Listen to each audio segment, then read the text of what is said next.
Hey, what's going on? It's your boy BT. This is the official live fight reaction for Danny Garcia versus Ivan Redkach, and more importantly, this is the official fight reaction for Jarrett Hurd versus Francisco Santana. It is tonight. Honestly, like, look, my initial thoughts coming in. It is tonight what we would call and what we would describe as a bum bash. Hate to say that, but right now that's what it looks like it's gonna be. But hopefully, I am proven wrong, and it winds up being a good fight tonight. But it is your boy BT. We have my pops here. How you guys doing? And he's very, very excited for the fights tonight. Right now, the undercard is moments away from getting started. You know, we had the likes of Lorenzo Truck Simpson on this undercard. He's kind of the highlight, the focal point of the undercard. You know, that's really what people are here to see because, you know, he's Gervonta Davis's brother, I believe, his brother. And a lot of people are excited about him, so look for him on this undercard. You got all kinds of fighters, but, you know, we got 1, 2, 3, 4, 5, 6, 7 fights on the card. So there you have it. If you guys are here, make sure you smash that like button. And you know what? We haven't said this in a while, and I'm not going to say this too many more times, but like Desiree Kelly says, smash that like button like you're smashing your girlfriend. That's right. We haven't really said it this year, but Desiree Kelly always says that. So, you know what? We'll give Desiree Kelly a shout out. Shout out to my man, Main Event Boxing Talk. He said Main Event Boxing Talk rules. He says he's a boxing guy. Shout out to Main Event Boxing God. Will Morales. Shout out to him. How you doing, champ? We got Seven Oceans. He says, yo, BT and Pops, hope you're well, boys. Shout out to my man, Seven Oceans. We hope you're doing well. And, you know, tonight, before we get in before the undercard start, we start talking about what's gonna happen on the you know, preliminary fights. Let's swing it over to you, Pops. You know, we have this fight tonight with Danny Garcia and Ivan Redkach. You know, it's looked at to be a pretty wide gap and not much of a big fight. I mean, this is boxing. This is the theater of the unexpected, and we can't overlook nobody. So, what are your overall thoughts on Danny Garcia's fight tonight? Well, first of all, it's the first live reaction of what that we're doing right now of 2020, and it's Danny Garcia is coming out here to do his thing. No, it's not. Is it? Second? Okay, Mangia. But this is, I'm saying, the live with Showtime and with Danny Garcia. Let me tell you right now, for Danny Garcia, I just think it's just another how you call it, maintenance. Stepping stone fight. Stepping stone maintenance checkup to keep himself back to sharpen up. Don't get me wrong. We actually saw a fight Redkach, and he seemed Redkach. He seemed pretty decent and everything. But I think at the end of the day, Danny Garcia is going to prevail in this fight. I'm more actually excited, believe it or not, even though it's a bum opponent, whatever. I'm very excited for. I love Swift Jarrett Hurd. You excited for him? I'm excited that he's getting back to the boxing after losing to J Rock, and I think his division is very exciting, and I want to see not just in this fight, furthermore, what's going to happen after this fight. That's what I'm more concerned. But I'm very more excited for that because I feel that Danny Garcia is going to be a walk in the park. A walk in the park. A walk in the park. For Redkach, you mean you're saying that fight's gonna be there's a nothing fight pretty much. Pretty much. I just think Redkach's decent, but he's not good enough to beat this Philly box Danny Garcia. Okay. Well, we want to get your guys' thoughts out there, so feel free to drop them down below. We'll read some comments because right now there's not a whole lot going on as far as the card is concerned. Nobody's fighting in the ring, but once it happens, as always, we'll keep you informed. But do me a favor, there's like 8 of you here. If you haven't done so already, smash that like button so that, you know, YouTube knows that you're rocking with your boy True School Sports and that you like this live and that you like what we're doing, and so that we can get more people in here. I'm trying to shoot for like 100 likes before that Danny Garcia fight starts. So let's shoot for 100 likes. So we got 5 right now. We got 95 more to go. Hit that like button, baby. Smash that like button. Couple programming reminders. Okay, reminders. You'll be live on Thursday, right? I will be live. He'll be live Thursday. I don't know exactly what time I'll be live. Hopefully the main event because I'm on a mission right now, but I haven't forgotten about it. But I will be here, guys. Stay tuned for it. We'll do this because something came up with my dad's schedule, and I'll be at the fights. Yeah. So what we could do is you'll be available Friday, right? Yeah. You'll be available Friday. So when I get back, we can probably just go live whenever. On Friday? Yeah. I'm saying Thursday. Yeah. Thursday night after the fight. So. All right. Yeah, so Thursday night, be on the lookout for him. I'll be at the fights. Tuesday is the first part of the fight week festivities. Tuesday is I think it's the press conference. Right. Wednesday is the weigh-in, and then Thursday's a fight. So look for True School Sports content from the DAZN card, Demetrius Andrade, starting on Tuesday. Today, just so you guys know, I went to the 5th Street Gym on South Beach. Okay. I watched some sparring, did a couple interviews. One interview that I did that you want to look out for in the future, I ran into John David Jackson. Wow. And that should be on the channel soon. So look out for that John David Jackson interview soon. But let's get some comments. Let's acknowledge some of the fine folks that are here with us right now, that are going to be with us more than likely throughout the whole card. We appreciate everybody. Shihi, what's up, champ? How you living in the Philippines? Shout out to Shihi. Shihi's always here. Shihi's loyal. Chris TN says that Stacey McKinley interview was fire, BT. Thank you, Chris.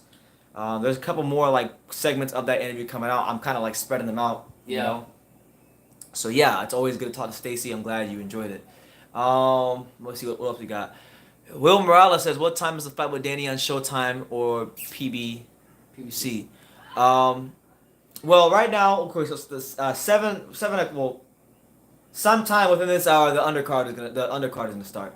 The Showtime portion of the broadcast will start at 9 o'clock Eastern Standard Time. So if you're not in the Eastern time zone, adjust the time zone. That would be 8 Central, 6 Pacific, and if you're in the UK, that would be 10, 11, 12, 1, 2 a.m. So, I would anticipate that Danny Garcia will be in the ring sometime around 10 or 11 o'clock. Generally speaking, because there's 3 fights on the main card. The main card tonight is going to feature obviously Danny Garcia, but you're going to have Jarrett Hurd and Stephen Fulton as your co-main events, giving chief support and pretty much just moving on, moving the card up once it gets to the Showtime part of the broadcast. So that'll be that. Brandon Corey Williams, what's up, champ? He says 502 in the building. What's good, champ? Shout out to the 502. Shout out to Pennsylvania. You guys make sure you shout out, hit that like button. We give you shout outs, you give us a like button. Thank you so much. Jay Real says, dude, you even more like your pop. Shout out to all y'all fam. Yeah, man. Today, like literally, you tell me that. When did I shave my head? Like not even. Like just before we came on live, I decided to just chop it off. Yeah. I've been telling my dad I want to go bald the whole year. A new look. As long as it was getting, it was time to take it off. I feel better too. So we here, we in the building. I know one thing today. I don't know if you had a chance. I don't know if you had a chance. What? No, I said I haven't heard anything about boxing. Not boxing, but did you see the Fury Wilder press conference today? No, I mean, what I happened? haven't had a chance to watch it myself. No, and you guys, what did they say? I've been running around all day today, so I haven't had a chance to didn't even look up anything. To even see I usually get up in the morning and it's just like coffee. First thing I do, I hit the and I check out my boxing news, check out everything, see what's new, what's not. I discuss with Brent BT what we can talk about, what's best and what's that. And he sometimes lets me know. So yeah. But if you guys heard anything new, just shout it out here while we're waiting. He said, I watched your previous live a while ago. One thing you said stuck out to me. What did I say, Shahid, that stuck out to you? I would like to know. Just drop it down in the comments. Sound good. Let's see. Let's keep our eyes peeled to the. It looks like the undercard is gonna start. I don't know who that is in the ring exactly, but let's turn the volume on. The rising star, Lorenzo. So right now. You got Gervonta Davis, I think it's his brother, Lorenzo Trunk Simpson. He's in the ring right now, 6-0, 4 KOs. He's trained by Gervonta Davis's trainer Calvin Ford, the guy with the funny glasses. So shout out to Calvin Ford. I don't know who he's fighting. Who's the guy he's fighting? Hopefully he's not signed by Mayweather. He is fighting a guy named Antonio Luis Hernandez. 2 wins, 10 losses, and 1 draw. You already know. But I'm saying, I hope he doesn't sign with Mayweather and what was his name, Ellaby. I hope not. Or he's gonna be on the witness protection plan too. BT looks like he went and brought his future self back in time for a fight. You damn right. You damn right. What's that movie back in time with Jamie Foxx was in? 20 years of age taking on. All right, so we're here. Brandon Taylor, True School Sports. All right, Lorenzo Truck Simpson versus Antonio Luis Hernandez. 2-10-1. This is Lorenzo Simpson's 7th professional fight. He's looking for a big night tonight and just kind of continue pushing up the ranks. Out of Baltimore, trains under the guidance of he's a lot bigger than that Tank, that's for sure. Yeah, he's bigger than Tank. Truck's are smaller than Tank, so he should be Tank. Yeah. And Gervonta should be Truck. So they got it wrong? They got it wrong, man. Yeah. But nonetheless, Lorenzo Simpson's in the black trunks. Antonio Luis Hernandez is in the was it gold? Gold trunks, so black trim. This is a 6-round fight. You're seeing it now. Have you seen him fight before, Lorenzo? No, I haven't seen anything about him. Until you told me about him. He should beat at this point Well, in his if career. You think he might be a he's little ready to take, he's got to have some Take him type out. of He's not. power. He's a very patient yeah, fighter. power A good and puncher, but genes more in him boxer to, in do terms of something. mentality. Well, and for Hernandez, this is We got the 13 people right here. For those of you who have seen Lorenzo Simpson fight, let me know what you think in the comments down below. Thank you. And for Lorenzo Simpson, it's going to be interesting to see how he But actually, does the guy he's against fighting is someone he who's just came out been like in you there never know, but against undefeated he's not really fighters, a and legit if he can fighter, put away right? early. So So what there is is such a record? thing Two as wins, style, 10 losses, especially as he and 1 progresses. draw. Is that a You just journeyman? saw something very mature. That is Simpson. definitely a journeyman. Very good left from the midsection. The journeyman. I'm gonna be a journeyman, guys. I'm gonna get it going. Yeah. What do you guys think? Also, speak with Lorenzo I would advise you Simpson. not to do that. Is I that heard he lost has a couple such screws. I'm large gonna social go You, more. you don't need any more. You lost enough screws from the war. 7,000 followers Yeah. on Instagram. And Woo! Shout out my guy Enrique Luna. He says, shout out to True School. Borica will be in Miami December 30th. Oh yeah, Amanda Strong's on the card. On the card. Oh man! Oh, you gonna be there? Yeah. Another You better. You gotta interview it, Brandon. I think on Wednesday. Damn. On Wednesday. Boricua power. I'm trying to check it. On Wednesday, I think the weigh-in is available. But they also want to make their own name. They don't want to be forever linked We'll to see what happens. forever But linked yeah, to their cards. you're gonna be there, so you know what I'm talking about. Represent Puerto Rico. And all you Puerto Ricans out there, hit that like button, like you love the island, like I do. All right, so yeah, round 1 of Lorenzo Truck Simpson in his fight with the Antonio Luis Hernandez, 2-10-1. So far, it has been a ton going on. It's been your traditional feel-out round. Lorenzo Simpson trying to gauge the distance, close the gap.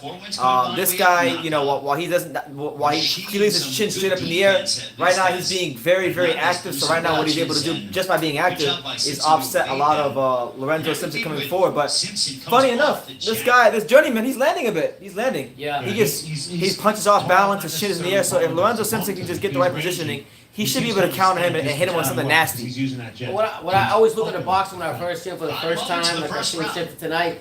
I like to see him, if you see him lead that jab, the basic. And for the first round, I see that he's always leading with that jab, swinging with that jab. So you could tell by that he's already been schooled that, you know, the fundamentals of boxing, what you have to lead with, and what you have to set it up with. And I like that, and I like to see that in a young boxer that's coming up. To lead with the jab, to punch, to move. And I like that. Yeah.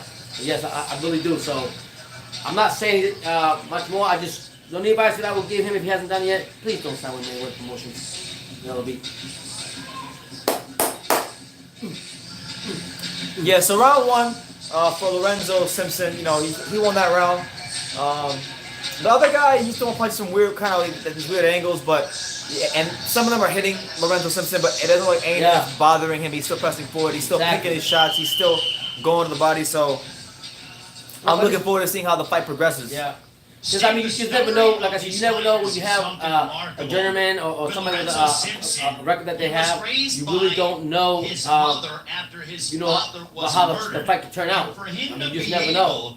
To have somewhat So, of a but I'm excited for upbringing this after Tank's dealing brother, with and he's such a actually doing as good as he is. life experience, I think, You know? speaks volumes in terms All of right, his 7 We'll character. see you later then. I Yeah. totally Take care. agree. You know, Thank there has you. to be somebody. Make sure you hit that like button, baby. And make sure you subscribe too. If you're new here and you've never been down and you've never been around these parts, make sure you go subscribe. You know, we're coming up on 25,000 subscribers, so always good to hit those milestones, no matter how fast or how slow they may come. And I think Simpson is a prime example of Like a that. lot Such a bigger than the young other guy, fighter. too. But he certainly seems on the I right would. track. I And mean, again, I wouldn't be. Yeah, his shoulders are a lot more broader and wider than the other he's a- guy. He's a role model for these younger He doesn't have fighters, like a lot of even though movement he's though. pretty He's young more- himself. Nah, he stands in the pocket and he's bending his Lorenzo knees. Simpson And also, Yeah. Steve, he went I ahead like to and see he more movement stated though. I guess that comes he with wants more to time, more contend and be in getting in line the fight. for some type of title towards the end of 2020. So we'll see if that comes to fruition. yeah, apparently Lorenzo And Simpson's you know he talking wants to about be busy he here wants in some 2020. sort of title. Yeah, he should be In fighting very 2020. often. And, you know, He wants a title his shot in opponent there, 2020. Antonio Hernandez. But they all say that. He's only got like Technically, 6 does not fights. look I mean, like a come on. fighter with as bad a record But as he he used has. to say after He 10 throws fights or straight 20 punches. fights, you more or He less seems to know. take a I think about pretty 16 decent fights, shot. 17 fights. Yeah. You know. You more or less know Right, what midway what type of mark fighter he is by of looking the at that. second. Yeah.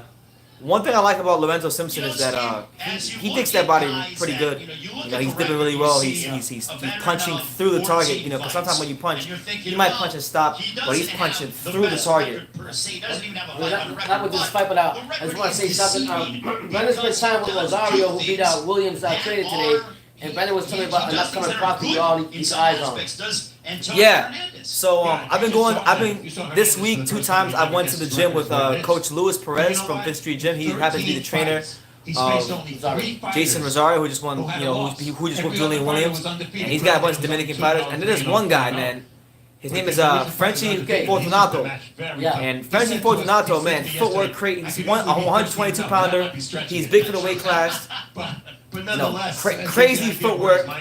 I mean, punching from weird angles, punching hard from weird angles. It's one of those. I think he's gonna be something in boxing, like seriously. So just remember that name, Frenchie Fortunato. DW International, what's up, champ? Smash that like button if you're here. When you haven't smashed that like button, do Hit that so. like button, man. Yeah, so Brendan been hanging out with the trainer for Rosario, what's his name? Luis Perez. Luis Perez, and he just trained that trainer for the Dominican. He's got some Dominican fighters that are coming out. And Colombian. Another Colombian guy. So I mean, look at Brendan's future interviews when he's out with sports. He puts out something about these fighters when he gets a chance. Keep up on them because this is the man right here who's gonna have a lot of shit. Excuse me, a lot of things on the prospects in Florida. Maybe those body punches will totally deflate him. We'll see. And that's the end of the All right, so second round. After the second round, you know, Lorenzo Simpson, he's putting more pressure on this guy who really is made to order for him, and he's landing with more regularity. Yeah. He's pressing forward. He's closing the gap, and I would anticipate if Lorenzo Simpson is as good as people say, as good as advertised, then he's gonna fold this guy up in the next 2 or 3 rounds. This is the kind of guy he needs to be folded up within 2 or 3 rounds. Well, what I like about the whole thing is that he's getting, I always say the best experience in getting in the ring, and as the fight goes along, it's good for these prospects to get that experience and get the time to fight a true opponent, get the feeling for them. So when actually the big fights come up, you gain that experience. So as long as he wins or wins with dominant, which I want him to do, but if he does like get more time in the ring, I think it's better for him. They learn more from that, I think. So I learned that since I never agree with the master. Now I'm on the other side. I believe what BT said. Having amateur record and fighting and experience is very important. And after only 6 fights for Simpson, you don't expect him to. Shout out to West Yorkshire and all of Yorkshire in England. We have round 3. Lorenzo Simpson on the Danny Garcia. I have a Redkach undercard. My man Nathan in the UK, he was saying that we have to believe in the magic of Danny Garcia. Good angles, feints. He's What do you think of that statement? I do believe in the magic of him cherry picking. Yeah, he's fighting this fight at the range that he wants to. Yo, you can't say he's tripping because you gotta look at his resume. Okay. Lucas Petit saying, I like how immediately when he's on the resume, he immediately starts at 140. Did he? He never starts with 140. He starts at 140 all the time. All the time. I mean, victories for Lorenzo Simpson. it's good, like I said, for Danny Garcia to get in here in the ring, get back in it, but everybody just wants an easy fight to the big fights with Pacquiao and Spence. This doesn't happen that way, you know? To be fair, Garcia should go ahead and fight Crawford if he really wants that fight. he was supposed to fight Spence. Okay, but Spence not here, so take Crawford. Why not? You call everybody else out. Even Angel can sit there and criticize and say this and say that, blah, blah, blah. But I never see them go ahead and say Crawford's free, go get Crawford. Come on. Angel, when I see you, Angel, we're going to have a long talk, okay? Me and you, man to man. He brings it down, he brings it up. There you see, when he thinks... Mano a mano. That would be the video of the year. But sometimes I remind him of other traders. Andrew Garcia. Yeah. But yeah, I like to see, when you see Danny Garcia, I like him and everything, but what I'm getting at is, you were supposed to fight Spence, now you say you want, because what happened with Spence is unfortunate, but then you want the Pacquiao fight, but I don't see nobody calling out T-Bud. What's going on with that? I think you should fight T-Bud first. What do you guys think? I think you should fight T-Bud and then fight whoever, or whatever the case may be. But don't sit here and, okay, I'm not going to say cherry pick, but he could have a better opponent than that. I'll take Ugas over that. Him and Ugas going at it. What do you think, BT? I would like Ugas more. I mean, I'm not... Ugas is fighting Mike Dallas Jr. on the first of the... Was he a different opponent there? That one I don't know. It doesn't even matter, man, if he's decent or not. Ugas deserves the fights against the elites. I mean, I know he fought Porter. Yeah. Right by Hernandez. Ugas Ugas should be fighting Danny Garcia. Yeah, Ugas should fight somebody. And I feel bad for Ugas because I genuinely feel like he lost to Porter. And he's not going to fight any of these guys until hell freezes over and they have to fight mandatory. Listen, man. What What I've noticed about the PBC fighters, and not just me from observing, I could be wrong, it's my own opinion, that Oh, here we go. Lorenzo Simpson, I think, has him in trouble. Can Simpson now start to Well, yeah, Lorenzo Simpson has this guy in trouble. 17 seconds left in the third round. He's been hitting him with regularity. Once again, Ray, not to make the same point again and again, but Oh, he's gonna fold him up soon. Yeah, he is going to fold him. Ooh, good left hand. He was 2-10-1. Yo, Lorenzo Simpson has like this, like you know what Manny Pacquiao? You know what Manny Pacquiao throws a left and he ducks under immediately. yeah. The straight left and he kind of ducks under it. He throws it. Obviously he's not as good as Pacquiao, but I'm saying he throws that same punch and he places it beautifully. That's probably his best punch I've seen in this fight. When he throws the left hand and he ducks under it. But yeah, so what you saying, buddy? The Brits making fun of me because you know take a look I, at some of the tactics the way I pronounce certain starting places to in take England. over. It's like And you I see say Simpson, as Yorkshire. you pointed out They want me to earlier, say he's defensively Yorkshire. responsible too. And if I say Birmingham, they're gonna say no, it's not Birmingham, it's Birmingham. He doesn't have to do that. They want me to say Hey, that. hey, we love you, UK fans. You know, we gotta give him credit his due. And as you see coming up next, Keyshawn. No, I didn't see your comments, T. What did you say? I saw a couple of them. You said something about you watched my last live and I said something that stuck out to you, but you didn't say what it was. Yeah. Hernandez is going to last, Steve, because Buckingham. he's starting to slow down, and this Buckingham- young man, Buckinghamshire. Lorenzo Simpson, is starting to Buckinghamshire. There you go. Well, since I'm gonna he's won Buckinghamshire. so far, and I anticipate he will continue to do so. I called him Desiree. Oh, out of the R. It's just over Desi. away from the Super Desi Bowl. Kelly. It's like, My all bad. right, What was it? now I let's called these somebody guys who's out by Desi. 14 I don't know if it's he or she, but I called him and Desi, move up the bus. and I added an R. I put I think Desiree. that's what Lorenzo Simpson might be thinking because his skills are. I'm sure some of the English people, they also probably pronounce something that we would say a different way, we would correct them on it the same way. So it's Oh, vice versa. no. They say we can't correct them because It might be time they speak the proper English. I knew that was coming, huh? It's time. Anyway, shout out to the UK. Yeah. Shout out to UK. Patrick Mahomes to Tyreek Hill. But yeah, we're in the fourth round of Lorenzo Simpson versus Luis Antonio Hernandez. A few pennies will be put on that one, but that's You see, neither here nor but there. I also like Maria Barkley said Danny no Garcia, tonight. Danny if he Garcia, please, I well, reckon we're expecting to win this you fight. know, a division that I is mean, absolutely he needs to step up some better stacked with competition after this boxing, fight. welterweight And then you division. got, I think Jared Hurd eventually is going to fight somebody. I would like to see him fight Lubin, fight even Reyes Lara again, the Cuban fighter again. Somebody, because right now, 154 is all open. Yeah. You know, so It yeah. ain't gonna be open with Jason Rosario's though. South Florida, let's go. Woo, yeah, so I mean, 154 is going to be open. We're excited for, like I said, he's been coming fights very coming up. exciting, and Chocolatito for that coming reason, up. It's one of those classic fights of which you say.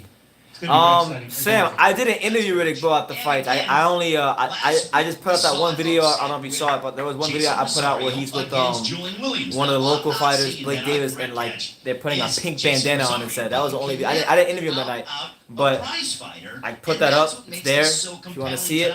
Especially a puncher, Redkach is a I have to go down to the puncher. heavyweight factory, even though technically there's no gym there. Apparently he's still in the office. Yeah, so- he's still there. Danny Garcia, So, of course, I- was also I don't know how that works, also- but- he was at 140 Yeah, for a anyway, few years. Lorenzo Simpson's in the last minute of the fourth round. He's had this So, dude hurt a couple of times. He's been landing the straight left hand with regularity, but he can't really seem to put the finishing touches on him. So I don't know, man. This guy might survive.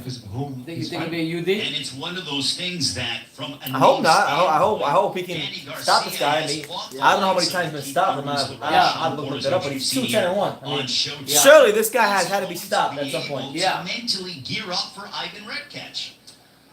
I've never seen any reason to. All right, I have to look at this movie. Any fights for granted. What is it? He's had two De- along the way. Desi Kelly says that I look like this person from the movie House Party. I look just like him. The House Party? There's a movie called House Party, and apparently I look just like the person in that movie. So You talk about House Party, The movie, it's a movie. It's not what's his name? And I don't think he's going to take Redkach. They had one a couple, almost 10 years ago. They had one. Lorenzo I'm gonna Simpson get is the wrong taking movie. Hernandez lightly as he And is taking the in wrap control up with through his four. hair. Oh, Kid and Play? Yeah.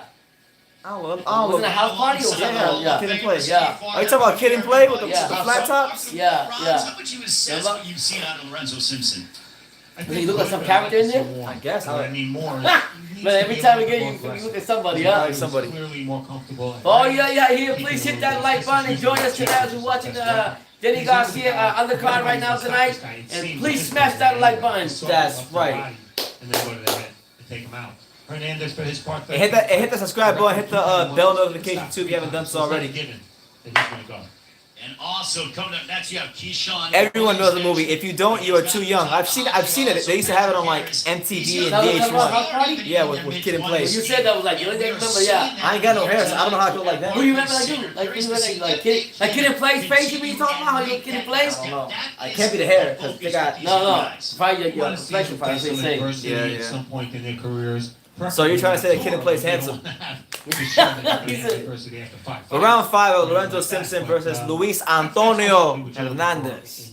2-10-1. That's his record. It's so much fun, Ray, to watch. Lorenzo Simpson. We both seen I some think they got pulling fights from got a inside. lot of power. Which ones make it? Which ones don't make it? I wouldn't go that far. No. I just think the guy's. I think the guy's is durable. It's Yeah. very interesting to see, and you have to see fighters multiple times. Apparently, I sound like Kid and Play too. When Okay. some guys Wow. look like a I'm have to go watch the million Now clips. you're like it's not about music artists, Brennan. Yeah, Bruno Mars, Yeah. Kid and Play. One time somebody said I look like Woody Harrelson. What? The Spanish Woody Harrelson. Oh. This world beater. So that's what we love seeing is this maturation process. LA 12, yeah, I heard about that. That's a good fight. You know, Patrick Teixeira just come off a big win against Carlos Adames. Yeah, and I think For him, Alex Simpson, who's only at 6'5", Fighting Brian Castano. I don't know if it was you, but somebody here, I think it might be you, always hypes up Brian Castano. And I only remember, I only remember the one fight he had with Lara where he beat Lara. And that will be the fight for Castano where he gets to prove himself against someone like Teixeira, who's really got better with time. Like, this guy's come a long way since getting stopped by Cutter Stevens. Okay. And he's flying the flag high for British, or not British, And Hernandez Brazilian boxing. Yeah. combinations, but back comes What little Lorenzo guy like Simpson. from Brazil is Claudio. somebody Flacco that's fighting. I forgot his name. Believe That's why I like. warning about shots That below the belt. Flacco, he's gonna fight soon. Back comes That guy, Hernandez. yeah, I Nice don't right know. uppercut You know? by Hernandez. Yo, this dude Hernandez, even though he's 2-10-1, he's been catching Lorenzo Chuck Simpson with some flush shots. At this point, Look at him. Steve, I'm surprised that Yeah. Calvin He's not a Ford sharp has puncher, big but right because like cross. They he are draws waiting his shots away all the way back upon here. each other. What a And he way stands to right there, begin too. Oh. the boxing calendar. Yo, this journeyman is- Slugging it out He's punching to this the dude center right in ring. his mouth. Oh my god. Go to the body. Go to the body. Lorenzo don't want no smoke. He don't want no smoke. It has to be, in my opinion, Steve, overconfidence. Don't you agree? Well, I do think that he'd be a little more defensively. There you go. Good looking hand there from Lorenzo Yeah, he Simpson. doesn't show me a lot of power though. He's clearly doesn't. tasted Hernandez. Oh wait, I just realized something. And This he's- man got chinchilla fur on his trunks and he ain't stopped this dude? Yeah, let's You go. can't have chinchilla trunks and not be knocking no 2-10-1 guy out. If you got these flamboyant ass trunks on, you better be. It's clobbered with a left going backwards. Bro, And there Lorenzo you can see that Simpson maybe is getting Hernandez tagged. He's not might getting. I don't think he's getting hurt, but this dude is tagging him seriously. He's tired. He got no power. It is still Lorenzo Simpson. I mean, who's he's in very control straight up. from the Baltimore He's area. not really showing like a lot of head movement. He's not giving him no angles. Yeah. You know, he's what Floyd Mayweather himself would classify as straight up and down with no special effects. So Somebody with Jose. But yeah. again, let's remind ourselves. this 2-10-1 guy's tough. Lorenzo Yeah. Simpson He can isn't say- even 21 He's not a years sharp of puncher age. though. Yeah. He's not a sharp puncher, so there's he's still drawing back. room He's to throwing a be lot of these made in clubbing his shots. progression. And nothing really like. But yeah, but they're landing though. They're landing. Yeah. The fact that he's drawing his punches all the way back here, and Lorenzo Simpson ain't seeing them or isn't putting his hands at the. So, would you consider this like a disappointment if he just gets Yeah, if you don't get So listen, what happened I in the think sixth even round, this fight's going into the 6th round. Yeah. It's a disappointment already. where I know he's young. Lorenzo I know people are gonna Simpson say, "Well, didn't he's young. got hit way And you gotta down give him time to go." But than let me he tell you did in the something. previous rounds combined. This guy was one of the most hyped up and like an extremely hyped up amateur. Simpson? He had a great amateur record. Seriously? Yes. More. You see, he's pretty close there. He's trying to walk. When in. you see certain fighters in the amateurs come to the pros and they have a certain Walk in pedigree, and trade with his opponent. He probably doesn't need to do that. His hands again are very low. even if they're 20, 21 years old, you want to see like special performances. Like Yeah, a great example of that is Well, and Teofimo also, Lopez. Steve, you know, When you saw Teofimo Lopez when he was 4-5-0, you knew that dude is gonna be something. You can just I tell. remember Alex, because Alex was watching Teofimo Lopez for me. My boy Alex. Alex was telling me, "Yo, Teofimo Lopez that one. is gonna be something special." There is He told you like that? Yeah. Hernandez against Lorenzo Simpson. The 6th and final round coming up, and we will Man, I got some brownies. see if Simpson, how much he has left in the tank, and Hernandez coming out They want to and stay. trying to pound away upon Simpson, but back comes Oh yeah, I was talking about how sometimes you get these prospects who haven't done anything in the ring, and like when they're supposed to fight like a step-up fight against a prospect, they're talking about, oh, we gotta build a fight, and there's no money in that fight. So what are you building? You know, I don't understand that and how that works. Our co-main event, Jared Hurd like to swarm you, pound away upon you. All right, so round 6 of Lorenzo Simpson's fight against Luis Antonio Hernandez. You know, right now he's winning, but truthfully, I'm not really too impressed with him. This guy, big left hand there by Simpson. I think he might get out of it now. That was a big left hand. Followed by a right hook. Good body shot. He's hammering that body away. Adjustment is he's going to walk in to try to end this fight with power shots. He's coming in, bombs away. Is one Lorenzo Simpson. It's almost like he's behind on the scorecards heading into the 6th round. Great points. Fighting like the guy who needs this round. And he does. No, they're saying it's like he's fighting like he's behind on the scorecards. You know, Jared Hurd. Remember when Jared Hurd, a couple years ago, back in 2018, when he was fighting Eneslandi Lara, and he got the knockdown in the 12th round. So yeah, about 90 seconds left here between Lorenzo Simpson and Luis Hernandez. And this is a very disappointing performance. I don't want to go as far as saying it's a horrible performance because it's not a horrible performance. But when you get a guy who's 2-10-1, and you're someone who's supposed to be this devastating puncher, and you got chinchilla boxing trunks, you better be stopping this pool in 3 rounds with chinchilla boxing trunks. So I'm telling you straight away right now.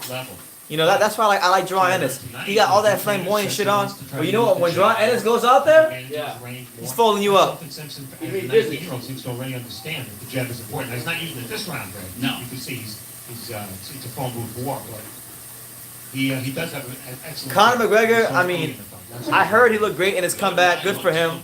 But truthfully speaking, guys, I don't really care about Conor McGregor. Conor. I don't care about UFC. I don't care about Conor. Good for him. If it ain't boxing, truthfully, I don't give a damn. And you know what's funny? I interviewed an MMA fighter one time, and I told him that. I was like, look, because somebody would tell me, oh, BT, you should cover MMA. And I'm like, I don't give a damn about MMA. I really don't. Nothing against MMA. God bless them. It's combat sports, so I respect them, but I just don't even like Right MMA. hook that connected for Simpson. But Hernandez throwing nonetheless. Okay. Final moments. 17 seconds left here in the 6th and final round between Lorenzo Simpson and Luis Antonio Hernandez. For him, he's looked impressive, but Hernandez has offered. And this is why, assistance. this is exactly why you can never go by records. You can never go by records. Yeah. Know what I'm saying? And that is the end of This True the School fight, Sport has his Steve. sponsor, has brought to you in part by Pops Brownies. Got the brownies here. But you're a steak now, man. Something's really well Yeah. done. So yeah, the fight has won the full 6 rounds between Lorenzo Simpson and Luis Antonio Hernandez. Not a great performance at all from Lorenzo Simpson. He's clearly still very green, very raw. He got the win. He won. I would say at least 4 of the rounds. But I don't know, man. It was nothing really. It wasn't anything to write home about. It was a very poor performance. Very poor performance. And if you're somebody who wants to be hypercritical of him, he gave you all the ammunition you need. This was, I mean, he was getting tagged left, right, and center by a guy who's drawing his punches all the way back here and throwing here and all this stuff. So 2-10. Well, 2-10 guy. yeah, you know what's funny, guys? I'm gonna tell you a funny story today from the Fifth Street Gym. So today I went to the Fifth Street Gym, right? And there was this guy who was sparring in the ring, and he was an MMA fighter, right? And he was actually one of John David Jackson's fighters. So shout out to John David Jackson. So the guy had a real familiar face. And I'm sitting there trying to figure out if he's a fighter or whatnot, and because he looked like a fighter, like a boxer that I had seen on TV, but I couldn't quite put the name to like who he was. So then I go up to him and I start making conversation with him, and I find out he's an MMA fighter. So I know if he's an MMA fighter, I don't know who the hell he is. Then I start talking to John David Jackson. I say, yo, John, you train MMA fighters now. And he tells me that this guy was Clarissa Shields' boyfriend. So I met Clarissa Shields' boyfriend. Apparently he's an MMA fighter. And he wasn't a bad boxer for an MMA fighter. So, you know, shout out to, I forgot his name. I think it was LZ or LV. But, yeah, I met Clarissa Shields' boyfriend today. So that was an interesting experience. The one that doesn't want to fight Ali? Huh? Clarissa Shields doesn't want to fight Ali? Layla Ali? Yeah. Layla Ali wants $10 million for it. Ain't nobody paying no $10 million for no woman. I don't know any woman's fighter that's paying $10 million. No way. It's not gonna happen. No, they don't sell enough. Like I can't. There's not one women's fighter that sells enough tickets to and generates enough interest to give them a $10 million payday. I don't care if she's Muhammad Ali's daughter or not. Will she beat Keller at the Shields though? No, I don't know. In their prime, I don't know, cause I don't even think they're the same weight class. So I don't even know if I don't even know what they're talking about it. But I could be wrong though. I don't know. Because she talked too much crap. What's the name? Yeah. The GOAT. This man, shout out to my guy Bucks. And by the way, Lorenzo Simpson did get the unanimous decision, so he proves to 7-0 with 4 KOs, but it was really a piss poor performance. Yeah. And he's got to be better in his next outing, so we'll be keeping tabs on Lorenzo Simpson, but I'm really not that impressed by him, to be honest with you. But my man Bucks had a funny comment. He says he wants to see Clarissa Shields versus the Everton striker Dominic Calvert-Lewin. I think Dominic Calvert-Lewin batter her. She didn't want no smoke with she didn't want no smoke with Everton's number 9. Yeah. She's talking about she wrestling keeps the GOAT in boxing, please. You can be confident, but don't pat yourself in the back too much. You know what I'm saying? You see what she's done? Huh? You see what she's done in her career? I say, yeah. So yeah, it's your boy BT. We're live here on True School Sports. This is the Danny Garcia. Really, what plantains or no? Plantains? The maduros. Absolutely. Wait, Maduros? Yeah, the sweet ones. Yeah. I'm gonna get like steak. You made those last time, right? Yeah, the sweet ones. Yeah, I had those. Anyway. She says, BT, it says on BoxRec that Lorenzo Simpson is 17-2 as an amateur. Okay. But I know at BoxRec a lot of times they don't really have somebody's entire amateur resume on there. So you can't always go at BoxRec because they only have select amateur fights on there sometimes. Like, cause I went and I looked at fighters' amateur records on BoxRec, like fighters that I know, and I know they've had like 200 fights and they only have like 10 of them or 20 of them. So I don't know. I remember with him, I don't remember how many amateur fights he had, but I know with him, when he was in the amateurs and he was getting a lot of hype, I kept seeing him on ES News. So and he was getting a lot of hype as an amateur. I don't know how many amateur fights he had exactly, but I just know he was a pretty hyped up amateur. But yeah, the first fight just concluded on the card between Lorenzo Simpson and the Journeyman. It was a good performance. We got 2 more fights on the preliminary cards, and then we go to the main card. So drop your comments down below. I'm having brownies right now. But yeah, give me your guys' thoughts on like just this fight. Give me your predictions. Like, what round do you think Ivan Redkach will get stopped in? I'm gonna say he gets out. Danny gets him out of there in the 7th round with a counter right hand. I think that's the way to go. Do you think, Brandon, question to you, do you think Redkach's a better opponent than Granados was to No, Danny Garcia last fight? absolutely not. Absolutely not. He might wind up putting up a better fight. Did they hear it when I asked you? Yeah. Okay. My dad wants to know. I want you guys' feedback on this as well. Do you think Ivan Redkach is a better opponent than Adrian Granados? Personally, look, I don't. But he might wind up putting up a better fight because his style isn't as tailor-made for Danny as Granados' was. I just think it was a matter of style. So do you think She said, "LOL, no." Do you think that he stepped up his competition fighting this guy? No. Or lessened his competition? This is the second worst cherry pick of his entire career. Wow. The only cherry pick worse than this is Rod Salka. All right. This is the worst cherry pick he's had since Rod Salka. Wow. I remember a couple years ago, I don't know if you guys remember this, but like I'm going to say this was like in 2016, 2017, Danny Garcia was talking about fighting Sam Eggington. That was a thing for like a couple of weeks. Right. That would have been a crazy cherry pick. Right. Have you seen Sam Eggington fight? That's the black guy, right? No, he's white as hell. He's white as snow. From the UK. I'm talking about the guy from Cardinals. From the Cardinals. This guy with Oh, Sam Acho? That's it. I forgot his name. Eggington or something. Andre Ellington? Yeah. No. Sam wants to know who is the GOAT at Trash Talk game or who's my top 5 of all time.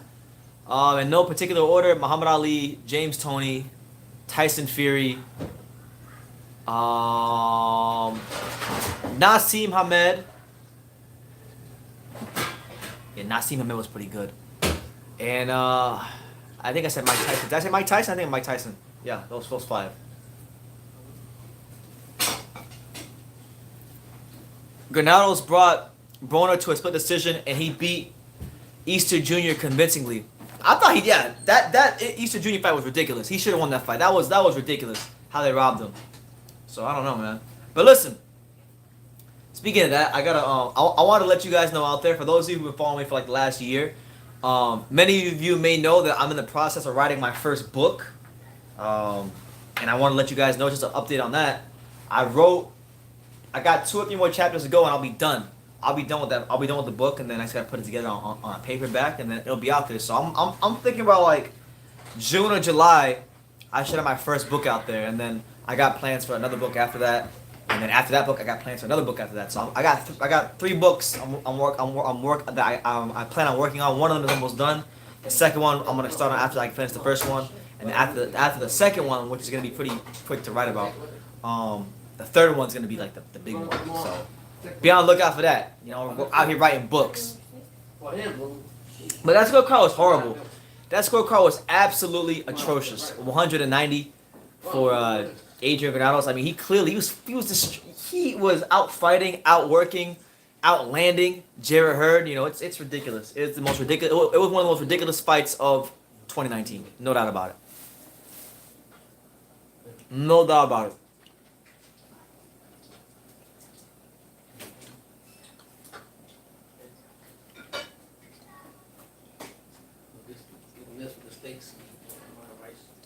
But yeah, it looks like the second fight on the undercard is gonna start.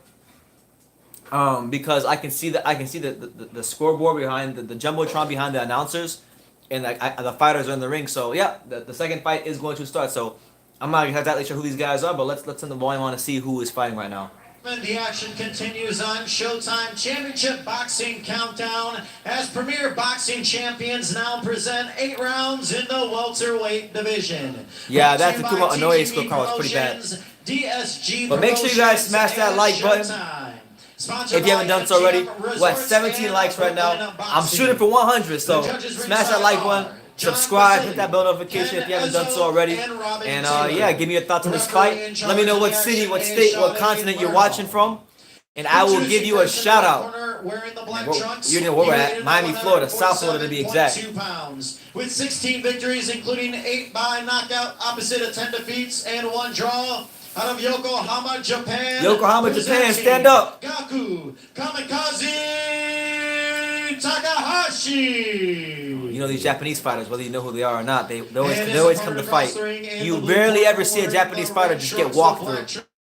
He weighed in at an even 150 pounds. His record, 6 victories, including 2 by KO, opposite of no defeats and just 1 draw. From District Heights, Maryland, presenting Keyshawn, the next big thing Williams. Okay, Keyshawn Williams. So Keyshawn Williams from Maryland. I've never seen him fight. I literally know nothing about him.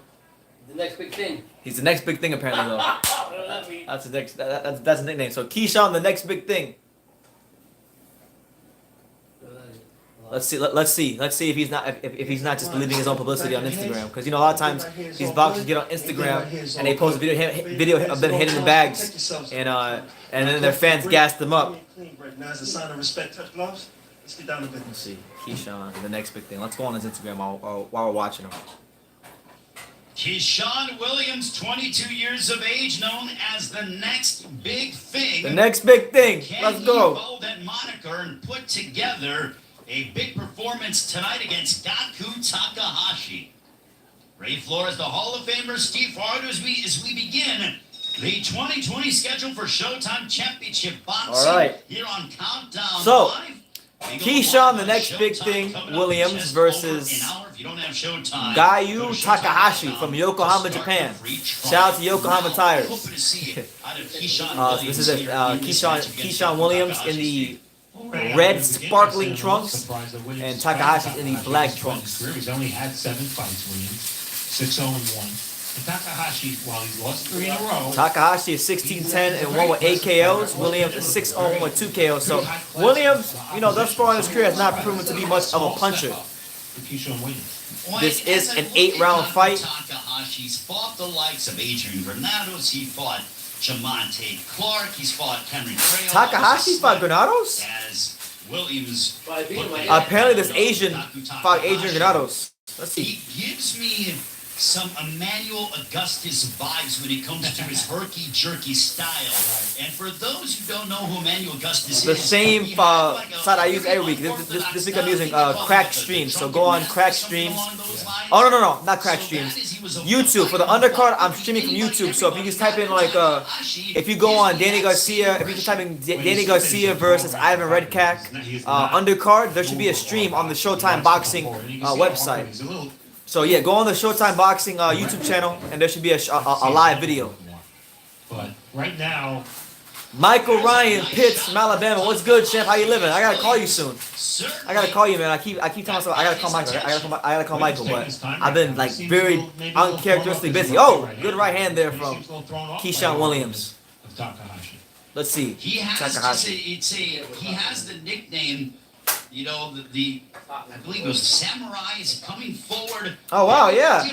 Gaku Takahashi was the opponent that Adrian. Yes. Kamikaze joining us from Yokohama. You gotta eat this while I'm live. Just put it. Just leave it there. I'll eat it like during the intermission. I'll eat some during the intermission. Thank you. But yeah. Gaku Takahashi, who right now is fighting on the card, he was the opponent that Adrian Granados defeated before Adrian Granados fought Amir Imam. So the guy who's southpaw, Adrian beat him. Granados beat him before he fought Amir Imam. He was the last guy he fought before he fought Amir Imam. I think 4 out of his last 5. Who? 4 years ago, he fought a fighter named Kim Paulson from I don't think so. Very hunky jerky.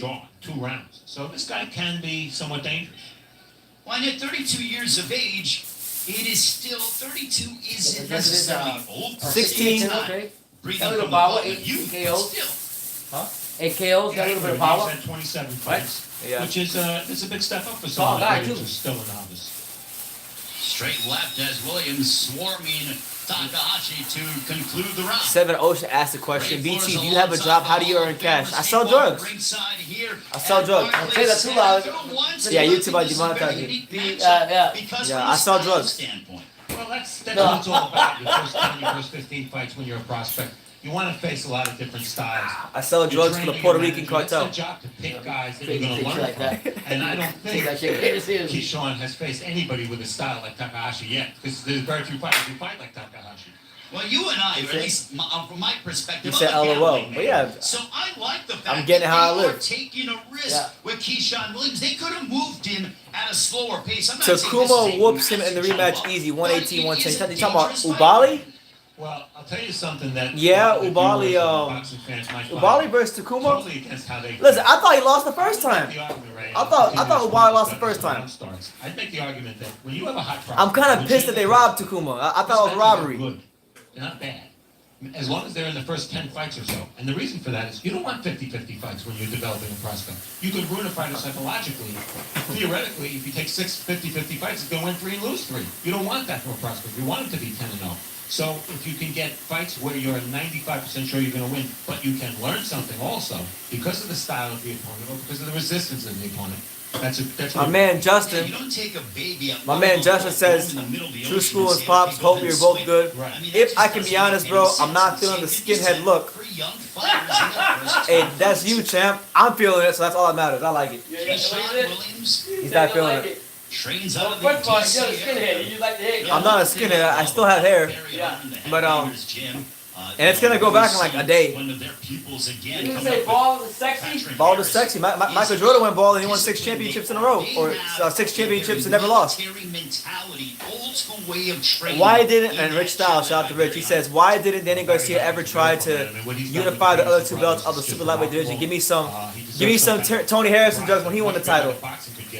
What he said? He's saying that he wants some of the, he wants some of the same drugs that Tony Harrison had when he beat Charles in the first fight. Yeah. Alright, I got you.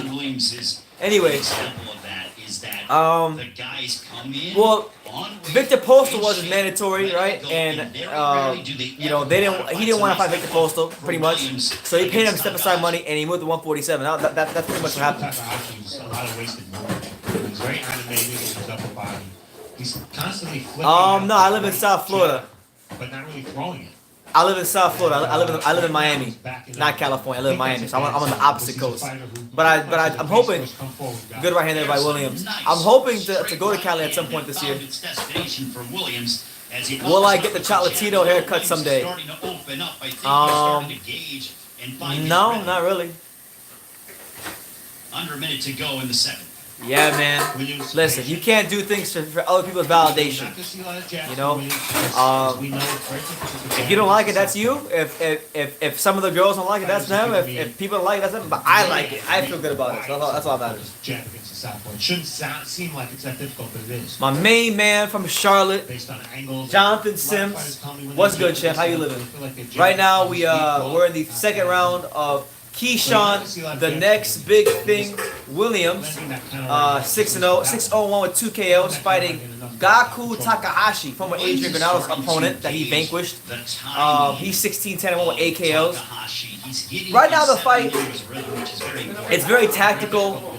Neither guy is really punching that hard.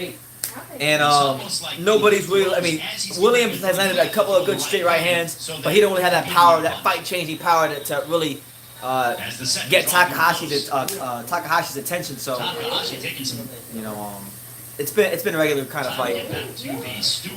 If you guys, for those of you who want to watch the stream, you can find this on the Showtime Boxing YouTube channel. They are live streaming the undercard.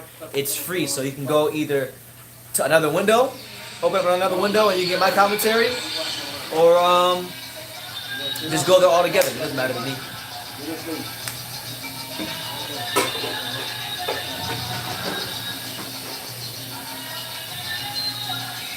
Keyshawn Williams. What happens when your hair don't throw back like old people like Pops? 150, that's a career high.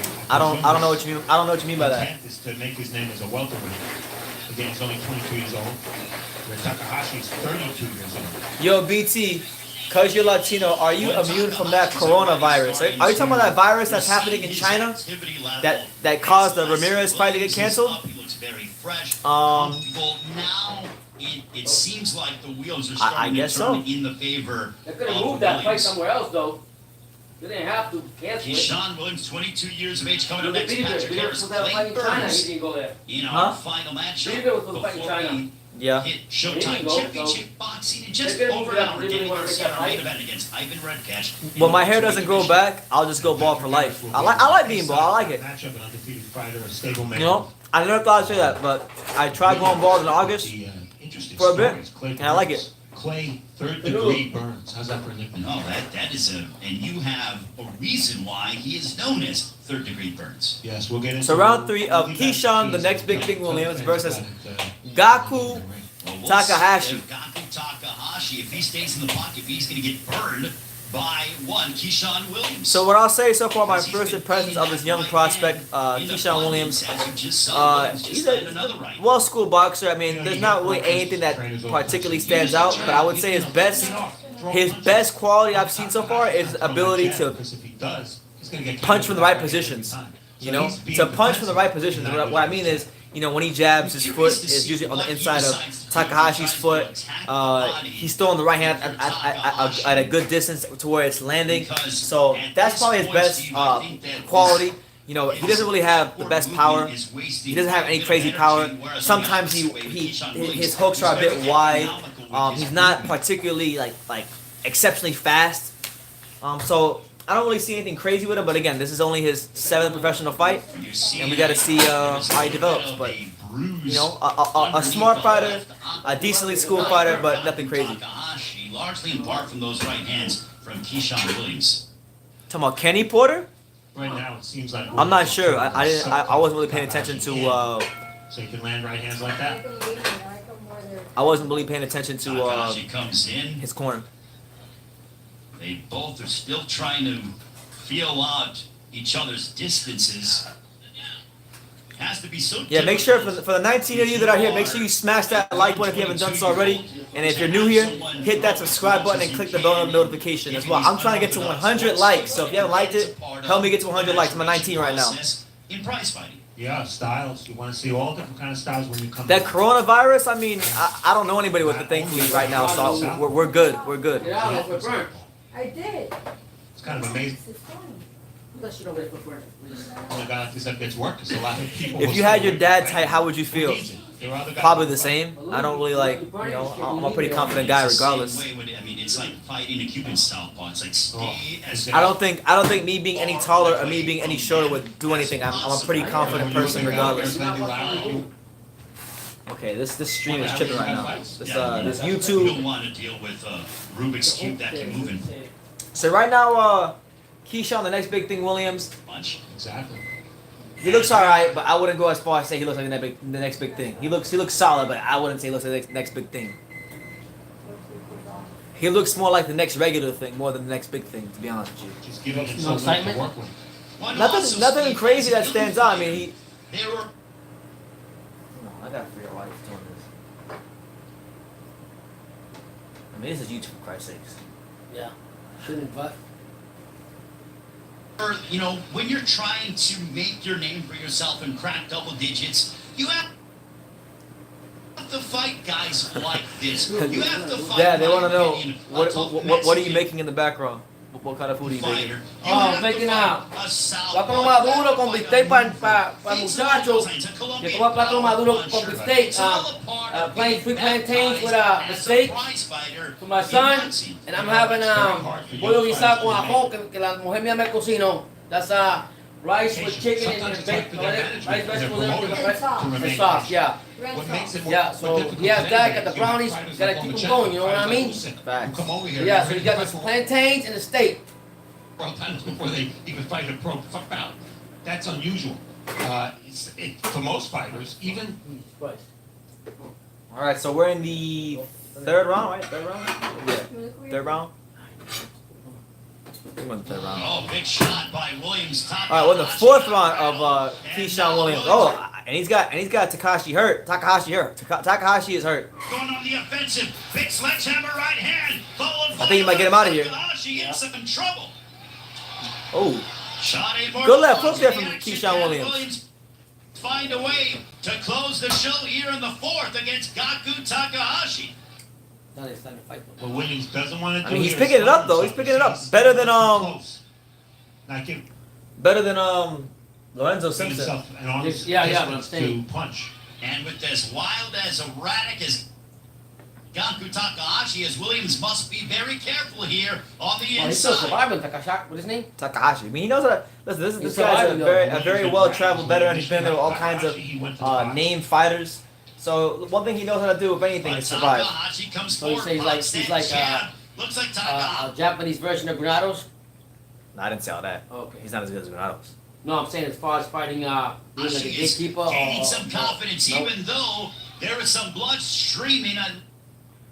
All right. This I don't know why, but my computer is like Looks it's like going really slow, so I got it on my phone right now. on his left cheekbone. Still relaxing. Well, a fight broke out. Only on the computer. On the phone, it's like perfect. Takahashi likes it. Yeah, That's what he's used exactly. to, right? It reminds me similar of Dominic. So yeah, they're in the Brazil. they're in the fourth Aside round. From the Wilder knockout that we Takahashi saw and Williams. Here at Barclays Center. But Dominic Brazil needs to get hit a couple times, and then he's like, "All right, I'm in a fight," and it wakes him up. Yeah, I'm not gonna lie to you. Takahashi Keyshawn Williams Feel the power of the other looks fighter. his performance, even though it's not the most exciting performance in the world. He's been picking it up round by round, and he looks a lot better than Lorenzo Simpson. He looks more well schooled. He looks he's placing his shots better. I almost Do feel they have the same like trainer? Gaku And I never Takahashi Lorenzo Simpson was the one getting all the hype. I never heard nothing about Keyshawn dealing Williams. with adversity. It's like, okay, No, now I'm saying he's from the same stable? I have my back against the They're wall. both Let from me the same fight area, better. Some like guys Baltimore, fight better with Maryland adversity. area. Yeah, and he's faced adversity this round, and look who the at least inching forward the aggressor is. It's Takahashi. But still, Keyshawn Williams in control. One SS has and jokes. not He deriving said, "What from his if- game plan." What if Isaac Chamberlain let you drive his whip, but you can't because you can only walk?" Blood streaming from. Well, if Isaac Chamberlain let me drive his car, it probably means I'd be in the UK, and I'm not gonna drive on the UK because they drive on the wrong side of the road. Oh, they call it whip. Williams didn't go for the bait No. though. That's American slang. Told you What he is was American different. slang? Emmanuel Augustus 2020. Gaku Takahashi. When are you going to get a date with Sinisa Estrada? You'll know. When I decide when I decide to go to California and text her.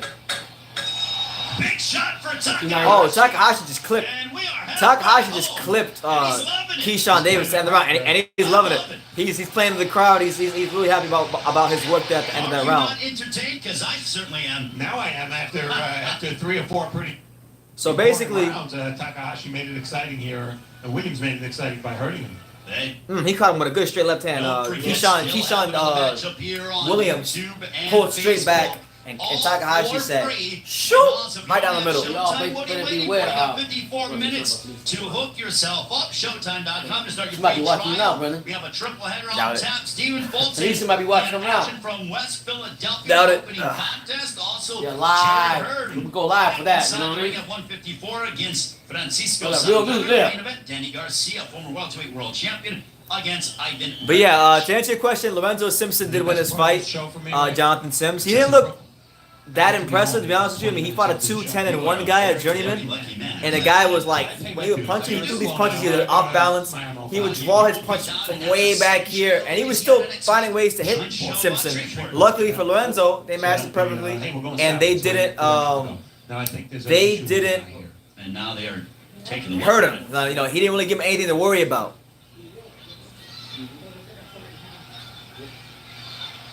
The locals here in Brooklyn getting a little bit restless. You heard from the crowd say, let them fight. And I agree, especially with how compelling that All right, so round 5. Takahashi comes out just throwing bombs. This is kind of the Takahashi we were expecting from the beginning, but didn't get. Well, he's coming in with a reckless abandon. Takahashi throwing them bombs Takahashi, but to begin the 5th round. Keyshawn Williams is unflappable and is still remaining Brendan Santiago sounds better. patient.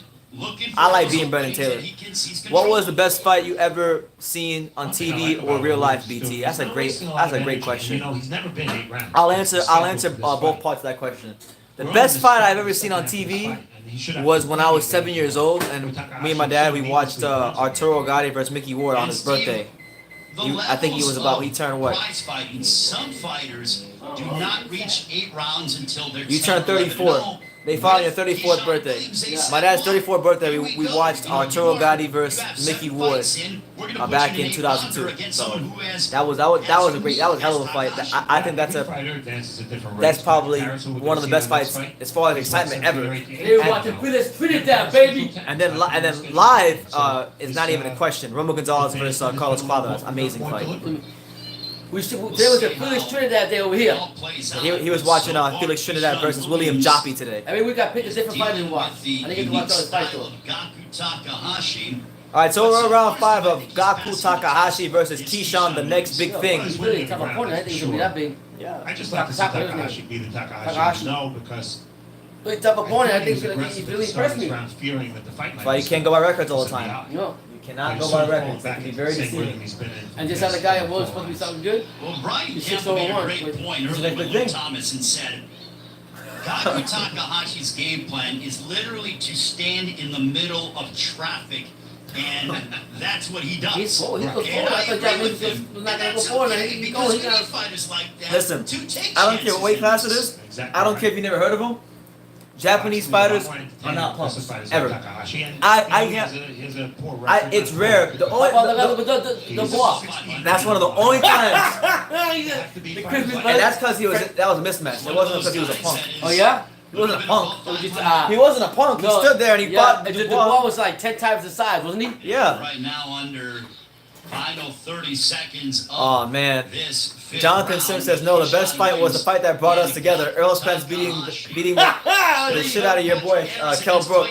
Damn. Chocolate brownies. Hey, Chocolate Brownies fight. Yeah, Chocolate Brownies. It's fighting. When is he fighting, That's brother? what I'm eating right now too. Chocolate brownies. Yeah. Chocolate Brownies fight next. When is he fighting soon, brother? Champion. Big right oh, hand snap. Connected by Keyshawn Williams. It woke up Gaku Takahashi. But what's That's funny the is end of the fifth. Right, every Takahashi's time he gets going hit on with the biggest front, punches going in the forward, night, that's when he starts fighting back. Takahashi can You fight. make the He's point. been. That's Listen, he exactly can right. fight. He's not a He's like bum. a caged Yeah. animal. He's most dangerous after Wow. getting hurt. He needs to face adversity in order to. What were you saying about the guy, the Japanese guy that fought the block? Be more That offensive. No, he wasn't a punk. It was just a It mismatch. just didn't fit right in One of the worst mismatches of all time. Yeah. I said it's hard to land the southpaw. I mean, yeah. Everyone knew it too. Hit that light bulb, baby. Target 100, man. 100, baby. We're a quarter of the way there. We're at 25 Thank you, likes. guys, for being here tonight. So if you haven't done so already, hit smash that like button. After the sweeping right, just missed or maybe. Harold glanced Galvez with these what if off the questions. He chin. says, what if Isaac Chamberlain Really told you effective. Hey, he wants Harold. to drop weight? I just want to tell you one thing. I weigh 6 feet. I'm 6 feet. It's not He's 4 easy feet. to look Remember the good joke when he did that? against some fighters. It's almost impossible sometimes. Individual Listen, styles.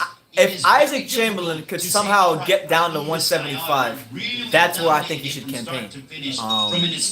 But I don't think realistically he can get down to 175. He's too damn big. He's too damn big for 175. You know, his body won't allow him to be at 175 and be strong. So he's a You have cruiserweight, to create the offense unfortunately. yourself. If it's not necessarily your style to do that, you know, like a. Yeah, I know that. Redkach is gonna I thought create offense I by think they're himself. related or something, Who's Jonathan. Truck that? Simpson and But a fighter Tank like Davis. this, like when I'm he's pretty sure they're born a related. boxer, I don't know if they're brothers or cousins or something, but I know they're he's used related. to trying to Google create his it. own offense. And it's also a mental game. Joe Joyce will erase the Daniel Dubois hype. Big juggernaut. Big juggernaut. A counter puncher. Who And said this that? guy's waiting for She. you to throw. She, I don't know, man. I don't think so, man. When do I This, go what first? my When do son I says, go? timing is Power everything. punches. Timing is everything, and this is a Dubois time. I'm a big fan of Joyce to do well. You're not being given You much know, to he's counter gonna against. get the big fights. Really wanna And he's know gonna if beat he's Joyce. doing, you don't wanna I'm telling you change right now, his he's gonna style. beat Joyce. Trying A lot powerful. to draw the lead from Even your though I do opponent, like Joyce, and because then Joyce calls out everybody.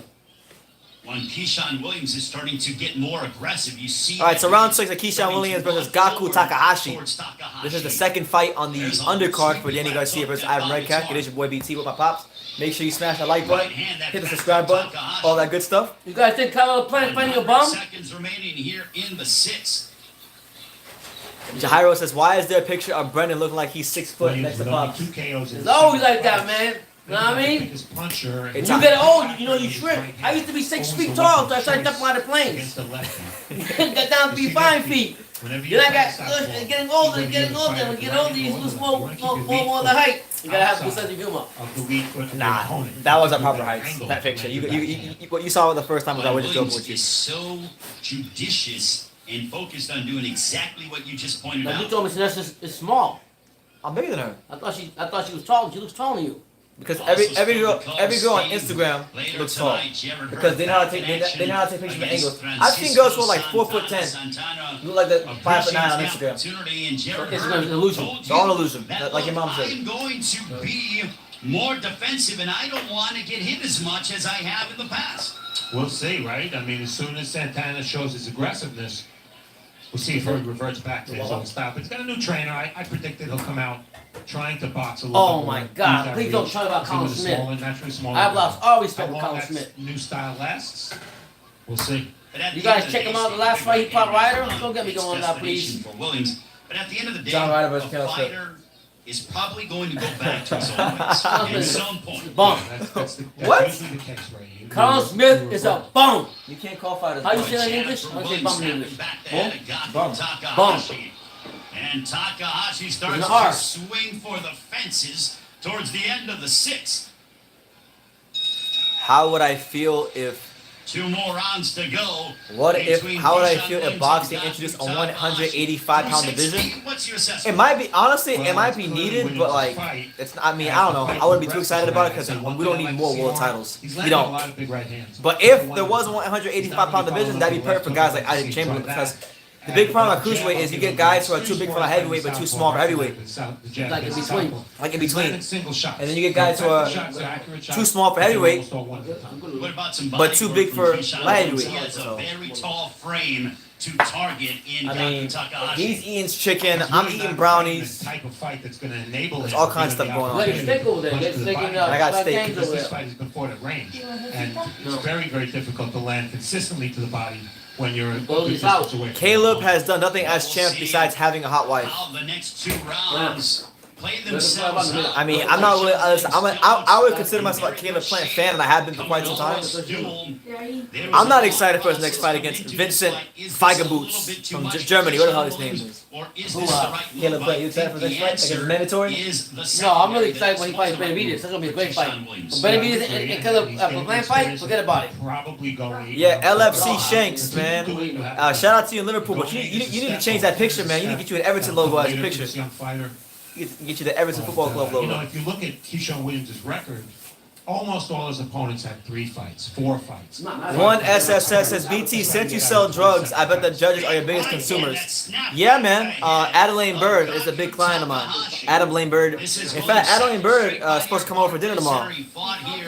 Adelaine Bird's coming over for dinner tomorrow. I got some special supplements I want to give her, and then she's gonna go judge a fight next week. So, shout out to Adelaine Bird. His confidence, Steve, will likely grow from this. I don't think so. It's a small but subtle step in his development. You know, he gets good work in the gym. There's a nice right that found its destination for Keyshawn Williams. So we're in the 7th round of Keyshawn Williams versus Gaku Takahashi. His right hand. And it's been a fun fight. It's been a good fight. You know, we got Keyshawn Williams having a hard time finding Takahashi. And Takahashi's right there. Takahashi stands right in front of him. He's long. He's rangy. He's not afraid to fight. He's not afraid to get hit. So, the Hall of Famer Steve Farhood still to come. Patrick Harris and Clay Burns. That is up next here on Showtime. the next fight is Patrick Harris versus Clay Burns. So again, another prospect I'm not too familiar with. So listen, I'm learning. There's only so many fighters you can learn about. Also, Jared Hurd, Francisco Santana. Yeah, man, Everton was shambolic on that day against Liverpool. That was the worst, most gutless performance I've ever seen from Everton Football Club when they played against Liverpool and lost their kids. But it was good though because now Ancelotti knows who. Now he really knows who the bums are on our team, and they'll be gone by summer transfer window. But as for the Hurd fight and Garcia fight, I mean, Jarrett Hurd. I think the Jarrett Hurd fight is actually a worse cherry pick than the Garcia fight. The Danny Garcia fight, it's a cherry pick, but at least Redkach at welterweight. He's coming off a big win against Alexander, so you could rationalize that one. But Hurd, he's fighting Francisco Santana, who fought at 140 and 147. I mean, he's fighting a guy who fought Saddam Ali, and we know Saddam Ali's not a big fighter. But didn't you tell me that Hurd's afraid to move up? You think that he just wants to stay there because he doesn't want to test anybody else? He said the other day, Jarrett Hurd said the other day, I don't want to move to 160. But then he rejected the no, he doesn't want to unify. He rejected the rematch. And then after when he talked about saying after the fact he wanted to have it again, yeah. But I mean, to be honest with you, you think he's scared to move up or down? Huh? If Danny Garcia moved 154, he would beat Jarrett Hurd. He would not. You see what side Jarrett Hurd is? If Danny Garcia fought Jarrett at 154, he would beat him. No doubt about it. Zero. Zilch. You guys agree with that? Well, what do you think? I think if Danny Garcia moved to 154, he would beat Jarrett Hurd. I don't think so. He would. Jarrett Hurd's a lot bigger. More forward. Can I ask you a question? Does he get hit? Yeah, that's it. You cannot stand in front of Danny Garcia. You cannot stand in front of Danny Garcia and say. But Danny Garcia is shorter. I mean, Hurd's coming at you all the time, Brendan. Hurd's coming forward all the time. Pop. Hurd's coming all the time. Pop, pop, pop, pop, pop. He's not gonna stand there, and he's bigger. He is gonna stand there. He is gonna stand there. Even if Garcia goes to 154, I don't think he'll be outpower him. You think so? He'll stop him. Stop who? Jarrett. What are you talking about? How you stop him? He don't move his head. It's that simple. He don't move his head. He's too hittable. You almost sound like they're turning out. What's the difference in boxing? You don't fight. Gaku Takahashi looked like Jonathan Sims is with you though. He thinks Jarrett Hurd will beat Danny Garcia. And listen, I don't even like Danny Garcia. I hate watching the fight. But at 154, Hurd's still a beast though. Hurd's what, 6-something? What's Hurd's tight? 6-something. He's what, 6'5"? I don't care about none of that. Does he know how to defend? Does he know how to not block punches with his face? You don't think he can be corrected now? Still Nope. in front of him, Wow. still moving. Every fight he's ever had. Go look, any fight. Lara, any fight. Williams. Can't fall asleep at Even the even when he wheel fought against a guy Jason Wellmore from the like UK. Takahashi. Do you He think? gets hit too much. Like, do you think Hurd could beat Lubin? There is a right that Definitely is not. Hell no. by Takahashi. And Lubin wants that Both fight next. Exchange Luma will in the start center of the here. ring. Yeah, I'll Sorry. take Lubin on that. I'll take Lubin on that. Takahashi Definitely take Lubin on that. clearly All you guys here, please hit that like button if you haven't. Thank you for being Two School Sports. Subscribe to Two School Sports because we're here. Desi Kelly Live. says that you beat Jared Hurd. Damn right. Just show people got it here, man. Show people got the cannon in them. That's right. Boom, boom, boom. Can be labeled as an unorthodox. Oh, so he's brawler saying because that he isn't a brawler, Hurd can't beat just a standard brawler. He's an unorthodox. No, brawler. Jonathan Sims agrees with it. He said that Hurd would beat Danny Garcia. Yeah, I don't think so. I think so, man. Has no defense. Yeah, he's been that in spots tonight. And he's not Okay, working. name me what you see in Garcia that you don't see her skill wise, boxing skill wise, not height, not strength, nothing. Counter punching, With a timing, couple of right hands. positioning. And you don't think that Hurd's worked on that now? No. Big right You hands. think he's fighting this guy to work on things? He's not fighting this guy. The guy he's fighting tonight, he's fighting him tonight because he wants to look good again. Look at $10 million bucks. He's gonna come forward and fold this dude up. That's what's gonna happen. Let me ask you another question. Now that J Rock lost his belt, would you like to see Hurd fight J Rock anyways? Step back. I like to see Rosario fight. Pointed out a few rounds Hurd. ago, Steve, this should Yeah? have made an And I'll tell you right emphasis now, on targeting the body. Hurd will contemplate retiring and But fight Jason still, Rosario. Williams, Straight up?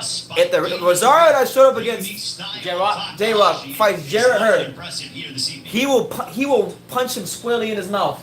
He'll punch the he'll punch the life out of him. That's right, see, the banana era is here. South Florida, stand up. Del Monte, Dole, whatever brand you like. But hear me out. Keyshawn Williams looking impressive. So you're telling Against The Keyshawn Williams versus Gaku Takahashi fight has just concluded. We wait the decision, so I'm gonna.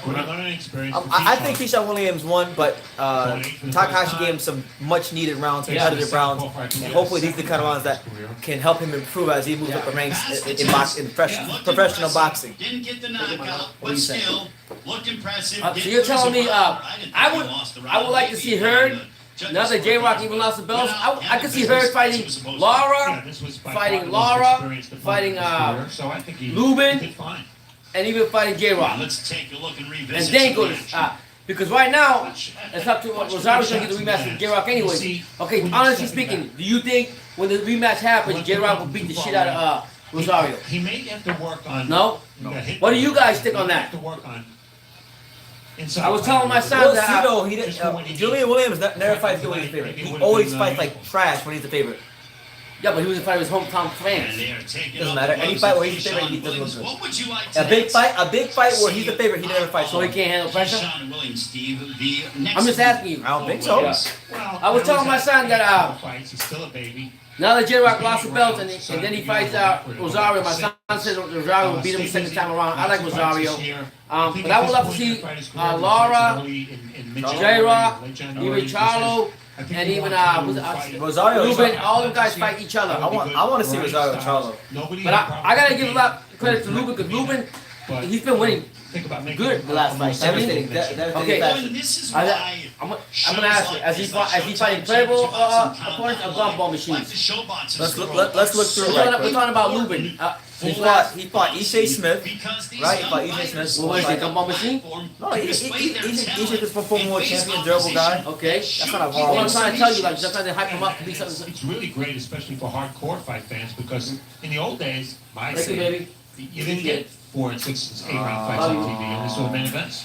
Well, I remember even back when I was, coming up as, a young teenager. trying to find out you only had all the of two fights the on last 5 fights television. that Lubin's And I had, read the have they been reviews credible from, opponents or have they been like gumball the machines? writers at Or ringside, how we et cetera, say pump the et cetera, air? be able to see Air, it. 6 yeah, fights blow your on air the out whole, I points. think is exponential. Yeah, he's And had now let's decent. set it up to reverse Severio, it since he with lost to this Charlo, here. Severio Here's Miguel Ortiz, Flores. Ishe Smith, Nathaniel Gallimore, Wow. and he's been beating them all. So yeah.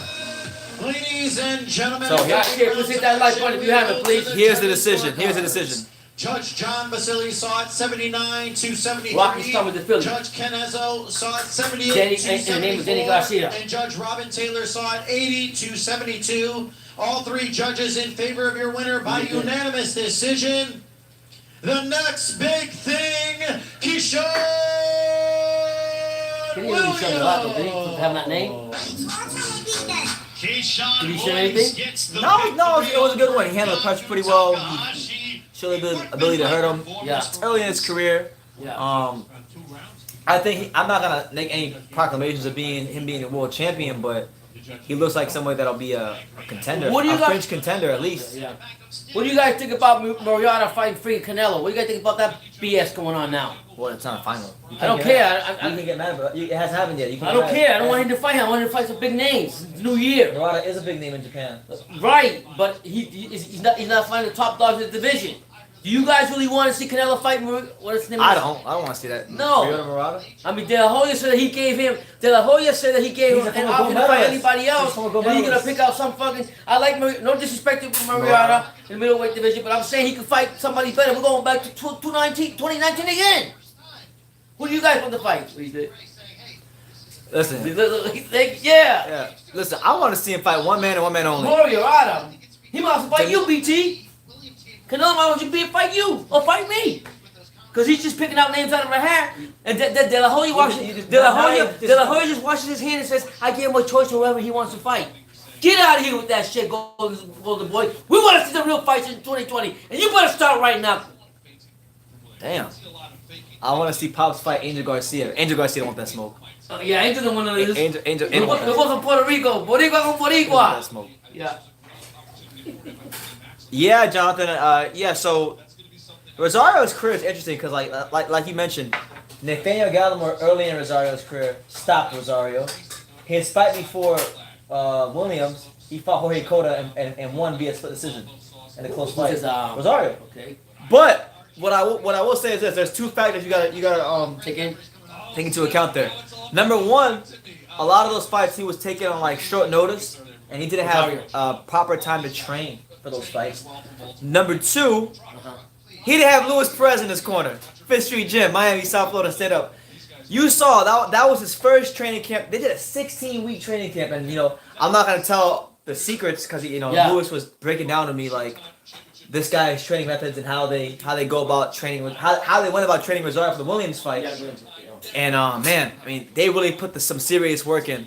And if they get that kind of time again, I think Rosario's gonna fold up Williams even worse in the rematch. What I like about Rosario, he had a big time fight. He he held his own.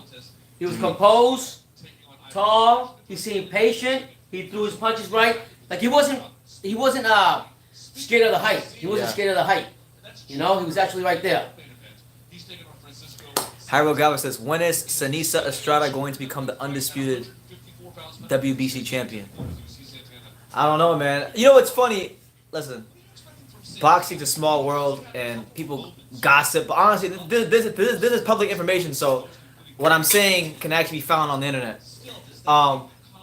Apparently, the WBC doesn't like Sanisa Estrada because the Mexican. Listen, apparently the WBC is like the Sanisa Estrada because one of the girls who runs the public relations department, this girl named Nancy Rodriguez, doesn't like Sanisa Estrada because I mentioned somebody had said in one of her posts about something about the WBC and Sanisa was like, oh, this is Sanisa, so like, oh, I guess they don't like me because Nancy Rodriguez, who runs the PR, doesn't like me for some strange reasons. Oh my God, man! East LA is coming out, brother. East LA coming out. You want some? Come get some. Ryota Murata is a bigger name than Andrade and Charlo. He has a better resume at 160 than both of them, to be honest.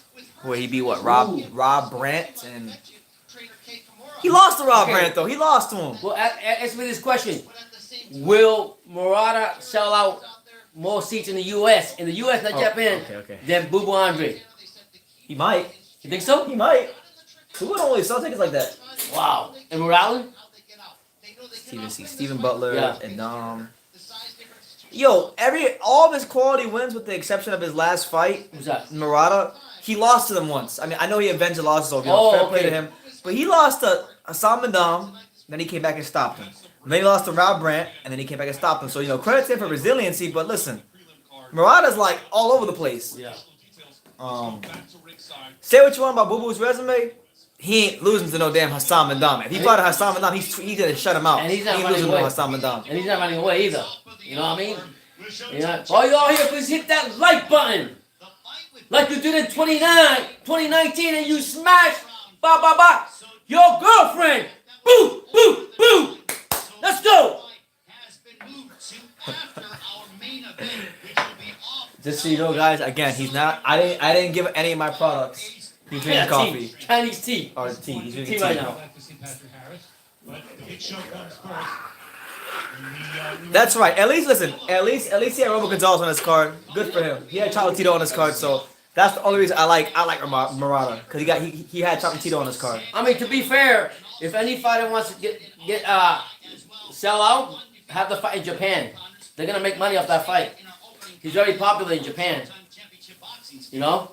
So yeah. He's a man. Really interesting card with some interesting style matchups. So yeah. So what do you guys think? Is Luka gonna take over 154? A prediction when it comes to our fight here tonight. But let's look at, in my opinion, a fight that's a 50. Honestly, if there was a super heavyweight division, Andy Ruiz would probably be happy as hell. He'd probably get to eat. I've never seen Fulton live. Harold Galvis asked, how would Andy Ruiz do if he was in the super heavyweight division? Punch to the body.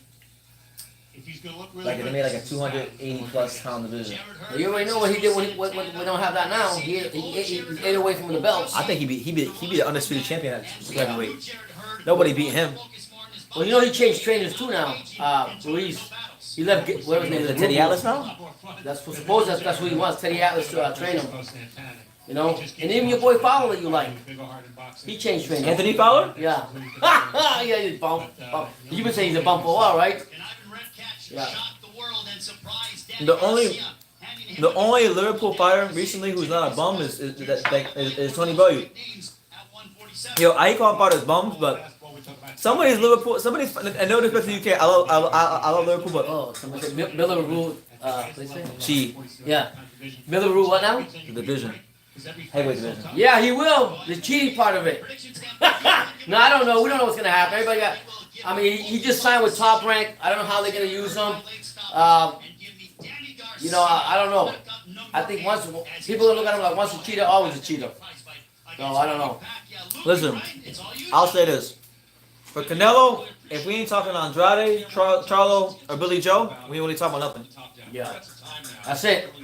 I mean, and then what pisses me off, and maybe De La Hoya just want to wash his hands and look bad and say I gave him all the options where he wants to fight. So now he wants to fight me. And no disrespect to Murata, because he is a middleweight, decent middleweight, very active middleweight, active puncher and everything. But I think Canelo needs to like hike up his skirt. And, That's right. And give the people what they want to see. You know, don't say you're great and all this and all you people when you're not fighting the top dogs. Even Boo Boo says fighters in their prime. Fight them now.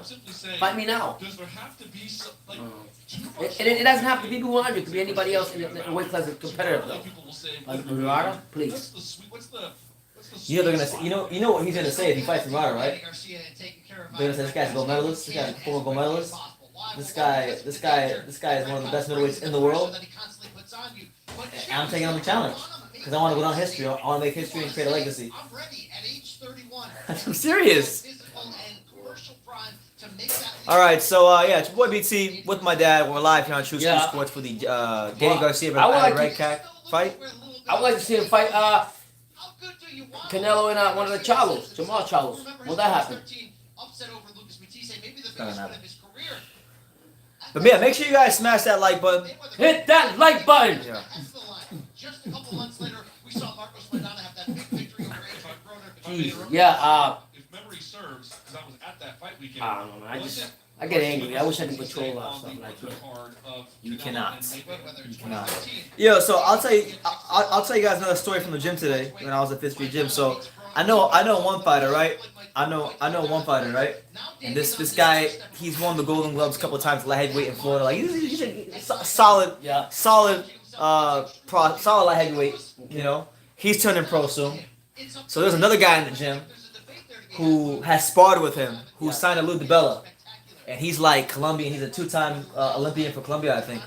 He's like 2-0. Got 300 amateur fights. This guy hasn't even made his pro debut yet, and DeBello was trying to offer this guy A contract raise. no. Oh, talk to DeBello was trying to set the guy who was the Golden Gloves champion on his pro debut up with the guy with 300 plus amateur fights for like 1,500. I'm like, yo, Call it what the it is. boxing game is all effed up. Yeah, they're trying to set him up to make hype up their boxes. That's why. Yeah. That is true, Jonathan. We are the fans, therefore we can control the sport. Well, it's like But the problem is, unfortunately, the fighters like, you know, we'll call a spade a spade. A lot of the American fighters don't get a lot of the American fighters just don't get the support because boxing's not very big in the country right now. You know, Andrade's not getting a ton of support. Charlo's not getting a ton of support. do you blame? You think part of it's the promoters or no? Just boxing as a general? just boxing in this country at large. It's like the best country in the world, but as far as how boxing is ran, it's not the best. So you like how the UK runs their program? Or? Not necessarily. I like how they cover the sport. Right. Like if you watch a soccer game in the UK, right? You'll see commercials for fighters. Like, and I'm not talking about just Joshua. Right. Even Josh Warrington. Wow. Josh Warrington is a legit name. So they just put everybody out there. Yeah. Exposure. In America, it's like,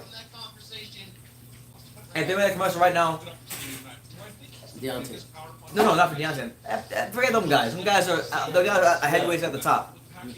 I'm talking like, let's just say, I don't know, Upcoming fights talking about? Demetrius Andrade, right? Yeah. If they're running his commercials constantly, Yeah. most people wouldn't know who he is right now. Because when they should have been talking about him, like when he turned pro, they weren't talking about him.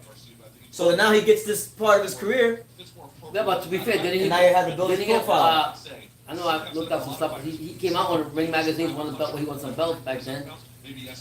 No, I'm not talking about boxing media. I'm talking about big sports media in general. ESPN, Fox, ABC, NBC, those platforms. Well, it was not to change the subject, but just give an example. It's like you were saying about, take for example, this is I don't know how to compare it to boxing, a fighter out fan right now, but like you were telling me with LeBron James that he did something wrong after the PEDs or something, or you were talking about between you and me about PEDs, and the media seemed to push that off, but yet they want to make this image of him.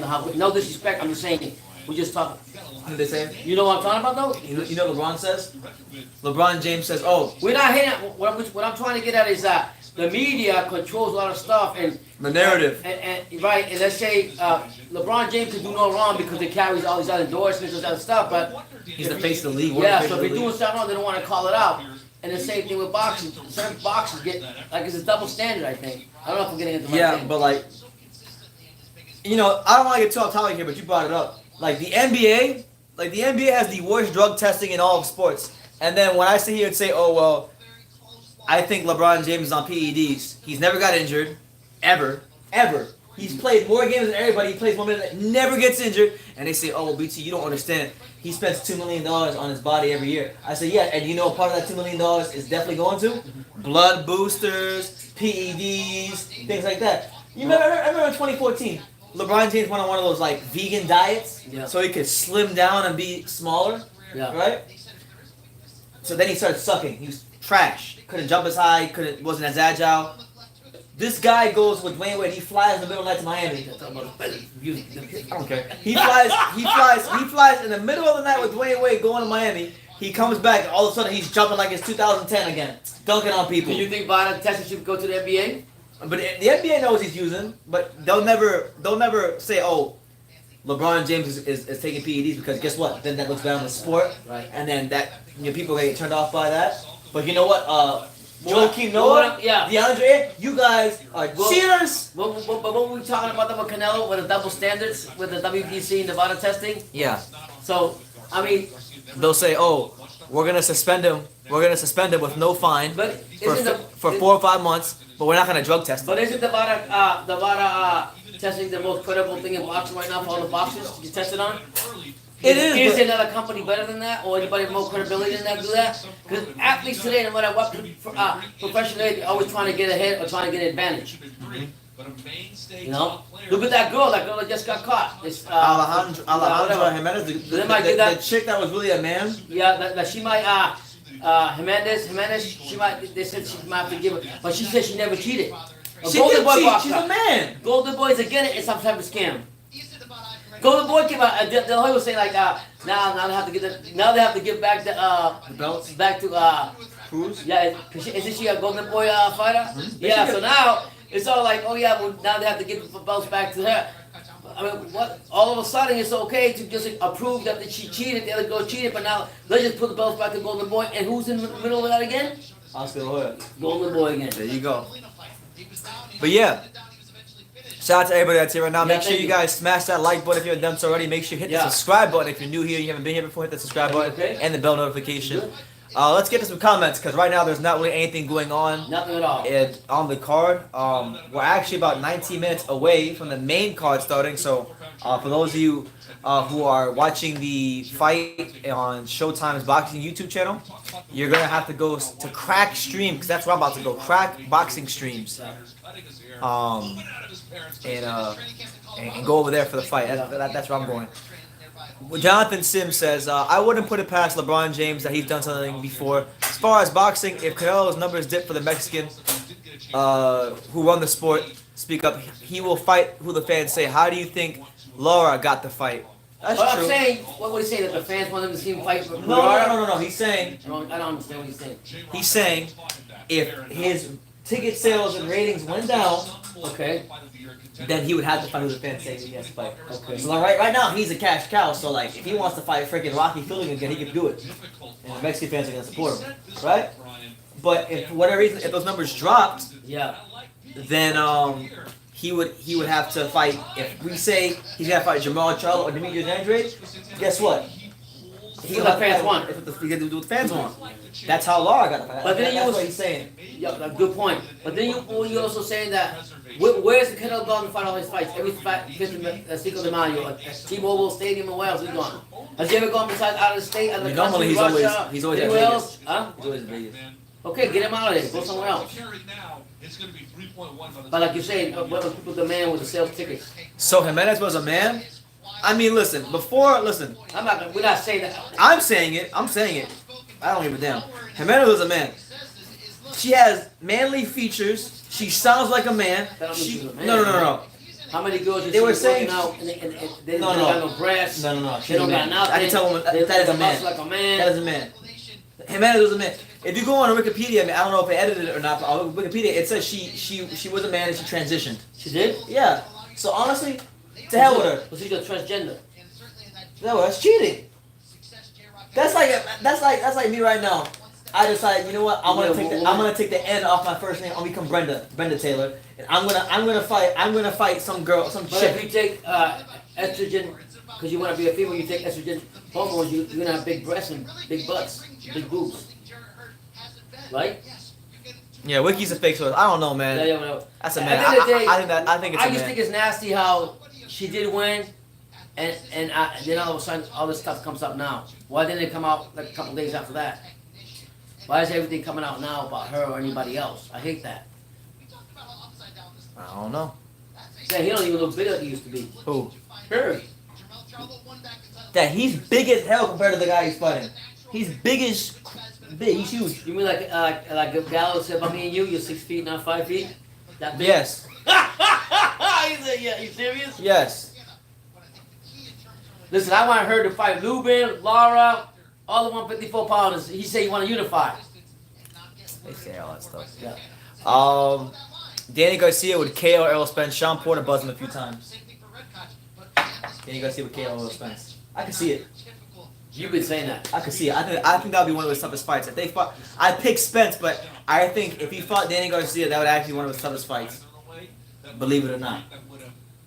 Are you saying that because Spence stands in front of him? And Yes. And you target? Yes. You won't think you might get adjustments for that? He might. Danny will catch him. Who's got more power? Danny Garcia. Than Spence? Definitely, yeah. Errol Spence ain't knocking nobody out with one punch. He's knocking you out, wearing you down. He's not going to place him Yeah, to the body. right. He goes to the body a lot. You Danny don't, think Garcia Garcia's you don't think Garcia's gonna do it? Wait, know what? Danny Garcia is getting out. Listen, Danny Garcia can get you out of there with one shot. I can agree with that, but you don't think that for argument's sake, you don't think that who we talking about? Garcia and Spence. For argument's sake, you don't think Spence knows that and he's gonna go to that body? He can do whatever he wants. He's gonna get caught or something. Has Spence ever? I haven't seen Spence ever like even been not drop back or bounce back or been like Some jolted fighter back. buzzed him. Buzzed who? Errol Spence. Did you watch the fight? He didn't buzz no Earl Spence. Yes, he did. Are you serious? What fight you watching? You mean when he went down a little bit? No, Sean Porter buzzed Errol Spence. Was it? What can we say? The $1 million question. This comes from Heuristic Beauty or Heuristic Beauty. The $1 million question is: will Spence be the same fighter? That's the question. That's what we want to find out. I don't know, and for that reason, because we don't know, I think Errol Spence, for the genuine sake of his own boxing career, he needs to really take a tune-up fight. Take a damn tune-up fight. Because I'm telling you right now, he feels good about coming back, and even his trainer said he looks listen, good. he's a man. He's a man. Derek James said the same thing. I don't give a damn what Derek James says. He's a man. We don't go by feelings. We use logic and rationality. You see that motherfucker right there, Manny Pacquiao? Yeah. You see this guy, Terrence Crawford? Yeah. He fight one of them off a tune-up, he gonna get sparked. Okay, what I'm telling you is, if he believes in his ability that he still feels good and everything, maybe in this sparring he'll get sharpened up. He doesn't. Maybe he feels. No. Derek James said he looked good. No.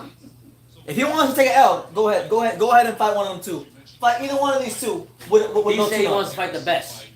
Okay. God bless him. I respect it. What I'm saying is, you just got in a life-altering car accident.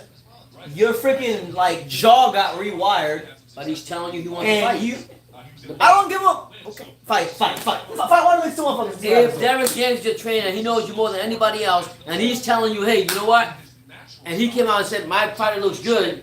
You think he's gonna jeopardize him? He looks good. Okay, he looks good. Where? Well, Derek James Well, knows. where does he look good? Where? In the gym. Under them lights is a different story. And sparring some random guy in the gym is different than fighting this guy or this guy. I'm just saying, you gotta get. I mean, you got Derek James has been there. He knows. He's telling you. He's not just gonna put his fighter out there just to put him out. I don't know. I think he's taking tune-up. Fight I don't know. He's calling his shots. He's gonna be doomed. You're right. A lot of people did say that. They want him to take a tune-up fight. He doesn't want that though. Okay. All right. God bless him. God bless him. So we have to respect his decision. What would you do? What would I do? He wouldn't fight on Pacquiao Crawford. Okay, if I'm paying you, I'm your trainer. Especially not Crawford. Okay, if I'm paying you, are you gonna go against his word? If I'm paying you, Like if you're his trainer, and his trainer's telling you, he's not gonna say, do you think Jesse Roberts gonna say, that's right? Yeah, that's right. Or Steve St. McKinley's gonna say, yeah, you're right. Or are they gonna say, F no, you're not fighting until I tell you already. But I'm paying you. And you know her got a new manager too, right? They split up after being, you never heard? This is the first time with a new manager. From my point of view, what I'm saying to you, he decided to leave because he had rough stomach. But what I'm getting at, if I'm a manager, I'm getting paid by you. I ain't gonna start no static. I know I'm he's gonna not. disagree with you because then I ain't gonna get no paycheck. I'm gonna be out the door without a paycheck. So if you tell me the apple is green, I know it's red. Yeah, it's green. Yeah. You know, I don't think they agree with what I'm saying. yeah. I'm starting to see that in boxing. Like a lot of trainers don't really come out and say what they really feel about the boxer because they don't want to get fired by the boxer. That's how the game goes. Pops is right. Listen to your dad. Respect his decision. Earl is the boss. Your dad is right, bro. Man, you just like Errol Spence, man. So anything gets said positive about him, you don't agree with all. Thank you, man. Smash that like button if you like Pops. Smash what he say. He's crazy too. He hasn't taken his medicine, but I'm talking boxing. That is not medicine. Yeah. I would have a life in the ambulance. If you had a heart attack. No. Yeah. I don't know. Listen. I'm just saying. I don't think it's wise for Errol Spence to fight Manny Pacquiao or Terrence Crawford with no You're tune-ups. right what you're saying. You're right what you're you saying. just almost died, bro. I know, but Brendan, You just almost died in a car but crash. if he feels his own ability that he wants to do, Why are you going by his feelings? He's a man. okay, he's with a that man. Okay, Brendan, if I'm Be playing- rational. Okay, Brendan, right now if I tell you, Brendan, you're the suckiest boxing channel in Florida, what are you gonna tell me? No, but you suck. I'm just gonna You point suck. Two schools plus sucks. I'm gonna play. What are you gonna say to me? I'm gonna point Are you to gonna my say? subscriber Are you count. gonna, are you gonna say thank my you, view Dad? count. Thank you, Dad. No, you're gonna say no. Two sports. Because you believe. There's no in competition yourself. in Florida. So no, there you go. You the same thing. none. Okay, but what I'm getting at, the same thing. That's what Spence believes in. He believes in his ability to do what he wants to do, whether we tell him what we think. He's gonna do what he's gonna do, just like I'm telling you right now. I can say Two School Sports sucks. It's the worst channel in South Florida, and you're gonna argue that point with me no matter what. You know why? Because you believe in your channel. You want to go out there and do it. I'm not saying you're right or wrong. This is talking the whole way. Ruben Crespo, shout out to Ruben Crespo. He said, "I love your pops." Yeah, who doesn't? Who doesn't? Everybody loves him. Jonathan Sims says, "No, it's not about Spence. It's what he's saying is right. The boxer is in control. She is the boss. The trainer works for the fighter." Yeah, but then the trainer, you're right. You're right what you're saying. But it's also the trainer to know the fighter and look out after the fighter and sometimes save the fighter from themselves. You know, that's part of the trainer's like job description. They don't get paid for that, but that is part of what the trainer That's the should do. reality of it. But when money's involved, Brendan, Errol Spence gonna get beat the fuck when up. money's If involved- Errol Spence fight 102, no, listen, 2 when he money's get beat the fuck up. involved, when money's involved, right? And how many times we've been around? We won't say no names. We run other trainers and stuff, and we put them on the spot with their boxes right there. A lot of them become politically just like give a political answer. They never give the true answer. Why? Because you might offend that fighter, and guess where you are? You're out the friggin' door. Right. Unless you're one of those well-to-do managers that's got money saved, you can say whatever you want. You know what I mean? That's right. Well, right now, we're about 8 minutes away from the Showtime telecast starting. So right now, there's no fights going on. So get your questions in, get your whatever you guys want to talk about in. Anything goes. So Get your popcorn ready. get your popcorn ready. I missed that for Terrell. Get your popcorn ready. Okay, Terrell Owens, your boy, Terrell Owens. Desi Kelly says Spence goes undefeated his whole career. Remember, I said this. That is not. He fight Terrence Crawford. He ain't going undefeated. I'll tell you that right now. I'm telling you straight All away. I'm saying, I'm telling you right now. He ain't beating no Terrence all Crawford. I'm saying is, if you want to make your resume as good as it is from the PBC side, you all better go across the top-ranked street and go get Crawford. That goes to Garcia tonight. If he beats this guy, which I know he's gonna beat, after he does that, and they ask him alive, they say to him, hey, you know what? Who you want to fight next? He better not tap that and say, well, we don't know, blah blah blah. Call out Crawford. That's what I want to hear from some of these fighters. Call out Crawford. Give that man the respect. What happened? See, you said Ferrari 1, Errol Spence 0. He said he's crazy. Yeah. Yeah, so that's what I'm trying to get at. I mean, you got to come up here and then say, oh, well, we're going to take a vacation and we're going to talk to my management team. You know what you want. As a matter of fact, I was reading an article, I don't know who was saying that at the end of the day, the fighters make the final call who they really want if they really want something done. True. Ruben Crespo asked, what's the weather in South Florida? Yeah, the weather in Miami right now, as I'm speaking to you guys, it's 70 degrees Fahrenheit with no rain.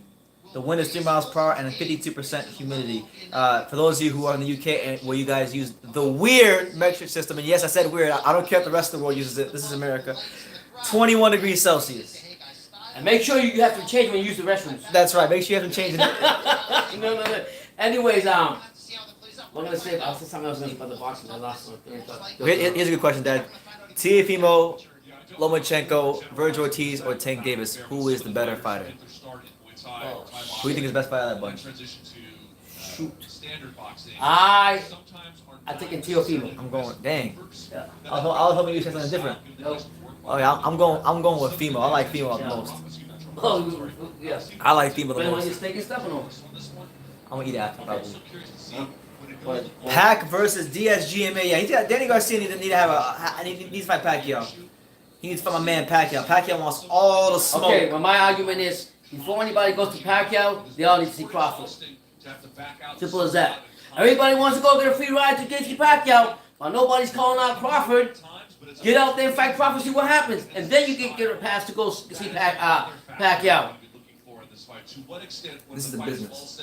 This is business. Okay, I understand that. I understand the business, but I also understand your legacy. Which, if you already got money, Legacy your don't, legacy don't pay bills. You know, legacy will you know who last said that? long time ago. You know who Yeah. said that? Legacy don't pay bills. You know who said that? Who? Flood me, Okay, Flood me. okay, I got that right. But your legacy, when you're long gone, is what's gonna stand out for you and keep you living, keep you alive, so to speak. I'm gonna quote Coach Dino in one of my interviews that's coming out soon. What do you say? This sport is about making money. You can't go to your landlord when the bills are due. If you have, I'm a world hold champion. on. If I'm a world champion. I'm speaking for the point of view that you already got. But I agree. No, I agree. With Billions you. and I billions. agree. I agree.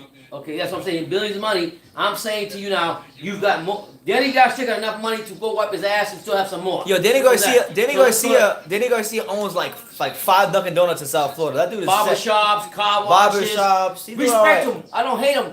Good example for all Philly fighters where they come from. They had nothing. When they came out.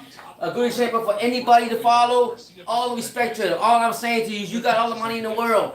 Where's your legacy at? Same with Canelo. You got all the money in the world. What kind of legacy you want to leave behind? That's what I'm saying. That's what I'm talking about.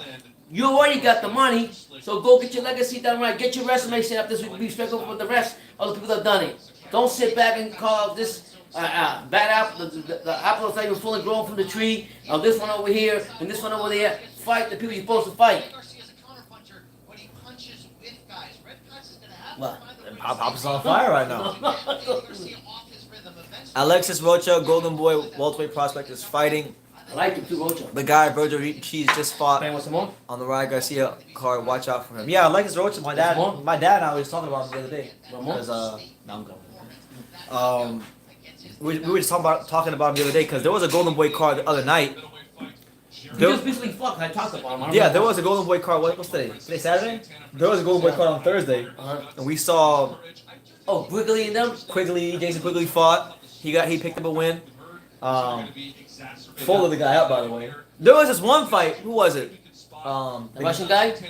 Looked like The Russian guy in Panama, and the guy, literally could not even stand the up shoe straight. thing. His The shoes sneakers. were slipping. Oh, I was telling my son before he came in the ring, I said, those shoes he got on are very slippery. And they never changed them. And throughout the whole fight, he couldn't get his balance, so this guy beat the crap out of him. Lucky Blue, what was it? The guy that was Blue Lucky, Lucky Boy. Yeah, Lucky Boy, yeah. I forgot his actual name, Yeah. but his nickname was Lucky Boy. But my whole point, he wanted to fight because the guy couldn't change his sneakers and he was sliding all over the place. Insanity. That's what they were saying. It was worse than the Gamboa Yeah, fight. that's why- At least Gamboa could kind I've of move. seen Spike O'Sullivan. I've seen other fighters before the fights. They literally go in the ring and they go back, they try it out and everything. And a lot of fighters don't do that because they count on their trainings and everything. Sometimes the biggest mistake you can do. He was sliding all over like he was ice skating. That's right. He looked like he could play for the Florida Panthers. And you said it would have been a decent fight if he had attracted him to shoes. I guess. Yeah. I mean, he was throwing these weird shots from everywhere. Yeah. That guy was a lot sharper. Danny is #1 in the WBO. He don't want to fight Copper. He's going to wait for Spence. His legacy ended at 140.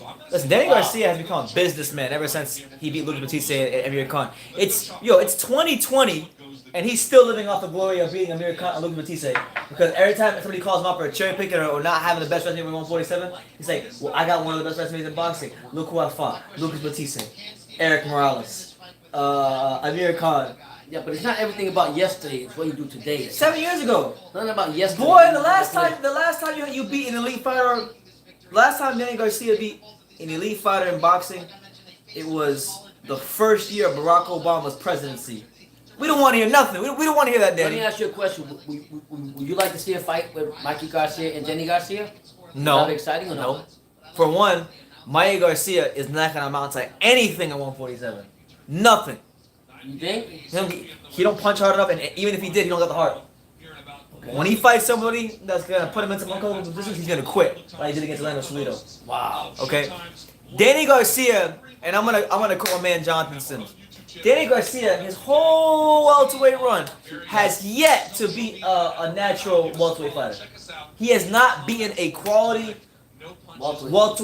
natural welterweight fighter. Wait a minute. What about Lipinets? He got a title with that. But he could have fought No, Danny Garcia. Oh, Danny. Oh, yeah, Danny. I'm sorry. Yeah. Garcias besides Ryan are bums. Wow, yeah. So you just say you're just making money here, jumping from this one for that way and that way. But I mean, Ryan Garcia, this shit's supposed to make some noise on a lot of fighters. Didn't he say that? That's what they all say. Yeah.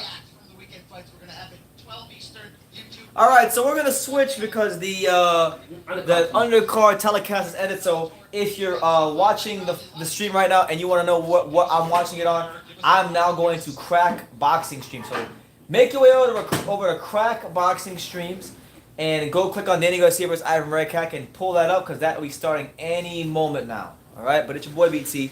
We're live here on True School Sports.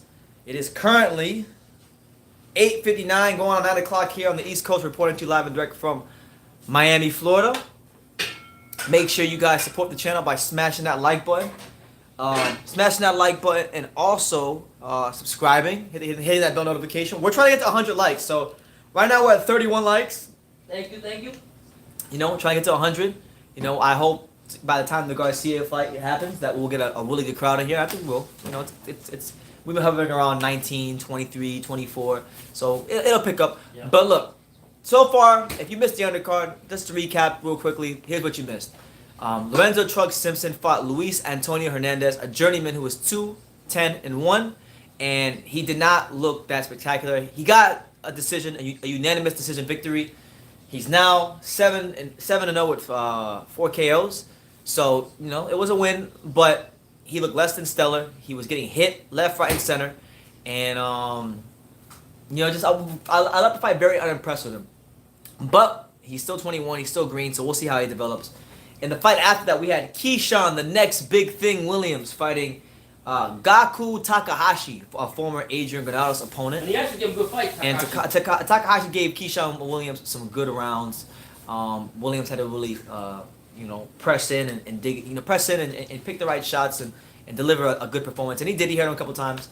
And he earns victory. And he improves to 7-0-1 and continues his climb up the ladder. And that's pretty much it. Those are the only 2 fights that have happened so far. We got a prospect named Patrick Harris, who I'm not. Again, another fight I'm not too familiar with, but yeah. You know, I like when I watch guys who I've never seen fight before because I can really be unbiased because I don't know anything about them. But yeah, go to Crack Boxing Streams. The Showtime telecast starting now, so we're gonna turn the volume up. Give me your predictions. Leave your comments down below. Anything like that. And yeah, just overall, thank you guys for being here. The former 2-division champion has faced the best at super lightweight and welterweight. He remains. It is worth noting too. He's gonna be live Thursday night. I'm not sure when, but be on the lookout for him Thursday night. I'll be here. Might not wait, but I'll be here.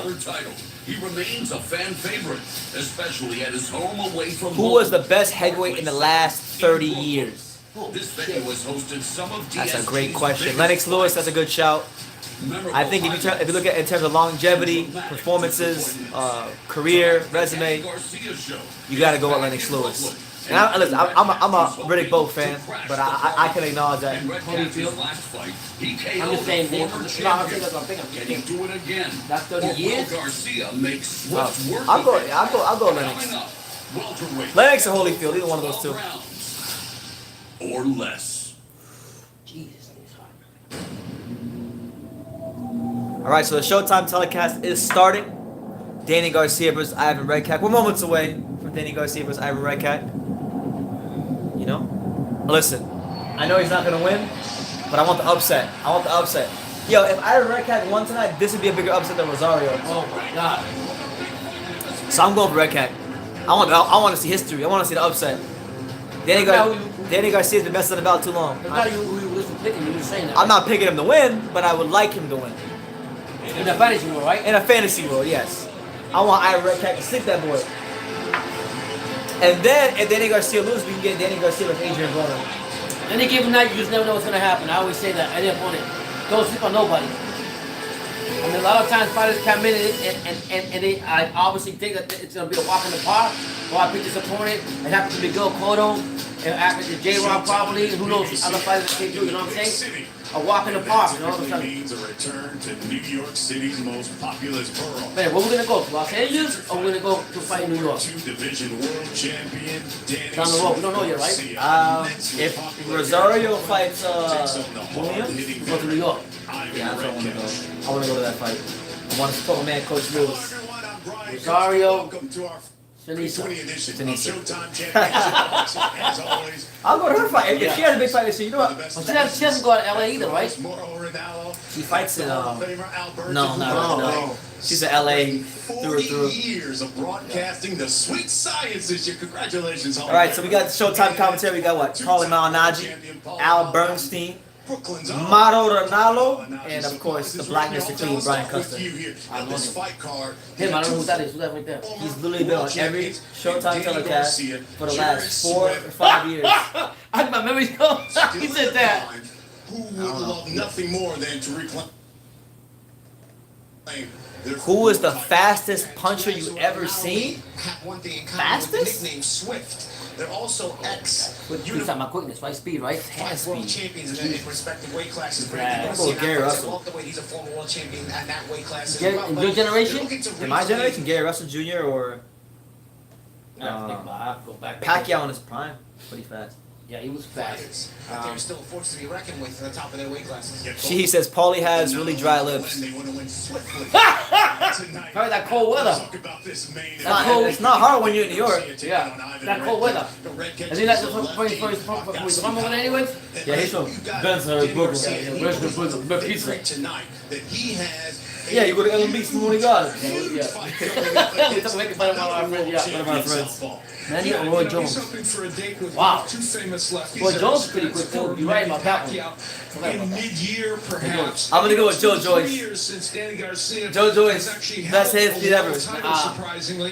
His 2 losses. All right, so there he is, Danny Garcia, Roy Jones. stepping into the arena But at age 31, with Sam Watson's son. is Forgot his just name. starting to Yeah. tick. So he wants to have a terrific 2020, and that starts with a big win over Redkach tonight. As for Redkach, at age 33, this is There his he is. second Oh, he's fight, done. as you He's got that mentioned, hair. at He's 140 Ivan Redkach got yellow hair. winning He got against Office Max highlighter color hair. He got nothing to lose. It's like I'm here just there. He's got nothing to lose. He looks happy to be here. That he can upset the apple cart here tonight. What's his backup? He's a little bit distressed. He ain't got no backup. He's coming in dolo. So like when Danny Garcia walked in, he had his dad. He had an entourage. Ivan Redkach, he comes strolling in, That's crazy. walking in solo. I'm like, brother, Straight solo on these Where's fools. the trainer? Where's the nothing? Wasabi World, he's speaking that positive into existence. He said Ivan Redkach is gonna win. That's right. You know what? Ivan Redkach is gonna win. Let's go, champ. To Julian J. Rock Williams last summer. Yeah, in the words of the dearly departed But David that's not even a mandatory. He just picked it out of a hat, right? Cherry pick, right? He picked it out of a hat. Pretty much, he's handpicked. You have to account for quality of opposition when you mention fast hands. I'm gonna go with Oh, wow. that's true. I would go with I think Pacquiao's still a good There shout. you go with all three, baby. Jerry Hurt's back, baby. James Toney had pretty quick hands when he was in the lighter divisions. Oh, you know what? Floyd, Pretty Boy Floyd. Oh, yeah. You can't Pretty take that Boy one, yeah. Floyd All was due respect fast to him. as hell. I'm talking Floyd at 130 with a fade. Well, he is a fan-friendly warrior. Oh, he's gonna get killed. Francisco Santana, let's go. In weight and level of He opposition. beat Felix Diaz. I can damn, he's gonna get killed. He beat Felix Diaz. You just see the size and that? 154. Redkach, for those of you wondering, Ivan Redkach's hair is like yellow, like neon, Yeah, like a yellow, fluorescent type like a color. fluorescent yellow. Think of it like that. My man Pimp Daddy is going in on another YouTube channel. He says Showbiz. I'm assuming he's talking about Showbiz, the adult YouTube channel. Showbiz is a homosexual. I mean, I don't know if he is. I don't know if he isn't. That's his choice. So, let's I like ass. for tonight. No, don't say it like that, 'cause he's gonna dig it. Yeah. Women. I like women. Anyway, so for those of you wondering on the call, we got Stephen Fulton. Yeah. You know, who's really making his name for himself in boxing. You know, one of Philadelphia's upcoming fighters. We got Jared Hurd, the cherry pick of the year. That guy's gonna get destroyed. We got Danny Garcia. It's the Danny Garcia show against Ivan Redkach. But there's 30 of you in here. We're pushing for 100 likes before that Danny Garcia main event. So do me a favor.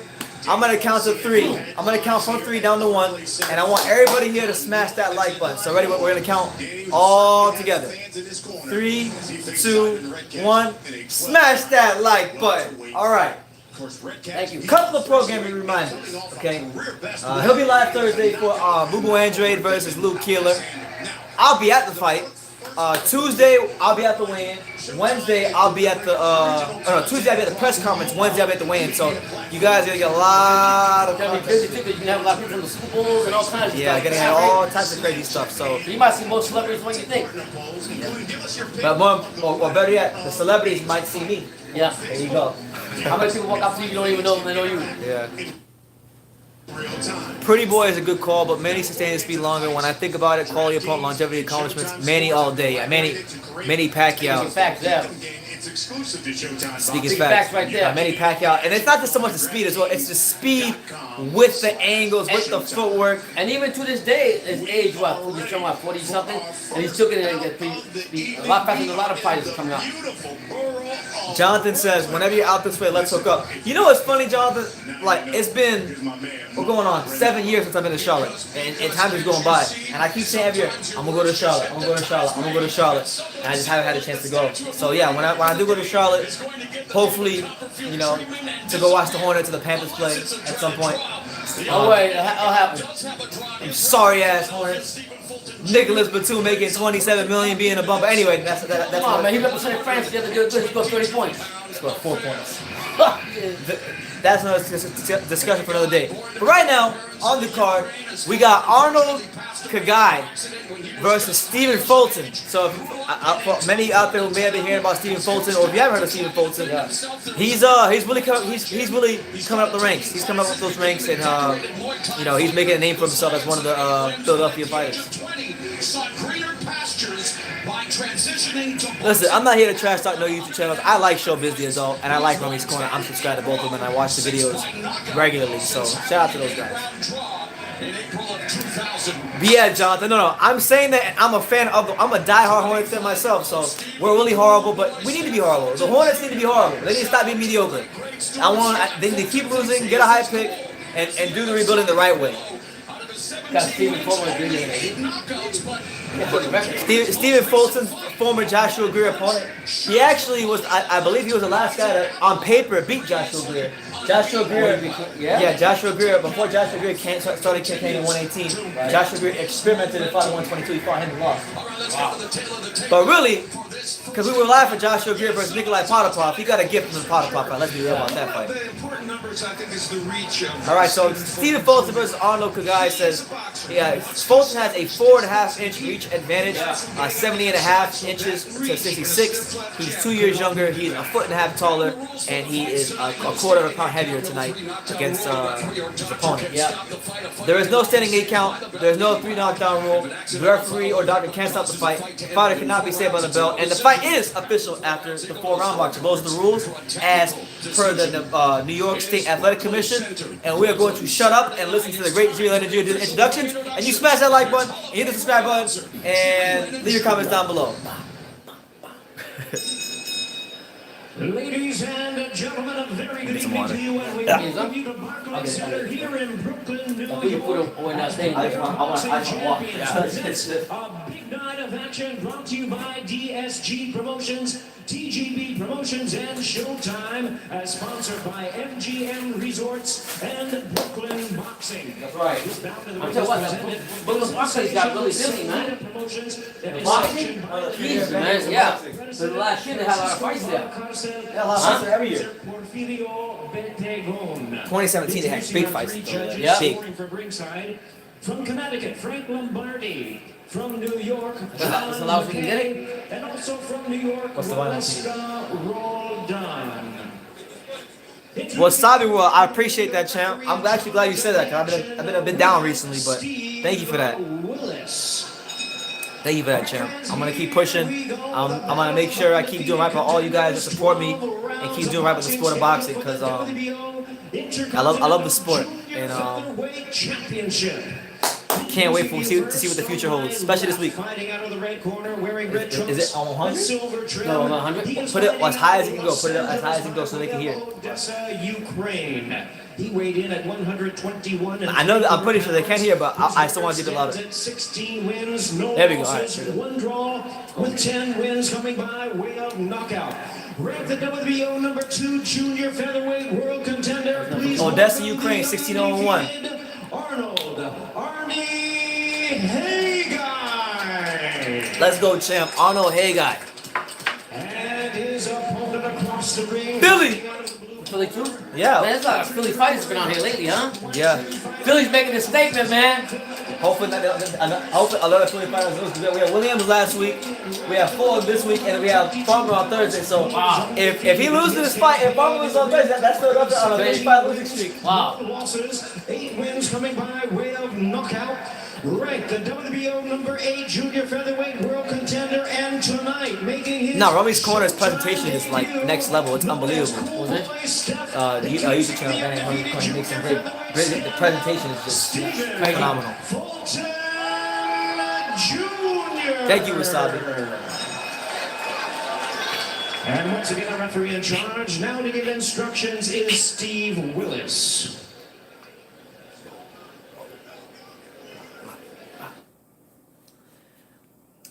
I've started shadow boxing. I'm trying to like Get that going. get a streak of shadow box. I've shadow boxed every day for 30 minutes to an hour every day for the last 3 days. I'm trying to get to 56 days for an 8-week training camp and see how I feel after that. He got the height advantage too. He's bigger too. Fulton will be a big Everyone is bigger. All the A-side guys are gonna be bigger in this card. 16-year referee Steve Willis officiating his 226th professional fight. As we get things started, this triple header emanating from the Barclays Center in Brooklyn. Undefeated. Yeah, no, I think of the guys on this main card, Stephen Fulton probably has the toughest fight. Because Hurd is in a cherry pick, Garcia's in a cherry pick. So this might not be the fight of the night. He's WBO number 2. Yeah. Japanese guy. Arnold Haggai tonight. Haggai in the red with silver trunks. You see a small face from the guy. He's trying to like disrupt the speed of Fulton because he's gonna have to try to cut that gap somehow. Because Fulton has a Stephen Fulton in the black trunks, Haggai in the red trunks with the silver trim on the side. Fulton looking to make a statement tonight in the 122-pound division. He's a big 122-pounder. I gotta say that much. I know that right off the bat. I was trying to tell you. Fulton and Haggai would love to acquit themselves. He's about as big as that Dominican fighter I was telling you about. Bright lights here That in guy? Brooklyn and No, maybe the Dominican fighter is a bit smaller. There you go. Haggai with some good body shots there on Fulton. Fulton has to make sure he keeps it at the end of that jab and use his feet, use his foot speed, use the ring, and really just round by round, pick his shots. Pick shots to hurt him. That's how he wins. This guy right here, he has to close that gap and really give Fulton something to worry about. Fulton has beaten 6 previously undefeated opponents. We mentioned in his last Good left hook there by Fulton. Fulton It's Fulton looking to establish putting that stick on him, putting the jab on him. handcuffing the temple area of Haggai. yeah, he's gonna need that jab to succeed time. It can establish the distance that he's gonna feel comfortable fighting at because you see how fast Haggai can close the gap on that counter underneath when he got those body shots off about a minute ago. That was not just body shots, that was on the counter. Yeah, Haggai, Moving in, but he's very patient, giving a lot of angles, doing a lot of feints.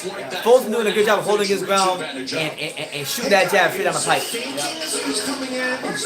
Right now, Stephen Fulton versus Arnold Haggai. Stephen Fulton is a 122-pound prospect, or not prospect, I would say contender now. And he's been from Philadelphia, getting a lot of wins, looking very sensational.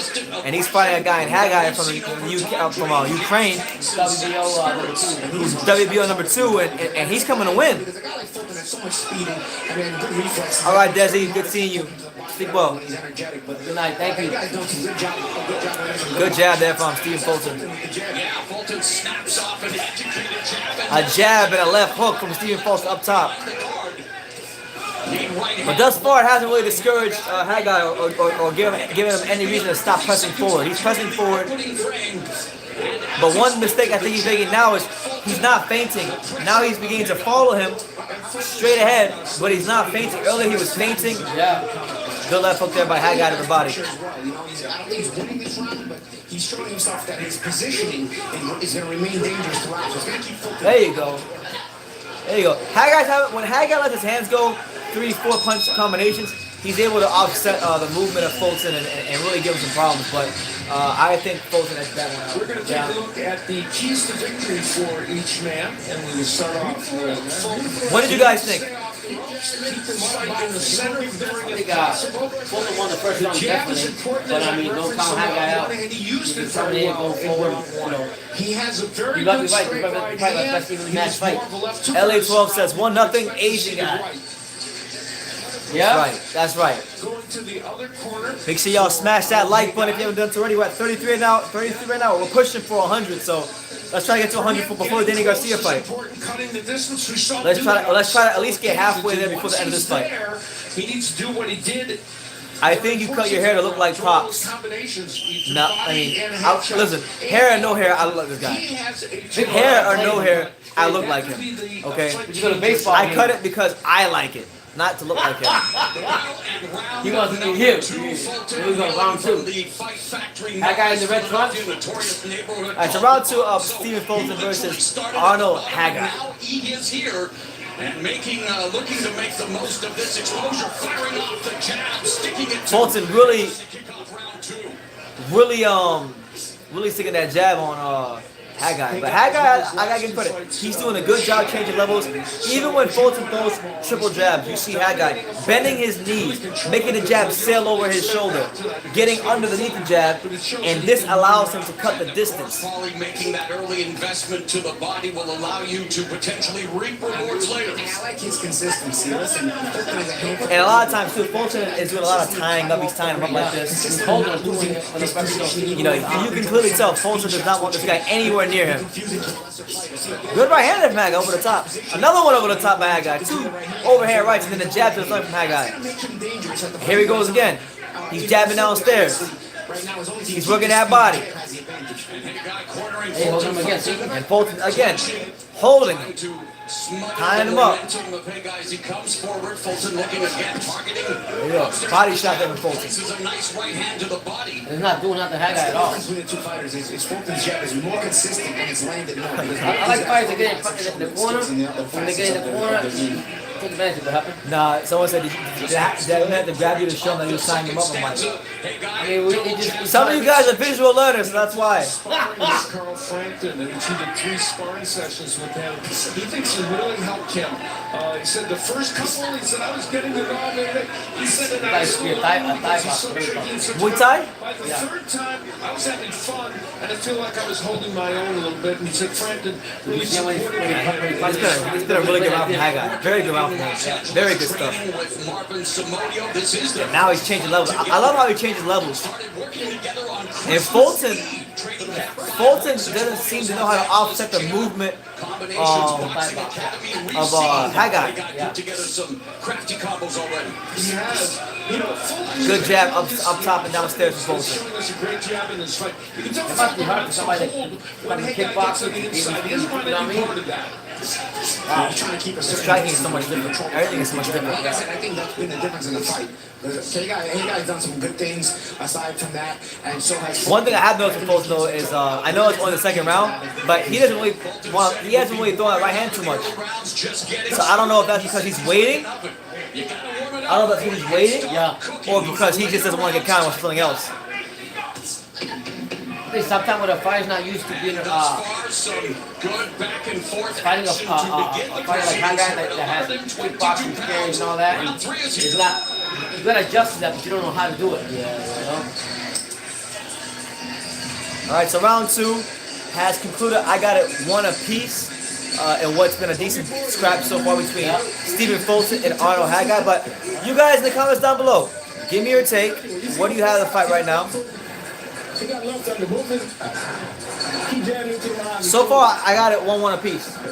When you reach over there in the corner when you want to rope, that's when you take the right hand. Right? Other than that, you don't have to take no unnecessary thing. Okay? You're getting close. So I like the jab. We need to go aggressive. Yeah, but make sure if you haven't done so already, smash that like button. Hit the subscribe button if you haven't done so already. Okay? Yeah. Once you put them on the rope, I don't drink the Vita Coco. not just one. Okay? I never drink in the can. Whenever it's in the can, it's trash. No sugar, no nothing in it. Whenever it's in the can, it's trash. You like it? For me, I can't. I hate coconut water in the can. It's trash. This is round number 3 scheduled for Someone says, "Let me find out Pops is hiding immigrants for a living." I think Pops is doing Harry something. Why you not even what he said? They said, "Let me find out that Pops is hiding immigrants for a living." Let me, Pops is doing Harry something. It's all good, man. I laugh all day. All right, so round 3, Stephen Fulton versus Arnold. The guy's been a good fight so far. And now, early on in the 3rd round, you see Arnold Kaga. He's throwing double jabs. I think he's kind of downloaded the information of Stephen Fulton, and I think we're gonna see him press even more. I just think that Fulton is not used to. He has with his feet, like he wants to kick. He doesn't want to. But I think his awkwardness and his style of fighting is just throwing out Fulton. That's why he's throwing that right hand. Yeah, good right hand in a roller from Fulton. And yes, he's being very disciplined keeping that right hand up because he doesn't want to give the guy any counterpunch opportunities because that's what Kagai wants. He wants to throw the overhand right. And shout out to my main man KOD, testimonies, trucking, and rap freestyle. Thank you, absolutely excellent show. Thank you. You're far too kind. It's important that he keeps his concentration every second or every round because his guy is Stephen Fulton on the entrance, especially on some of those counters. You know, the uppercut now twice has been tried by Haggai. He has to be careful not to throw it from too far out, but he did land the That guy can get in the corner. A good triple jab there from Stephen Fulton. And then a right hand from Kagai. And here we go. Hey guys, putting that pressure on him. Oh, I just realized too, the great Steve Willis is refereeing the fight. Yeah, I just want to make something starting for your first fight. Shout out to Steve Willis. Who do I think is gonna win? I think Fulton will probably get a decision, probably. But I don't know. This guy keeps putting that pressure on him. I mean, now he's going to Andre Ward. He's tying him up. He's putting an elbow in there. As you said earlier, he's a guy who's better in the second half of the fight. That's the style of the thigh. He always comes to mentally pressure you and physically pressure you. If he gets pulled to the corner, I think he gets advantage. Oh, yo! So they kind of like what happened there? Kagai kind of rolled right into him, and then they kind of tied up. And the minute they tied up, Kagai took him, and he slammed his ass right to the floor. The head game thing. He just slammed him. All right, Fulton, you better stand up now. No, he straight disrespected Stephen Fulton. He slammed his ass. And a right hand from Kagai. Fulton, you better show out now. Look what he's doing. And Stephen Fulton, Andre Warden, grabbing the legs. We expected it to be. Yo, Kagai's showing Fulton no respect right now. Fulton has to remain disciplined. Don't let this get you off your game. Man. Wow, the show, that was crazy. That was crazy. He picked up and went, boom! And then he slammed his ass. Especially at the last 30 seconds to 40 seconds. Fulton, need to wake up, man. Show respect. Nobody punched you in your house.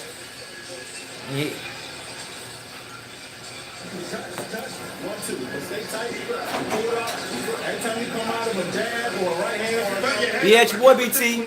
We're Currently in the heading into the 4th round of Stephen Fulton versus Kagai, and this is the first round on the Danny Garcia Redkach undercard.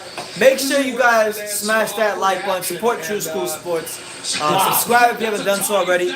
You know.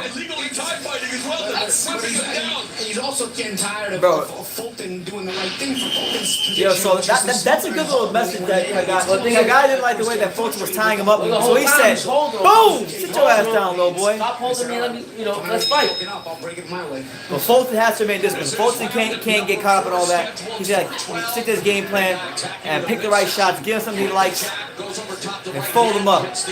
Extended arm of Fulton. Fulton. With the jab. Counter left hook by Kagai. Mental pressure. Look at the cutting off of the ring. Look, he keeps a certain distance. I mean, he's put some serious pressure on him. Fulton has to really. I feel like, you know, as this fight goes on, Fulton has to really hit this guy with something to get his respect. I don't feel like he's really hit him to get his respect. I'm beginning to believe more and more in Kagai the more the fight goes on. The more I see him pressing forward, the more I see him setting traps, countering, the more I begin to believe in him. So Fulton has to really send a message and land something of significance. I see Fulton doing what? Going backwards a lot. No, a confident fight goes forward. No, and Gaga's been doing the whole fight. You know, the whole fight. Spending a lot of energy as expected here. As 1 minute has elapsed in the fourth frame. I don't know if it's harder to train for guy boxing or regular boxing.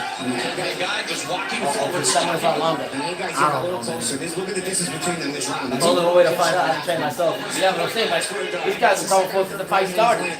Yeah, Kagai's gas tank is crazy. He's coming forward. He's not relenting, but it's not so much that he's just coming forward. He's doing it in an intelligent manner. He's fading downstairs. He's fading upstairs. He's throwing overhand rights. He's sidestepping. He's doing the subtle things that make opponents have to think and expend mental energy to get away from that. Fulton being a taller fighter, he should be taking advantage of that. Fulton does throw these good little 2, 3 jabs. And look, that pisses me off when like he'll throw 2 jabs. And then he'll be like 3 feet from the guy and he just grabs him like he's playing Fight Night or something like that. Like, no! I think what it is, I'll be honest with you, you haven't figured out Kagai's style of fighting, and it's confusing him as a boxer. It's not just boxing, it's coming off. And one thing I'm starting to notice with Fulton too is he backs up in straight lines. And a couple of times Kagai shot an overhand right and he's falling a couple of inches short. But as the fight goes on, he might not fall a couple inches short, and that's when Fulton might get in trouble. Have you ever called the Muay Thai No, he's still going forward. Look, he's laughing at him right now. Guy's laughing at him. Good counter right hand by Kagai. Fulton's pounding his chest. He's Right wants there, to man. smoke. Get him right there, man. Come on, attack, man. Eat him up alive, brother. Come on. Here we go. The fight's breaking out. Man. He's telling you, come on. The Fulton ties him up. Yeah, but he's in the corner. He's like, All right, Shahid, give me your top 5. under fire, courtesy of Hagai here in the fourth. And Fulton goes to the body. the guy got doing this fight.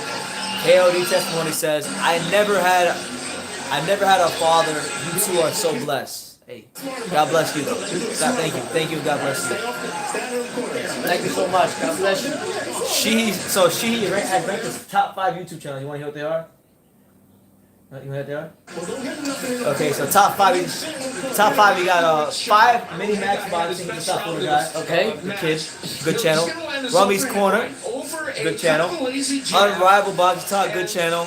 Official Honcho, fantastic channel. And then I'm talking about you, you know what I'm saying? You got the right number right here. We knock everybody's southpaw out. Yeah! 2 Sports! You got me popped up, brother! You don't want that from me! You don't want that from 2 Sports!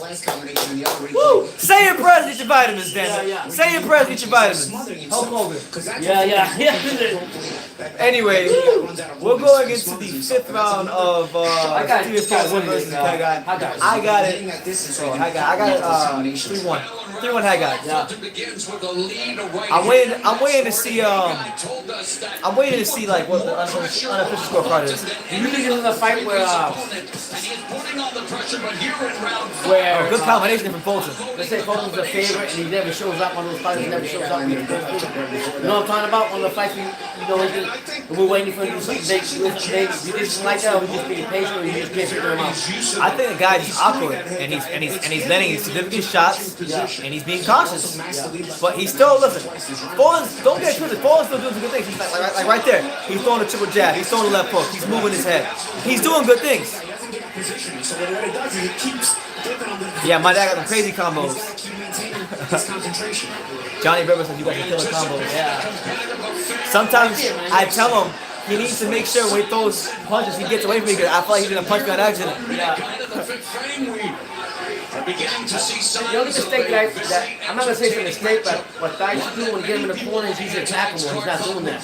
That's where Fulton turns himself around. You know what I mean? Fighters on just on the cusp of perhaps. Good jab there from Haggai. Certainly stop Fulton. And what Fulton has to start doing is counterpunching a little bit. So he's got to start taking the confidence. He throws some good combinations himself. But when it's your turn and my turn, you're not going to get. I don't know what Thigh is doing. There you go. Good over right hand there by the Thai guy. But then Fulton's holding him again. Stephen Fulton turning into Andre Ward. When he closed the gap, he turned into Andre Ward. When we got him in the corner, you gotta take care of that. Yo, and he's throwing these real subtle, like when Fulton doesn't move, if you watch him, he's throwing these right hands straight to the body. Right. So just look for that punch. Look for that punch again. He's gonna throw it again when he closed the gap. Watch. And it doesn't appear to be shaking Haggai's confidence whatsoever. Got really good overhand right. Fulton has definitely there's been an uptick in his offense, and yet still. Hey, see, I told you? Yeah. The straight right hand to the body, he's throwing it. Setting traps and whatnot, but we heard his corner say to avoid the corner as much as possible. Yes. And a lot of times, Jonathan, these fighters are so scared to be in the pocket and hold the ground and counter. They don't know how to do that. They don't. And sometimes they know how to do it, but when they get under the lights, they just don't want to risk getting knocked out in front of their friends, family, and girlfriend. Let's go. I trade water. Yeah. This guy don't care when he fights. He's just going forward, man. Yeah, good kind of left hook there by. He wasn't ranked number 2 for the WBO for nothing. I'll tell you that. Oh, Like a low blow. that might have been a bit low, but it wasn't that bad. I've seen worse. Good left hooks to the body there by Fulton. Fulton began to go to that body. Philadelphia stand up. Stephen Fulton using the ring. So a better round for Stephen Fulton. I'm giving him that round, so I got it a close fight, but I got Haggai up by 1 round. I got a 3-2 in favor of Haggai. But what do you guys have? Drop your scorecards down below. I would love to know what you guys think. I got Haggai win by a round, but I'm sure the judges got Fulton up probably. She says he thinks Fulton. He's not scoring it, but he thinks Stephen Fulton is winning. I mean, you could be right, but my only thing I don't like about Haggai is that when he gets him in the corner, he doesn't attack him more. He attacks him more because Fulton's ready for that. Once he gets him in the corner, you see him around. You know, he starts swinging back at him. But I think Haggai's been the better fighter than me. Here's where the Fulton jab being such an important weapon, doubling with it and tripling. And then we talked about him scoring the knockout in a recent fight to the body. He's a very good body puncher as well. And there you see Fulton at his absolute best. Please hit that like button. They give you a 2 sports. Subscribe to 2 sports. We're right now in 6 of 12 right now, halfway through the fight. The guy again takes both sides in the middle of the ring. Fulton backing up, but counters. The guy with that short left uppercut. Yeah, but I will say this, it looks like Fulton is beginning to pick it up a bit. He's picking it up. He's doing some things better. He looks a bit more looser. His shoulders look looser. You know, he looks more relaxed. And he's been landing some good body shots. He's been picking good shots, better shots, I should say, as the fight goes on. So maybe this might be a case of Fulton figuring him out a bit and at the same time catching a second win. Fulton holds again after a right hand to the body. Fulton with a strong power jab to the stomach. And Haggai coming forward with a left hook and a right. Right there, there you go. Body shot by Haggai. Fulton. Intensity is starting to waver a little bit here, I think, in this round. So he needs to kind of step on the gas. And jab to the stomach there by Haggai. Stephen Fulton.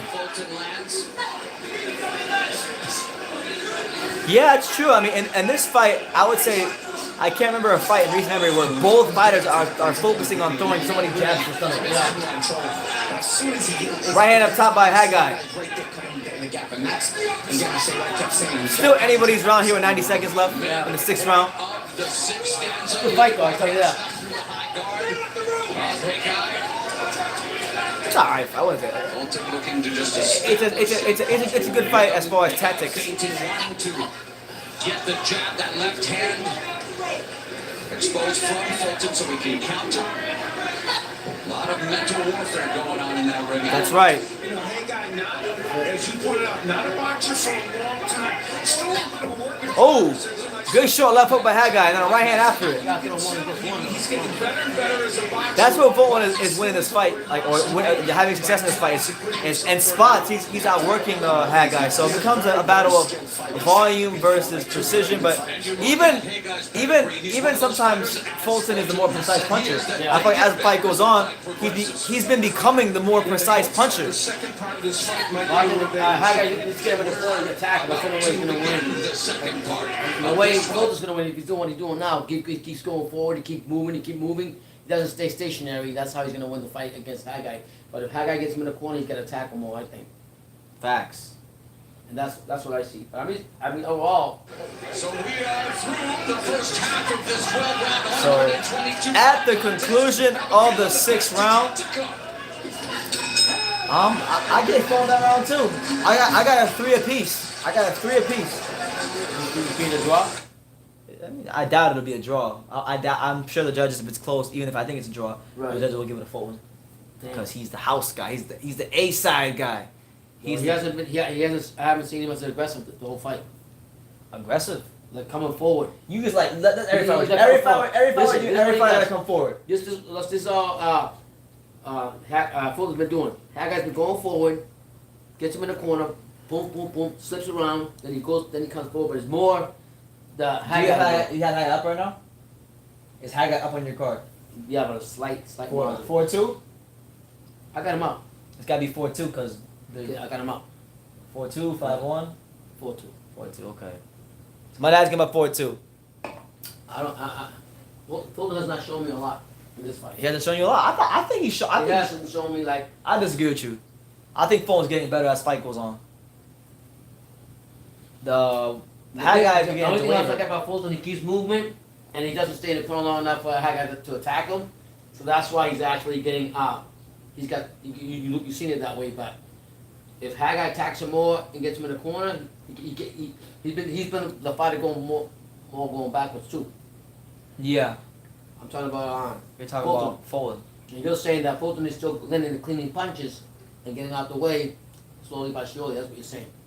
Yeah, I think Mm-hmm. I think Fulton is getting better Yeah. as the fight goes on. I think he is. I don't know why, but the stream is I got Haggai. going crazy right now. So we're gonna go Haggai, baby. switch over to boxing What do you guys streams got? 100. What do you guys have? And let me know what you guys think.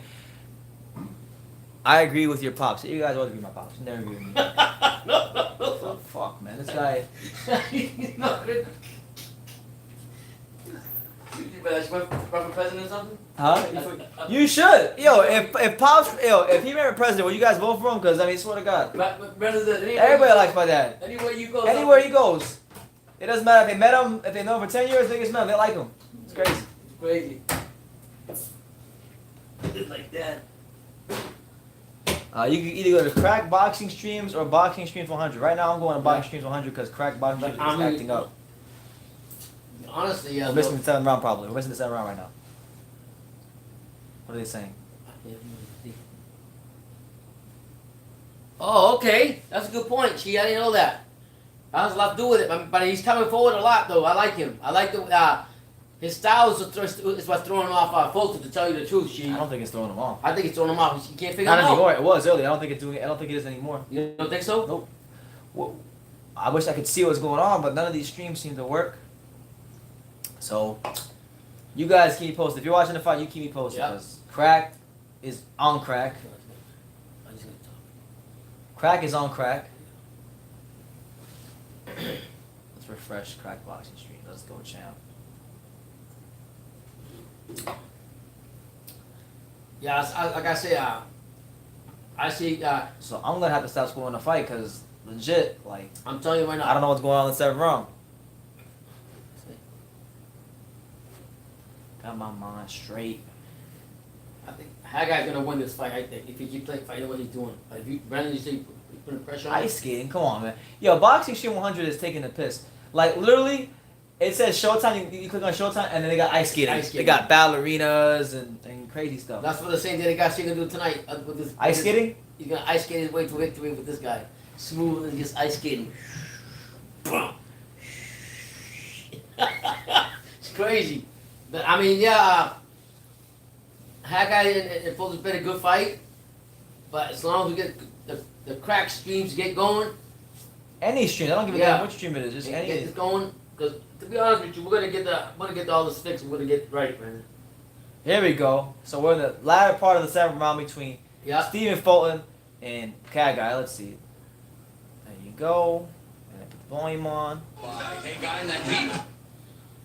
That's all his weight on Fulton, and again, referee Willis. So who won this round? Because we missed most of it. Who's winning this round? The ref has done a very good job. Yeah, that's what I said. Look at that. A good 3-punch combination right down the middle from Stephen Fulton. But he's not doing that to Haggai. He's right there. They're landing. You score round by He round. got no power at all. They're landing. It doesn't matter. They're landing. Watch. Push it back. Get him that corner. Left in the 7th, but then backs up slowly to the ropes. He seems comfortable there, Paul. Well, until he gets there, usually K-Guy he was able to take away the space of K-Guy. So, things picking up as we head to round number 8. I can't say Fulton won that round, but he won the last part of that round. Which one, guys? Which one? He's getting tired too. Looks like getting tired, guys. You guys say please hit that like button. Subscribe to True School Sports. Against in the corner of the ring, here's where What do you guys have that score? What's your scorecard right now? his jab and the great body work. Steve Hubbard made a very good point. Give me your mother loving scorecard. Body work, and that Make sure you smash that like button, guys. We're at 39 likes. We're trying to get to at least 50 before this fight's over. So if you haven't hit the like button so far, smash that like button and hit the subscribe button if you haven't done that already. But Stephen Fulton, he's beginning to pick those shots on the middle. I really like. He thinks Haggai's gonna win. I think Fulton is beginning to pick it up slowly but surely. I think he's figuring out Haggai little by little. Haggai win this fight right here. So round 8, I didn't score the last round. I can't tell you who won it because we missed it because of the screen. Yeah. But Stephen Fulton with the triple jab to start the round, trying to offset the movement and aggression of Haggai. I like Haggai. He's finally going forward. He doesn't really. Straight right hand from Stephen Fulton that lands. well, that's not a monstrous amount. I think Fulton is completely relaxed, and I think he's got him figured out. As much as he's doing it tonight. I'm thinking with Haggai. Right there, Haggai. You gotta attack him right there. Don't wait. Don't. There you go. Keep going forward. More. There you go. Keep him in the corner. There you go. Haggai trying to punch out There the you clinch. go. Punch him out too. Get in the way. Both part in the middle of the ring now.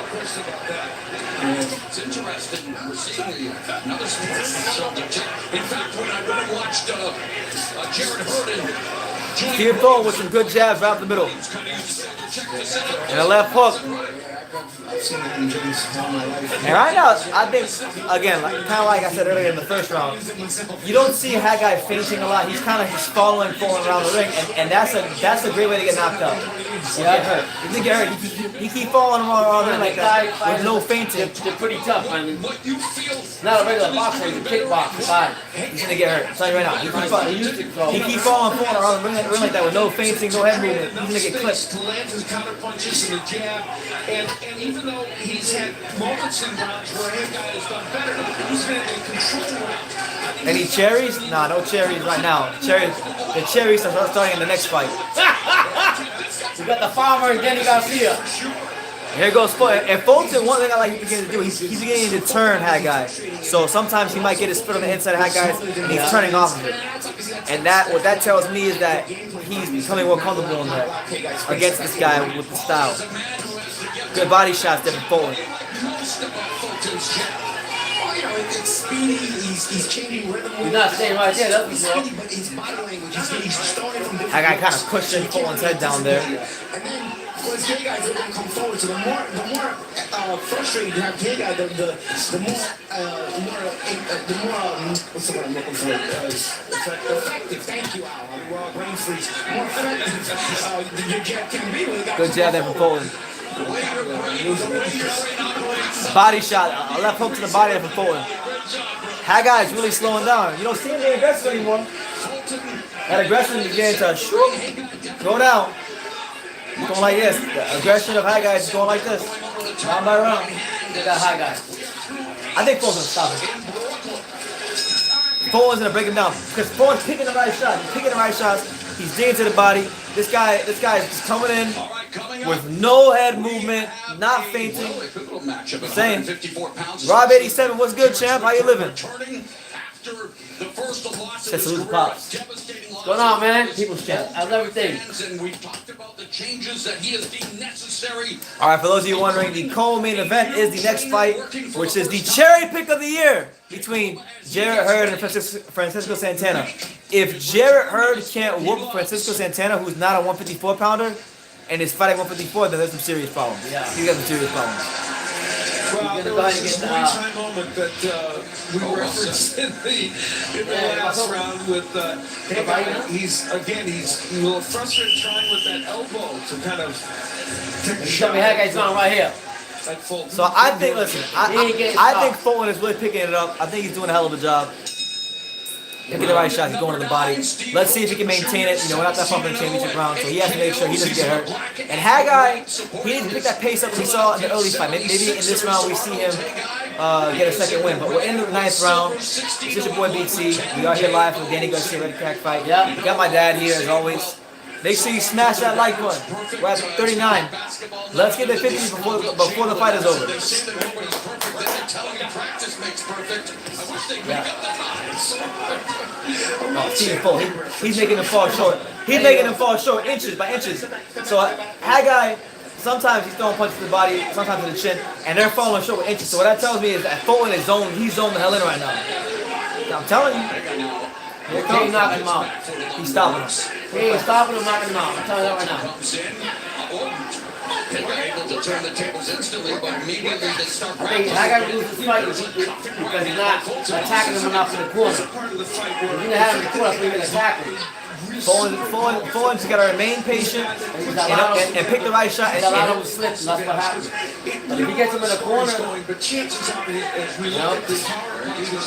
there you go. And here you go. He's becoming the Korean Andre Ward. Holding his head down. It doesn't help him at this juncture. Because he can't mess with Fulton. Fulton's figuring him out. He's not beating Steve Fulton. Unless he catches him with something. he's not knocking him. He's not leaving. Give it time. This guy is not number 2 for nothing. Give it time. It's not Tyson Fury now. Give it time. Tom Short's ring number 2. You can just tell him the way he's thinking, the way he's throwing his shots. Look at that. He's punching him behind the head. What the hell? Guy just grabbed, clinched Stephen Fulton, spun around him and punched him behind the head. It was light, but I'm just saying, like, what the hell? Just heard referee Steve Willis say, hey, guy, come on. I was waiting for that. Yes, that's sweet, man. There you go. High guy don't want to be in there. Look at how Fulton's doing. Hold on. No, it's High guy. High guy is just in there. No, look at that. He got him in the corner. There you go, High guy. Get him, High guy. That missed. That blow on his glove. There you go. Get in there, High guy. Get him in the corner. Look, High guy holding on. He don't want to be in there. He don't want to be in there. I'm telling you. The body shots are beginning to weigh on him. Right now, we're in the latter stages of the 9th round, and Stephen Fulton is beginning to slowly but surely separate himself from Haggai. Yes, he's become the Euro-Asian Andre Ward. Hey, listen, Fulton was over early on the fight. Yeah, but when it matters, he stopped. I think even if this fight continues this way and Fulton wins the fight, I think he's a good future in the heavy class as well. All right, so that's a Fulton round for me. That's a clear Fulton round. I agree with you, but I still think that I can come up with one forward. The biggest mistake he's made is not taking advantage of when he's got Fulton in the corner, and Fulton is figuring him out, and every time he's in the corner, he slips around from that. When you get him in the corner, you gotta tackle him.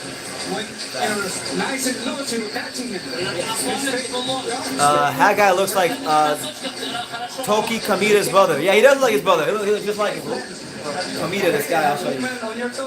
Here's where we'd have a warning from hitting behind the head, and it was behind the head. Even though Fulton got turned around, Haggai didn't have to punch at that point. That's why referee Willis gave him a warning. Make sure you guys smash that like button. We're at 41. We need 50 before the cherry pick of the year. Smash that like button. Dirty. You say cherry pick of the year. It is. Round number 10, Stephen Fulton telling us he's Anything a can happen. fighter, a slick fighter, a tough fighter. He's a Philadelphia fighter. What is a Philadelphia fighter? When you look at a combination of toughness, intelligence, skill, and pride, born in those gritty gyms that foster that pugnacious And they all have character. They all have character. All right, Stephen Fulton here in the 10th round. We're in championship rounds now, so these are the rounds that really count. We're going to see what both men are really made of. Fulton is very nice character. You know, he's been uncomfortable. He's able to rise to the occasion. Good uppercut from Fulton. And then a right hand up top, and then he ties him up. as soon as Fulton scores, he closes the gap. Yeah, you know, we talked about the uppercut of Haggai, but Fulton has a good uppercut too. That's the thing you have to love about Stephen. Good left hook there from Haggai. Great variety of offense from him. Yeah, patient. Conditioning obviously there again. Go talents. No, you've been right though. This fight, Haggai's punch, what do you call it? His aggression is just dropping. It's dropping. His punch out push dropping round by round. I was telling you. I don't think he's gonna knock him down there. He is. Very effective as you see Haggai trying to. Haggai's wearing down. To the inside. All he has got to do is he remain relaxed. He'll Hey, get he's it. 982? Haggai has never been 12 rounds before Fulton has. Boom. Right hand right down the pipe from Steve Fulton. Haggai in the corner. Fulton being patient, picking his shots. Body shot. Not 89-82 though. I don't know. I'm not 90 scoring. seconds left in the 10th. He is beginning to separate himself. This is considered an eliminated. Boom! Big right hand. I think that buzzed him a bit. That buzzed him. It's like signing up. That buzzed him. That right hand buzzed him.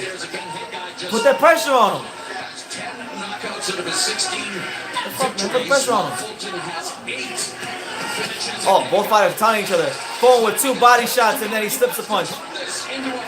And they say in boxing that class tells over time. Class is beginning to show. I think Fulton is really showing as the rounds go on that he's a better fighter. Not 89-82 though. You know, this is, I think Haggai is starting to slow down a little bit for a lot of reasons, and next round he'll be in a round he's never seen before. And Paulie brought it up, and it's true that jab definitely slowing him down, backing it up. I think this one could be attacking right now. He doesn't want to. He need counters. When Fulton's dropping his hands like that, he's waiting for him to punch and he gonna slip and he gonna shoot uppercut. Right? You gotta get the right when you're in the corner. You gotta get That's what's gonna happen. But yeah, right now Fulton with another so far with 17 seconds left, another dominant round. Good right hand by Haggai, but his problem is he's throwing single shots.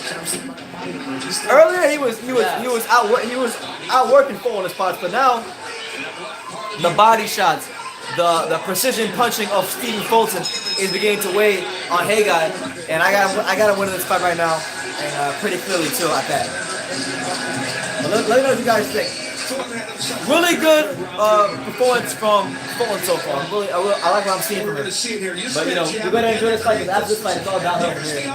It's all downhill from here. Mismatch fights. Well, I'm gonna put it this way. Glad to see her back inside that ring. Glad to see Danny Garcia back in the ring. She's going to enjoy the fight. But for her, I wanted to fight really fighting better competition. Danny Garcia, you already know what I said. We need to see the guy across the pond. Josh Kelly? No, not Josh Kelly. Tifa. Then you can talk about back up.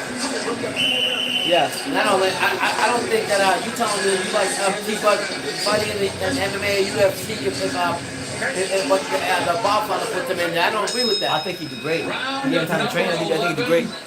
Yeah, because it was that from Philadelphia, close with a lot of the Philly fighters. All right, so round 11 of Stephen Fulton versus Haggai. Boy BT, we're live for the Danny Garcia, Redkach fight. Right now, Stephen Fulton has been putting there tough with a solid fighter in Haggai. And he's passed it so far. So I mean, he's got a round and some change to go. But I really think if he wants to, he can put the exclamation point on this fight. Yeah, Hagai's not doing much though. Again, that Oh, there you go. Haggai with a left hook. Haggai has never And then- seen the 11th round, so we'll see how he does. Yeah, this is the first time Haggai has been in the 11th round. So these are uncharted waters for Haggai.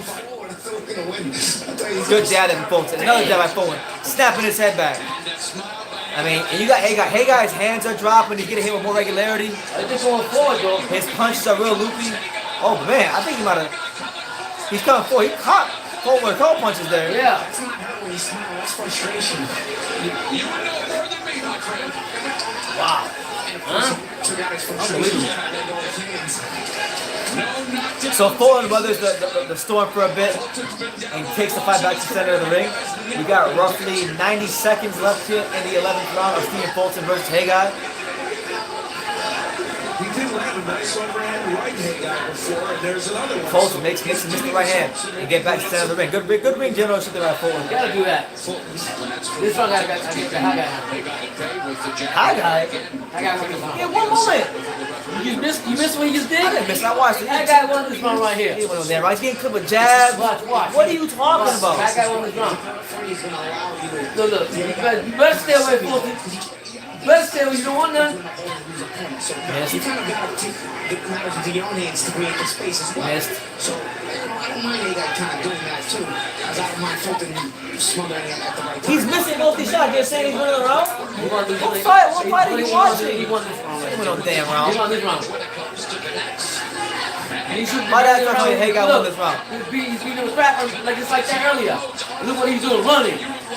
He's not running. He's right in front of him. How is he Come on, running? Haggai. Here. That shit out of here. Yeah, they're telling you the comments that he's losing this round. He's See losing that? the fight. Yeah. What are you talking about? A round is 3 minutes. He won the first half, and he's winning this one right now. He's missing most of these shots. You just like, listen, Look. you don't care. You just let a guy comes forward. If a guy comes forward, he won the round. He won the round. There you go. Fake ass Andre Ward, and you want to get on the round. Haggai won that round. I'm trying to tell you. He won that round. You guys watch it. There you go. Cisco Santana, let's go, champ. The upset. Rocky beats Apollo Creed. You see his shirt? You see his shirt? Hey, he had one of the best upsets last year. He beat Vince Diaz. Who did it? Santana, He ran the Holyfield tournament. he knows what kind of opportunity awaits him against Jared Hurd coming up next. Look at that. I think that looks slow as molasses. It's not about speed, it's about Haggai landing that left hook and working on the inside. Boom! There's a beautiful That. overhand. Okay, he landed one overhand Hold right. on, watch. It's not done yet. How about the 3 jabs? How about the 4 jabs that snap his head back? Boom! Another one. What's the other one coming? And he's been hit with several of those really good overhand rights. Bang! That round was that guy's brother. He won that round, He had guys. 3 good shots the whole round. Woo! Showing their approbation for both fighters as Alright, so round 12 is Stephen Fulton versus Haggai. 3 minutes. Fulton has 3 minutes to put an exclamation point on this fight. Make his mark with the jab while Haggai would I think he should have boxed the decision. Yep. He don't got it in the press forward. Because now Haggai's landing shots too. Oh my god, good overhand right by Haggai. Good counter right hand by Fulton. Gotta keep the fight in the center of the ring. If he goes backwards, he's gonna be in big trouble. Keep the fight in the center of the ring. Move to your right. Move to your right. There you go. Right hand sidestep. There you go. That's called boxing right there. So fighter would have just packed it up and said, okay, no, I can't get to this guy. Because Fulton has shown the speed to maneuver around the ring and get away from danger. Hold him.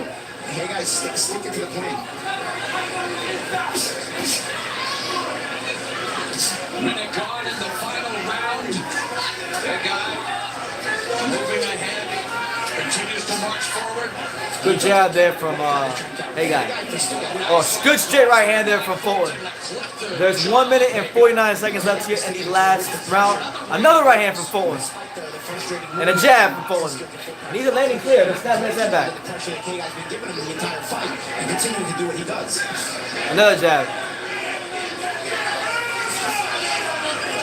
Action scores for Fulton. A minute and a half left in this. Hey guys still put pressure on him, but honestly, like, he just don't have the smarts to after he put the pressure on, pick the right shots. He just coming in like reckless, no feints, no head movement, no nothing. Marvin Samonia, the new trainer of Redkach, Another jab by Fulton. what his fighter did tonight. He'll see that. Fulton about to break the Philadelphia lead. I'm not looking wrong with it. His movements will help you win the fight too.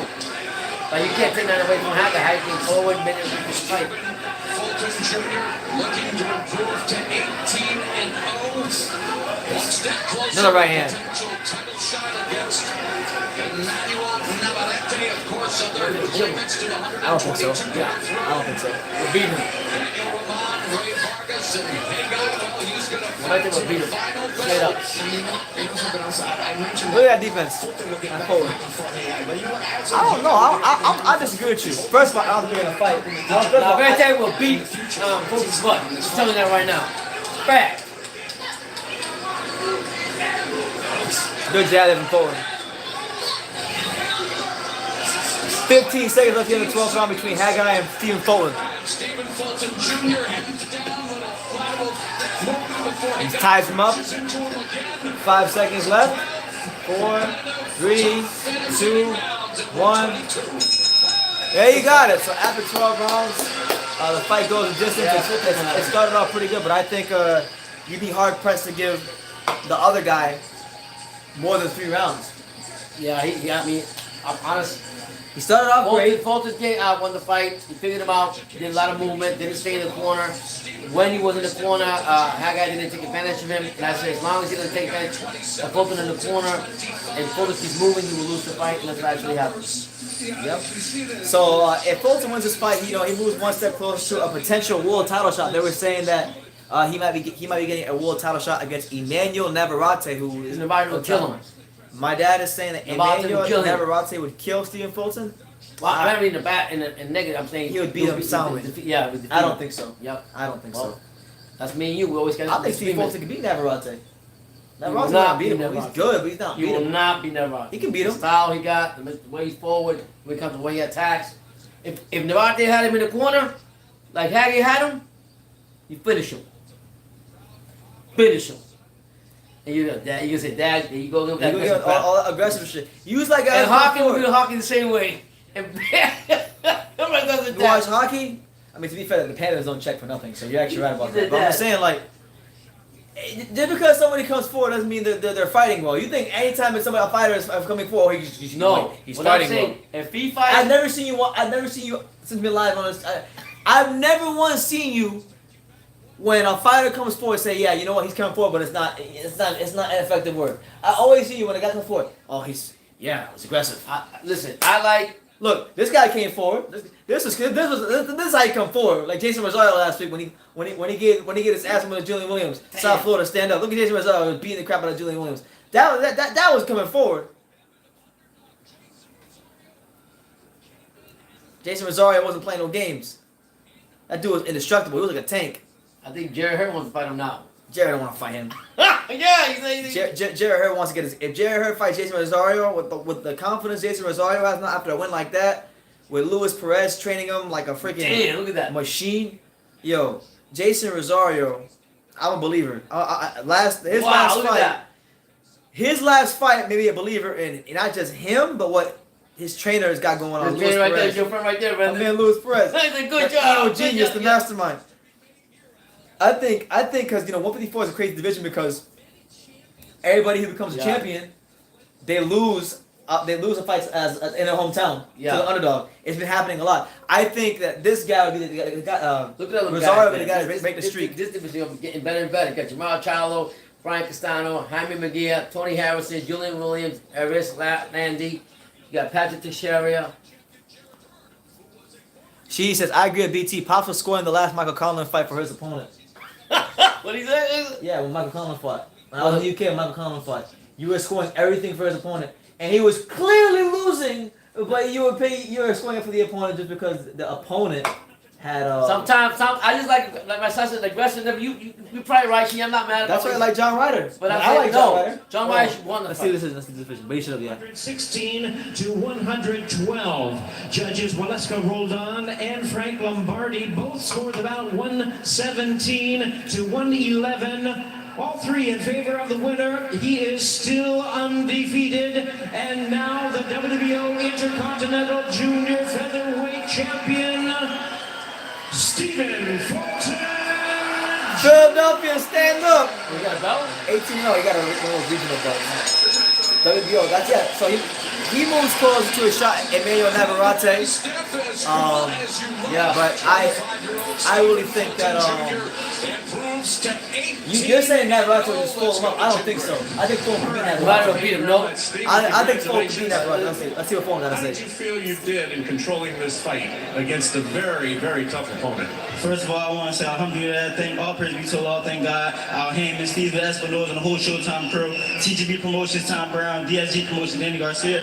I felt great. He was a tough opponent, and I just feel good. I pulled the victory out. I stayed on my game plan, kept boxing, didn't let him beat me into his game, and I pulled the victory out.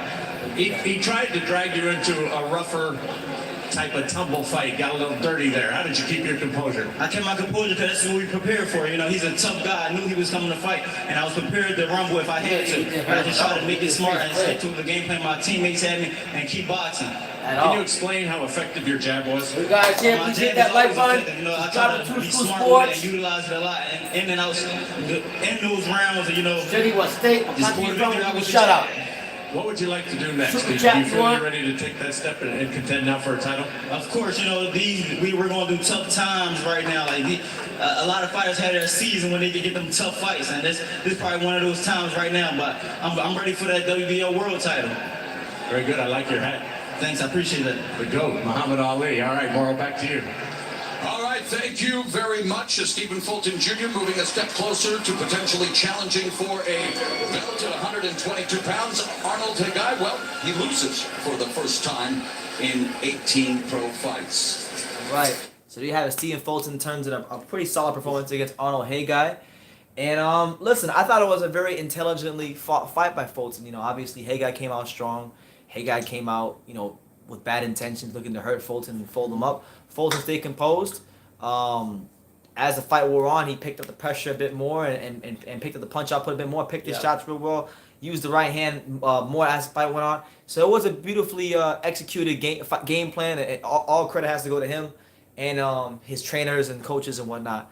But now with that win, he moves closer to a world title shot against a guy that many people consider to be the best 122-pounder in the world, Emilio Navarrete.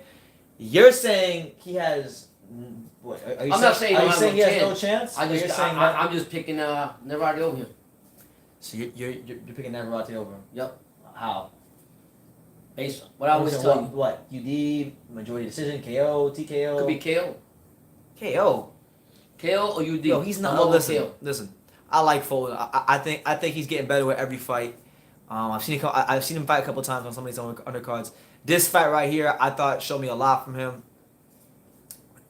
I like him. I think he might beat Navarrete. I like him. He beat Navarrete. What do you guys think? He won't beat Stephen Fulton versus Emilio Navarrete. I know Navarrete is a different caliber of fighter than Higai tonight, but like, I don't know, man. I think he's the kind of fighter that when the fight gets bigger, he's gonna perform. When the tough gets tough, he's gonna perform. You know. So yeah, shout out to Fulton. He gets to win from Philadelphia. But now, it all goes down from here. It all goes downhill from here. It all goes downhill from here. And we got Jarrett Hurd in the cherry pick of the year against Francisco Santana. So that was a good fight, though. That was a good fight. But yeah, for those 24 of you that are here, make sure you guys smash that like button if you haven't done so already. Make sure you hit that subscribe button if you haven't done so already.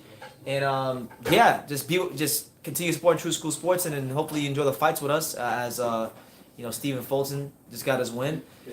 Now we got Jarrett Hurd looking to rebuild himself at 154 against Francisco Santana, who's not even a regular 154-pound fighter. So make of that what you will. 122 is stacked, you know. there's two 122-pound prospects that one is from South Florida and the other one is trains in South Florida, but he's not, South Floridian. Lawrence BT Newman, you got to watch out for Lawrence BT Newman, excellent fighter. I think he's going to be a player of the division in the coming, years and to come. He's moving his way up the ranks. I think he's like 13-0. So he gets far recently. He just got to 13-0. Yeah. And then you got this Dominican fighter who I was telling my dad about. I think he's going to be something. If you only see him one time. I've seen him spar 2 times this week, and he's big, lanky for the weight class, great footwork, great speed, great punching power. His name is Francis Fortunato from the Dominican Republic. So you like me, or when you see somebody you already know. Yeah, sometimes guys, you see some of these guys fight, or you see them sparring in the gym, and you just know they're gonna be something. Like this Dominican fighter, like I see him and I just know he's gonna. I know, like if he doesn't amount to anything in boxing, I'll be shocked. Like so, I'm looking forward to seeing how you progress up the ranks. This guy's talking about. Please up a minute. Yeah. Predicted a knockout victory here tonight. But first, here's what's ahead from Showtime Sports. The NFL season, it is down to the final 2. The Niners, the Chiefs, Super Bowl 54. But yeah, drop your comments down below. Let me know what you guys think about The NFL will preview the big game. You got your host, James alongside Phil Sims, Brandon Marshall, Ray Lewis. And then the following week, there's a special Super Bowl wrap-up show. Showbox, the new generation, triple header on Friday, January 31st. 3 undefeated prospects are featured in separate bouts with... No, Francisco Santana is by no means, he's not a bum. We know Francisco Santana isn't going to come to the fight, but we got to be real with ourselves, man. Yeah, I'm going to disrespect him. I'm not trying to disrespect the guy. I've seen him fight. I know who he is. I know he beat Felix Diaz last year. I saw him when he fought Saddam Ali. So listen, I know Francisco Santana is not a bum. But Jarrett Hurd is big for... He's bigger than natural 154 pounders. He's bigger than natural 154 pounders. This guy is not a natural 154 pounder. So there's a reason they picked him. There's a reason that he's the first opponent that Jarrett Hurd's fighting after getting starched by Julian Williams last year. So listen, if he goes out there today and he gets completely if Francisco Santana goes out there today and he puts up a valiant effort, and let's say he punches this dude in his mouth and hurts him, and it's a competitive fight, I will gladly raise my hand and say, listen, I was wrong, and Francisco Santana, shout out to him. That's a Jerron Ennis. My man Jerron Ennis.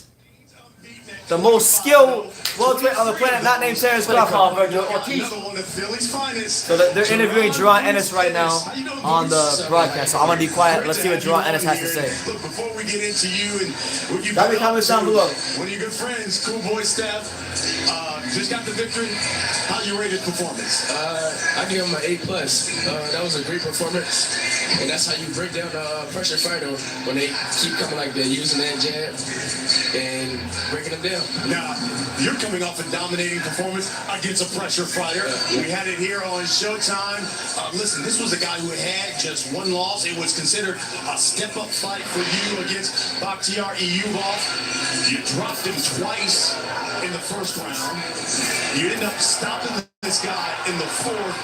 What did you like about your performance? What I like about my performance is that I showed the world that I can out-bully a bully. So you don't think you come here and try to bully me, because it ain't gonna work.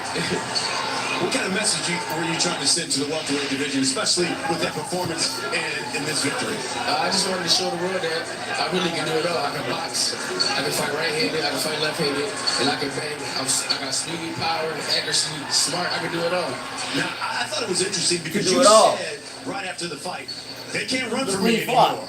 I'm right here. All right, Boots, you're only 22. Right now, Jerron Ennis is talking. Jerron Boots Ennis. The elites at the welterweight. I'm talking the Errol Spence, the Crawfords, the Pacquiao, the Thurman, or are we talking a level just below them? I'm ready for them all. I've been ready. Like I said before, I'm just waiting patiently for my time, and when they come, we're gonna show the world I'm the real deal. When will we see you back in the ring, you think? Maybe April, May. So you try to get right back in there and try to get a great opponent. Whatever guy want to step up and face me and come get this work. Let's go. Okay, so I can't let you go before getting a prediction. You got another one of your Philly homeboys, Danny Garcia, here in the main event. What do you think's going to happen in Garcia Redkach? I think Danny should knock Redkach out like 5 or 6 rounds. So yeah, I'm predicting a knockout in the 5th or 6th round. Before I let you go, Philly's so loaded with talented fighters. Who's the best fighter in Philly right now? We have so many great fighters. You got me, Scooter. Who we just saw, by the way, Cool Boy Steph. He's also known as Scooter too, as well. Yeah, Stephen Falls, Cool Boy Steph, Julian. Just a lot of Damani Rock. It's a lot of great fighters. Kids. So not you? I just knew that was a layup for you. I just knew you were going to say, I'm the best fighter. Me first. Okay, I said me first. I said me, Julian, Damani Rock. I love it. Yeah. I love it. Well, I know we're looking forward to seeing you back in the ring. Appreciate the time. Thank you. Appreciate it. Well, coming up next, it is a 10-round super welterweight All right, so yeah, attraction. Jerron Ennis just talking about his last performance, and you know listen. We talk about this at least one time. I rate Jerron Ennis. I really think he's going to be something in the welterweight division. I think he's the best American welterweight prospect right now. It's not Virgil Ortiz. That's an unpopular opinion. Everybody's on the Virgil Ortiz hype train right now. Virgil, baby. I like Boots. I think Boots has Virgil. every skill under the sun. Virgil. Speed, power, smart, swag, everything you'd want in a fighter, he's got Virgil. it in spades. So Virgil. hopefully one day we can get that Virgil Ortiz fight. We'll be live. We'll be live for that. And when Jerron Ennis schools, He'll be doing a lot of push-ups. beats the brakes Last off. week he had this push-ups for me. Well, did I do it for you? We watched the Yeah, we have bets. we had a bet during a pocket game, and he had to do push-ups because he was wrong about something. But let's get to some comments. So Abraham Luzin asked me if Stephen Fulton won. Yes, he won. It was a good performance from him. He won a unanimous decision. I would say he won about 9 of the 12 rounds, and he performed really, really well. I was really impressed. Not so much with not so much his speed or his power, but just probably his smarts, his poise, his ability to execute his game plan. And Brendan said it before as the fight was going on that he was going to figure him out. And once Brendan seen that, he was telling me that it's over. It's over. And he did figure him out. He figured him out, and that we didn't really see, with the exception of that one round, Yeah. we didn't really see too many problems for Stephen Fulton from that point No. forward. So Kudos. to him. How did Kagai do?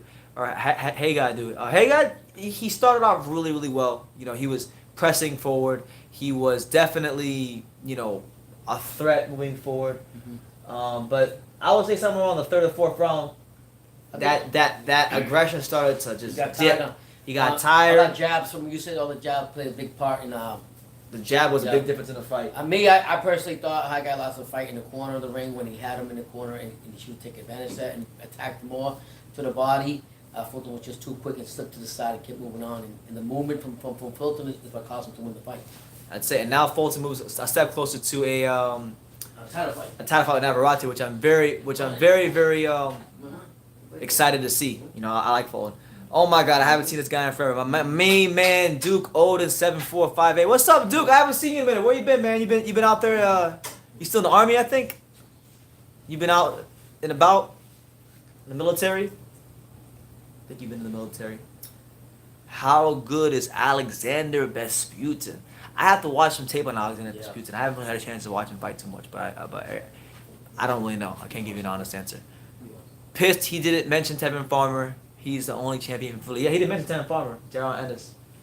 Remember, he was on the limelight. Maybe he doesn't think that maybe he thinks JoJo Diaz is going to be Tevin Farmer, so he figured why mention him. I got JoJo Diaz in that, but anyway. Hyro Gallus has a conspiracy theory that involves you, Dad. What did he say? He says conspiracy theory. I think Pops was the founder of the WBO. Why else would the headquarters be in Puerto Rico? That's right. That's right. That's right, Hyro. So basically, what we're telling me is all the guys that are WBO champions are because he wants them to be champions. It's his fault. Anyway, I always make me laugh. Anyway, yeah, y'all smash that like button. We're at 46 likes right now. Let's try to get to 50 before the Hurd fight. And Jared Hurd, I'll be honest with you, we've been live a couple of times talking about this card this week, and many of you that watch those live know that I'm not really that excited for this fight.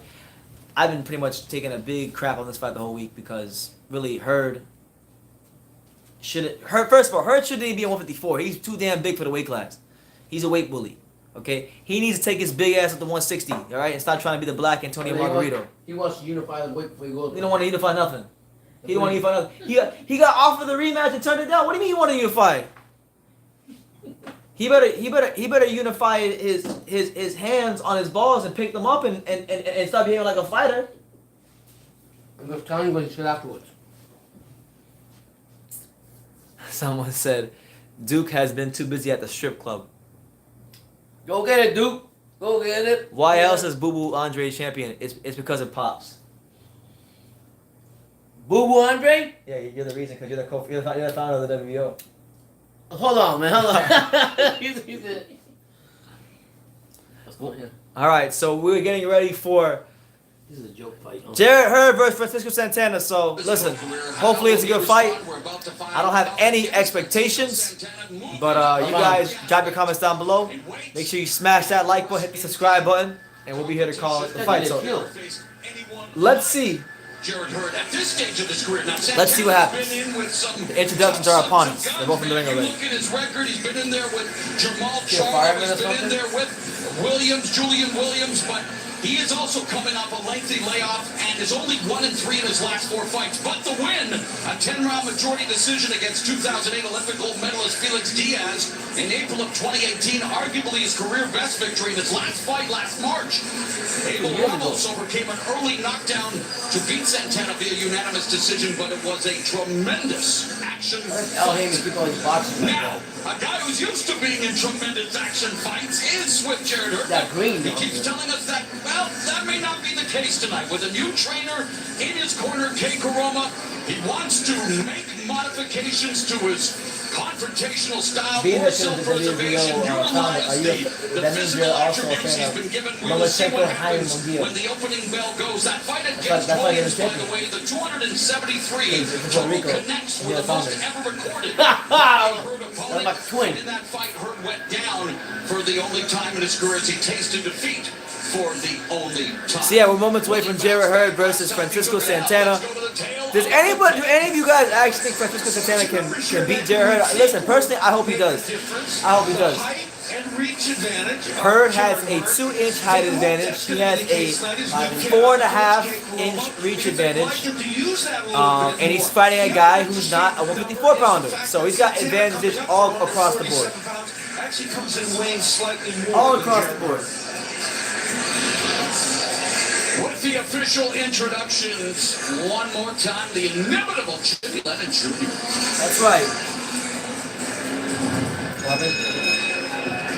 Hit that like button. Play Center here in Brooklyn. Premier Boxing Champions presents our next attraction in our big night, brought to you by DSG Promotions, TGB Promotions, and Showtime. We're sponsored by MGM. For those of you wondering, Francisco Santana and his whole entire team had these black T-shirts with yellow lettering that says "Rocky beats Apollo, 1979."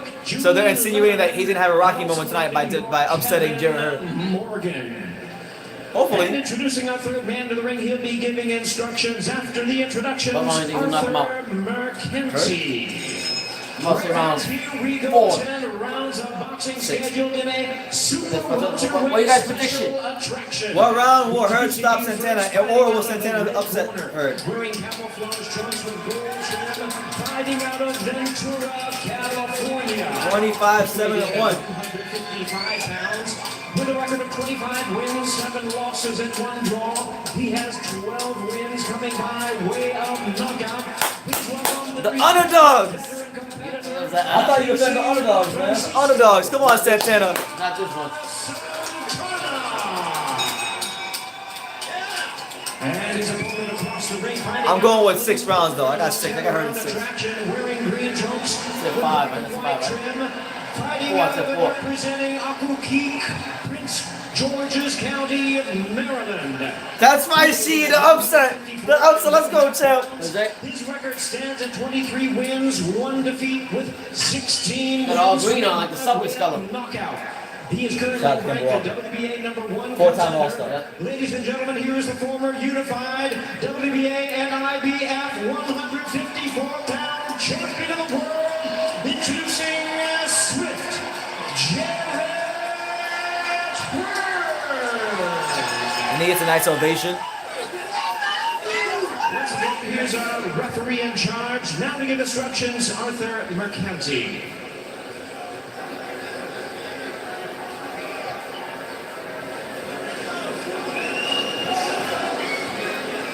Good evening, gentlemen. We went over the rules early in the dressing room. I expect a good, clean fight. Obey my commands at all times. Good luck to you. Touch gloves. Mike Tyson and that guy, the final was it? Knocked him out real Son of quick. Hall of Fame referee Arthur No, Mercanti. don't disrespect Francisco. Francisco Santana is a beauty fighter. He's not Long competing with experience. me. This Yeah, will but be look his at this side here already. 355th professional fight. Crazy. All right, so round one of Jarrett Hurd versus Francisco Santana. Let's see how long this I goes. said 4 rounds. Titleist Jarrett Hurd in the green with black and white. Francisco Hurd in the green and black and white. Hurd in the, or Santana in the, what is that? Very Green, soft. green, color green. Green. Yeah, this is a David and Goliath type fight, and well, due to Hurd's notoriously slow start, Santana or quote David close Weird one. stance. He should at Who? least get a chance to Santana? move the slingshot Yeah. in this fight out. Yeah, you spoke Santana has a real tight guard right now. Averages 32 punches thrown in the first round. Santana averages 64 punches thrown. So you see her. Jarrett Hurd using that jab. That is something that they have talked about him doing, and he's going to want to please Kate Koroma by using that punch a lot early. I'm glad you brought that up, Al. So they're gonna try to work on Jarrett Hurd's boxing in this fight, but I believe at some point he'll revert the type. If he hits this guy enough, he will revert the type and he'll start going crazy. Remember the last fight that Hurd had with that short guy? I was beating him up. The scripted Kate And yeah, turn it on. This is literally the same size difference as Floyd Mayweather versus that kickboxer. right to do so after Chinese one, or the Japanese one. We gotta make some changes. I want to do some things with you. If you want to run it back right away, you got to find somebody else. Well, Hurd decided to listen to his new trainer. We'll see how it plays out. And there goes Hurd. Let his hands go. A sharp one too. Upstairs on Santana. Santana expected to continue to march forward for as long as he can. He's got to cut the ring off. He's just following her around. Like, Yeah, Santana's just following Hurd around. He's going in circles right now, and Hurd's just jabbing him. So if you're wondering what Santana will throw, he will throw left hooks. When he gets in position, Decent right hand. that is his punch. That's what he throws. Come on, Santana. That's it. 4th round, he's done. The ring off, he's going to put himself in a better position to land the left hook because Hurd's going towards the left hook. So if he'd actually cut the ring off, he'd put himself in a better position and get it off. And even No, Danny Garcia hasn't fought yet. That's the main event. That's next. You think probably by then he'll give him boxing training then? In the city training. center of California, I'm it's saying, the yeah, streets that's- division. that's He's all- in he the would be, yeah. crew department. He was working when he got the call. So far, nothing going on right now. Santana's just following Hurd around the ring. Hurd's just using the ring and jabbing and. He picks curves. Oh, there's a nice right hand. Now, I'm shocked. Of course I said that. Has he thrown a left hook yet? No. Even when he's in Yeah, late 12. This fight so far is what I thought it would What do you be. think? how can he help his cause if he put himself in that I position? agree. Dina Amita says, it's weird, brother. I'm usually at Stacy's boxing gym, Stacey McKinley's core boxing gym, and when you came by, I wasn't there. Have I met you? I'm not sure if I met you before. Strange punch to have as in your arsenal. I go there sporadically. I'm probably gonna go there at least once in February, and maybe twice. Making it there. Yeah, make a day out of it. 'Cause I don't live as close as I used to, so I don't go there as often as I used to. But yeah, hopefully when I go there, I meet you. But right now, we're in the last stages of the first round between Hurd and Francisco Santana, and it has been a very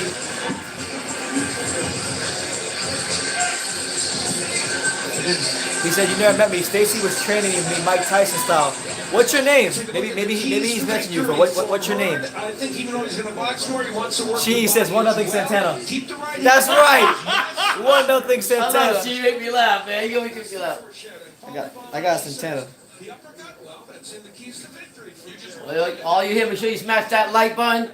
Subscribe to Two School Sports. Tell us what city, what town, what state you from. It's only a matter of time before Santana gets clipped. I'm telling you, fourth round is done. I think he needs to get inside, but don't stay there every second. Do some good work. Get out. Get out. Get in and out like a bank robber. Yeah. I believe it's his best weapon. Stay focused. All right, so the second round. Let's see. Get the stool. Blood Rush says, "Is it racist if you think that Jarrett Hurd is related We to are Charles scheduled Brothers?" for 10 at 154 pounds here at Barclays I Center. don't think so. He's asking a question. Looking to Apparently he bounce thinks back that after he looks like the most heartbreaking set of circumstances. I don't think it Looking is. forward to coming back to his hometown, a unified champion. All right, so round 2.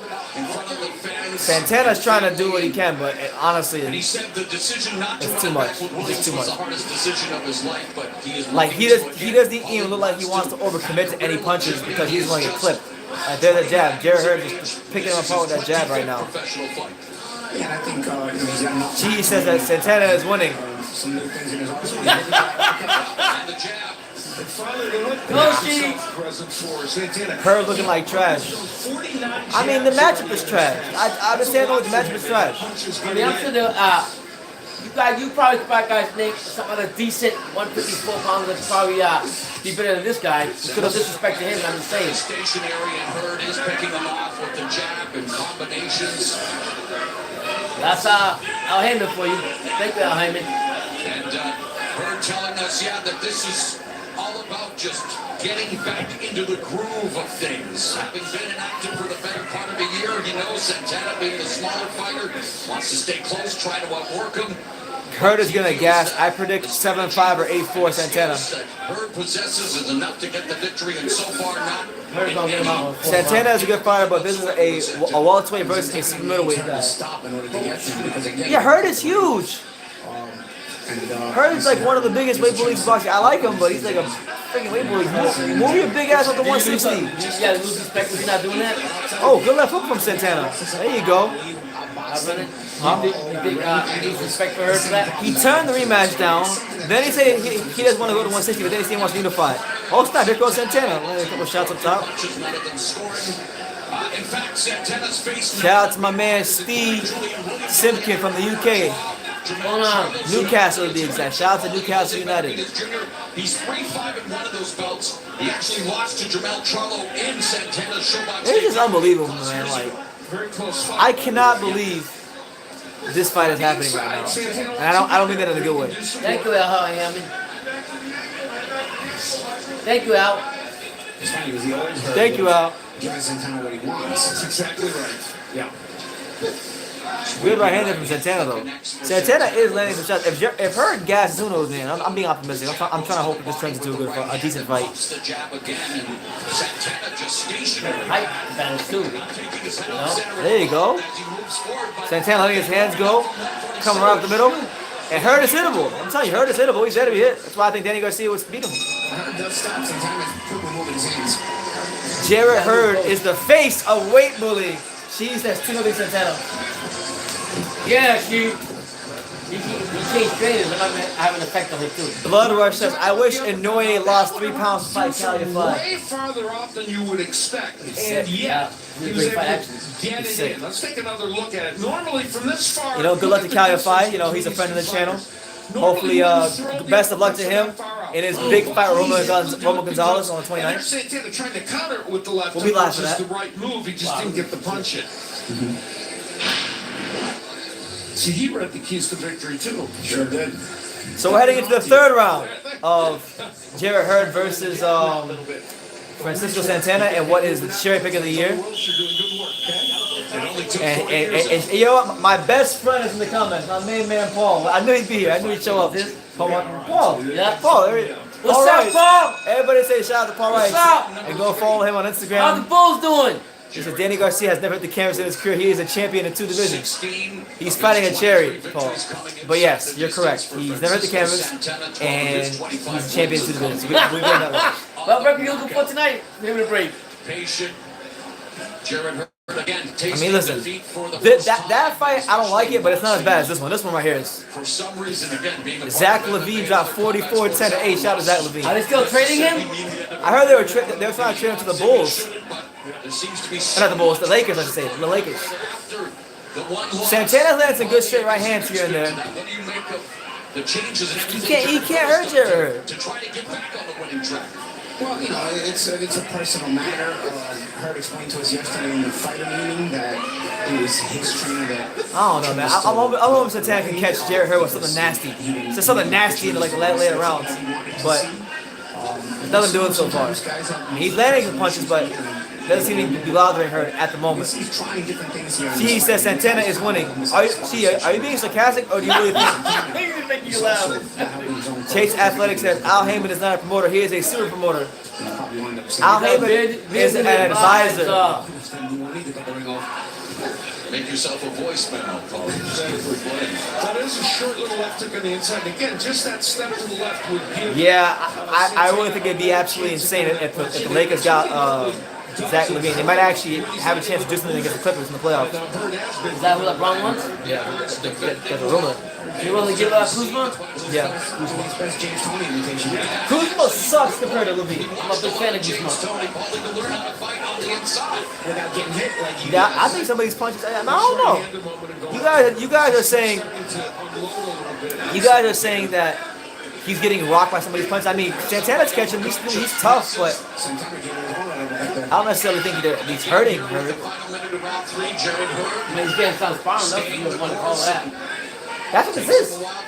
This is literally like sparring. This is a glorified sparring session. And I'm not trying to I'm not trying to shit on Jerry. I like Jerry Herb, but come on, we call it spade a spade. This is a sparring match. Paul says, God bless, better than Nelson. Love y'all. Streams of greatness must go on. Yes. That's right, Paul. And Paul Martinez, Paul Rice, he will always be a part of the untouchable True School Sports legacy because there would be no True School Sports if it wasn't for the Paul Rice. So everybody give my man Paul Rice a shout out in the comment. My best friend in the world. You know, big Danny Garcia fan. And if you all know anybody that got a good studio, who wants to pick up an upcoming rapper about the rap and freestyling, that's the man right there. Man to go. So there you go. She says 2-1 her now. She says it's 2-1 her. The 140-pound division, which has been 3-0 Santana, that's right. Let's go, Kemp. been a springboard to the 147-pound division. You see some of the Hall of Famers who have been champions at both weights. Danny Garcia versus Jarrett Hurd. I just told my dad earlier. I think if Danny Garcia moved up to 154, he would stop Jarrett Hurd because Jarrett Hurd he's hittable. He's going to be hit. Santana's hitting him. If Santana, you can't hit him. You can't stand in front of Danny Garcia and beat him. I've never seen a fighter stand right in front of Danny Garcia for the whole fight like Jarrett Hurd likes to do and beat Danny Garcia. Listen, he's getting him out of there if they fight. Current or recent fighters. Yes, Paul, absolutely. Love you, bro. Garcia would love another major showdown against the likes of Errol Spence or. All right, so there's Danny Garcia warming up. By the way, if any of you guys want to watch the fight and you can't watch it, go to crackstreams.com and go to boxing streams on there and click the Danny Garcia link and that'll be there. I'm sorry, and Danny Garcia would have been fighting Errol Spence. There was a tweet saying Garcia might be hiding an injury. Have you heard anything of sorts? That's Paul's asking me. I haven't heard anything about an injury, but honestly, bro, most of the time, fighters are always injured in camp. But I haven't heard anything about like a major injury. So Francisco Santana, he's pressing forward, and to be honest with you, like he's been getting touched up, but that is true. Boxing stream 100 for emergencies. Heard's been touching up, getting touched up by Santana, but I don't think either fighter's really hurt each other, surprisingly. 38% of their power punches against. I don't know. And that might get him beat. Jarrett Hurd fighting in a Philly show might get his ass beat in this fight. And I want to see him get beat. I want to see an upset. I want to see history. You don't like Hurd? No, I like Hurd, but like I don't like this matchup, man. It pisses me off that he picked. Al Heyman. He should have to say, you know what? No, I'm not fighting that guy. I want to fight a guy with my weight class. No, he want to fight a guy that's 147. Who turned pro 140? Left hand by Santana. That's why when he fights one of the top guys at 54, he's gonna get destroyed again. That's what, yeah. Santana's having a lot of success in this fight. He's curling up in a ball. I mean, dude, you're a 168 pounder basically fighting a 147 pounder. Should be dominating. That's like right now, my boy Paul. My boy Paul is significantly bigger than me. If Paul fought me and we were both professional boxers, that's like me fighting Paul. He's big. Not just bouncing back, but how you look bouncing back. I agree. Triple G, even at his advanced age, would run right through Jarrett Hurd. Right through him. Rosario would end his career Oh, he didn't spirit. The way he's fighting right now, the confidence he got, no way. I mean, look at why is he showing up? Like his trainers are. Like his trainers are telling him, oh, you gotta box. They're trying to give him all these boxing skills and they find his boxing style. That's not who you are. Be who you are. Trainer left him. Yeah, I think you got a point. I think they made it work on him. Yeah, new trainer now. Oh man, he screwed them. They're trying to change him. Jerry Hurd got a new trainer because the trainer had some fallout with some of his other I don't know, man. I think Santana. Honestly, I'm not scoring it, but I think Santana might be winning myself. I mean, he's been a good fight. The guy been twice his size. He's actually bullying Jerry Hurd. He's being the bully. When this fight gets to the second half, I'm very interested. I hope this fight at least gets to the second round. Yo, he's backing him up. Come on, Santana. He's backing him up. Hurd's soul is about to detach. Yeah, man. That's crazy, man. I don't know. That boy in trouble. They got a new trainer. The trainer wanted him to give it all his other assistants. He said, no, they can't make it just like you did. Same thing when we talk about with the Fury with the new trainer. That's what we need. Now we need to stick down stage. Stick down stage. Yes, I don't know, man. I think Santana might fold him up in the second half. Come on, Santana. An Italian stallion. Rocky beats Paulo Creed, 1979. Let's go. He's Italian, actually. Nice footwork. You're making those little steps. Shout out to all the Italians down at 5th Street Gym. Matteo Papa, 7-0. Coach Donardo, who I talked to today. Shout out to Coach Donardo. Shout out to all the boxers. Daniel Scardina fighting on the zone. February. Italy's here, man. Italy's standing up. And Francisco Santana, one of Italy's very own. Yeah. Rod Rook Davies, what's good, champ? How you doing? Right now we're in the 5th round. Yes, the 5th round of Jerry Hurd versus. I said 4th. I was wrong. You're wrong already. I said 6th. Man, freaking Santana putting that stick on him, putting a jab. Right hand, he turning him. Two of the greatest guys you're ever going to sit and talk to. Santana, the most self-aware fighter I've ever encountered, really just humble as it comes. Certainly better because you put an average guy his weight. You would have got a better sparring than this guy right here. Yeah, good left hook. Yo, some of these punches, I'm starting to hear some of these punches. Some of these punches from Santana, I think are beginning to have an effect. Like he's through hook and he turned it real nice. Yo, come on, the upset. There he goes, turn him, jab him and turn him. Turn him, damn it, you can beat him. Oh my God. There you go. He want to do all that Philly shell bullshit like he's Floyd Mayweather. He ain't Floyd. He ain't James Toney. You know what he does? Hurt is fighting one-handed right now. But the problem is he's having success with the one-handed. Hurt is not using the left hand at all, and I guess he's trying to make Hurt a one-handed fighter. But he's got to have his own success. Hurt fighting in that Philly shell. Listen, go fight. You gotta give credit to Santana. Santana gotta keep turning him. There you go. Left hook to the body. Jab him and turn him. What were you saying at that one fight? What's the MNR show? The Italian guy fighting? 15 seconds. Viva Italia!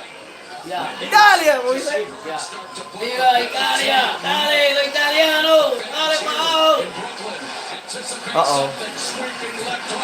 Oh, here goes Jerry Hurd. A fight beginning to break out. A fight is breaking out. You should have stopped this a long time ago. Oh, good right hand from Santana. And he turns him. Turn him again.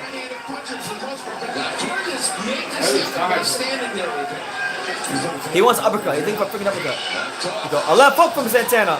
Again, turn him. He's pushing him back, too. He's pushing him back. Yo, what is this, man? Hurd? He pushed him. Oh, my God. Oh, the mighty have fallen.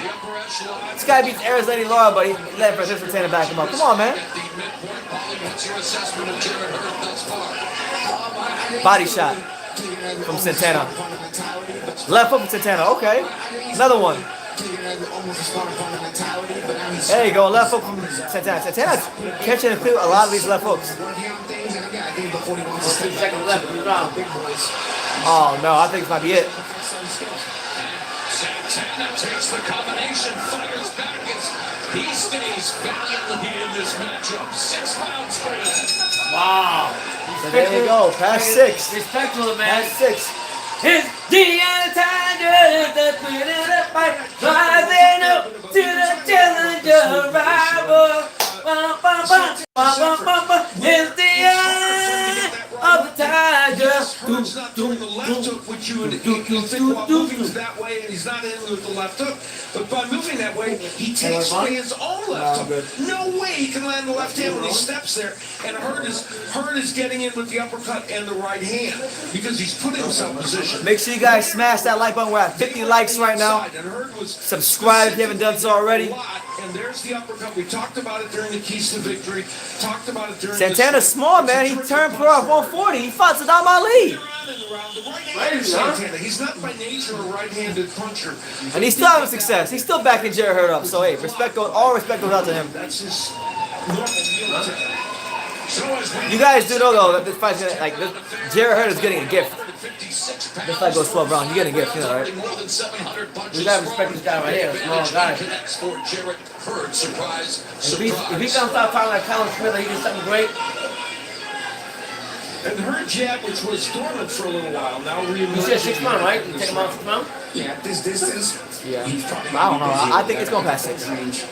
Obviously, it's definitely going past 6. I tell you, when you change trainers, it has an effect on you as a fighter.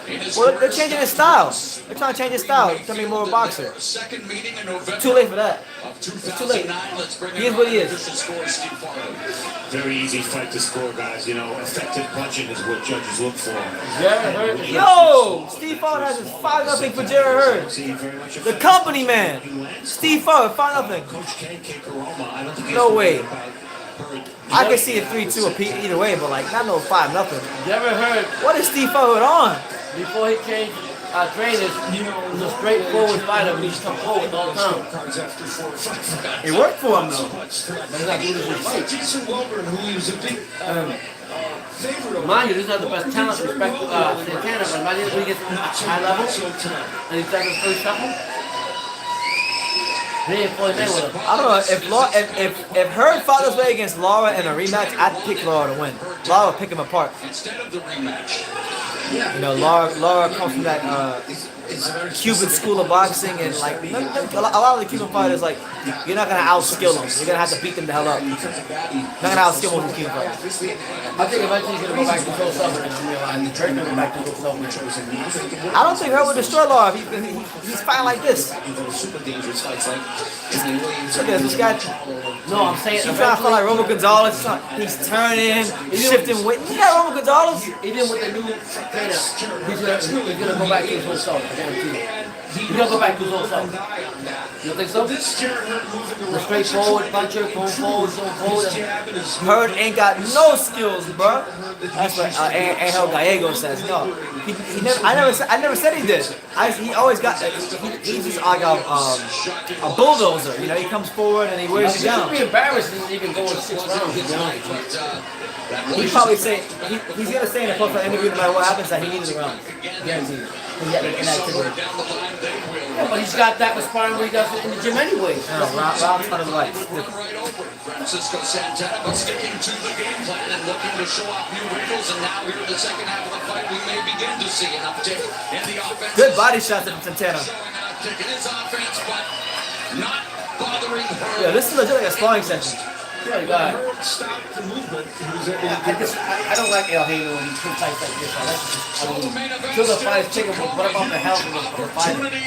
For Ivan Redkach, who appears to have just stepped off the set of a reggaeton music video. That's He's right. won 3 in a row, including his debut at 147 pounds, as he was the first fighter to stop Television champion Devin Alexander. If Redkach beats Danny, that'd be wild. That'd be wild. Huh? Oh my God, it's crazy. That'd Danny be wild. Garcia in our main event, and as we look at the, Yo, he's fought some people. So make sure you smash that like button. Those are his trainers. Oh. Make sure you smash that like button. Subscribe if you haven't done so already. Give me your predictions for the conclusion of this fight, as well as what do you think will happen in the Danny Garcia Ivan Redkach fight, which is our main event. And the Mosley's Mexican style shape. Mosley was in his corner in the Alexander fight. Mosley entered elbow. Jack Mosley Shane's father will be in Redkach's corner tonight. That's right. The main event coming up next. Ivan Redkach against Danny Garcia. This is round. They're already gonna rob. That's right, Hyro. What do you say? I watch True School Sports because of your pops. I mean, I don't blame you. I would too. We having fun, man. I love him, all you guys. Thank you. Good body shot there from Santana. Hey, look at that. Honestly, brother, if you were a bully, right, and you competed, would you continue getting these I wouldn't balls? play around. Or would you just finish him off and go home and get it? I wouldn't wait play for around. the next- huh? There's no reason to play around. Right now, we're in the 7th round of a 10-round fight between Francisco Santana and Jarrett Hurd. And Jarrett Hurd has not even knocked down Santana. I don't even think he's really hurt him, to be honest with you. He doesn't drop and push him back or nothing. I've seen Santana push him back, though. But Mom and Dad and everyone here That's crazy, right? tonight. Unbiased Cowboy fan, I haven't seen you in a minute. What's good, champ? Man, you gotta give respect to Santana. I'm sorry to tell you. Hyro said, I find it's a sniffer his rider all over again. Against a small. Yeah, you can say that. You know what? He's fighting in the same just like Colin Smith. Yeah, I fought good. Yeah. The things they needed to work on, we've seen tonight. You've seen his jab more. Wants to use his Good body shot there from Jarrett Hurd. And a right hand up top. To be honest, though, there in the center of the ring. Yeah, you know, I think if you were fighting me, right, the specificity of that's a word. the weight differential, whatever, right? Is Would you take the fight on that guy, like the over, how you say it? I mean, listen, Francisco Santana probably took this fight and was saying to himself, you know what, man, he's big, but he got no skills. He can't punch anybody. But at a certain point, it's going to be like, okay, you work on some things, but now we want to see some of the hurt, some of the destructive hurt. Yeah, it's a different Jarrett Hurd. I'm not really a fan of it, y'all. He usually come forward and fight. He actually usually comes forward and fight. I told Brennan he's gonna eventually go back to that. He wasn't to the coach. Jimmy Stroke claims that you're his biological father. Who's Santana? No, you're some guy that college is claiming that you're his biological father. You telling me something I don't know? Hey, you know what I'm saying? Nah, for those of you wondering, Danny Garcia isn't fighting right now. Right now, we're in the 7th round of the co-main event between Francisco Santana and Jarrett Hurd. And Santana continues to throw punches and not want to discount any of his skills or heart, but it's Garcia is next. Danny Garcia is next after this fight. You gotta give me Santana. I'm sorry. Hurd should be embarrassed about this. Seriously. They're booing him. They want to see what Jarrett Hurd has. They're booing Hurd. Yeah, Santana's not effective though. I understand it, not effective. There's a right hand by Hurd. So, good body shot from Santana. Yo, Santana, dig into that body. Yo, they're booing Hurd. They're booing Hurd. That's crazy. Unbiased Cowboy fan with a bold prediction tonight. What he got Ivan Redkach exposing Danny Garcia. Yeah. Won't be no more chair picking, that's for sure. BT, I have a boxing trivia question. Okay, I may or may not know it. Shoot it, why not?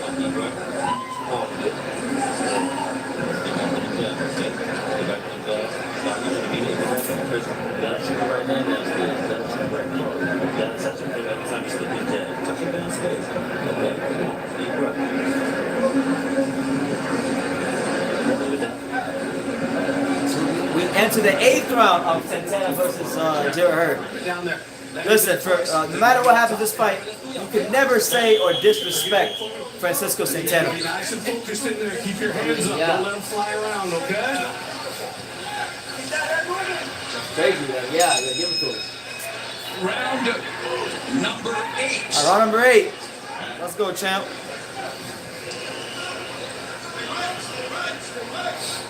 And I agree. Rosario is the man at 154. Just informed he did not want to wear a microphone tonight, Kay Coroma. We've heard from Santana's corner, Joseph Haas-Janik, but here's an interesting note out. Amazing notes from this fight. Yeah, it's intriguing. Trying to come up with something here, Al.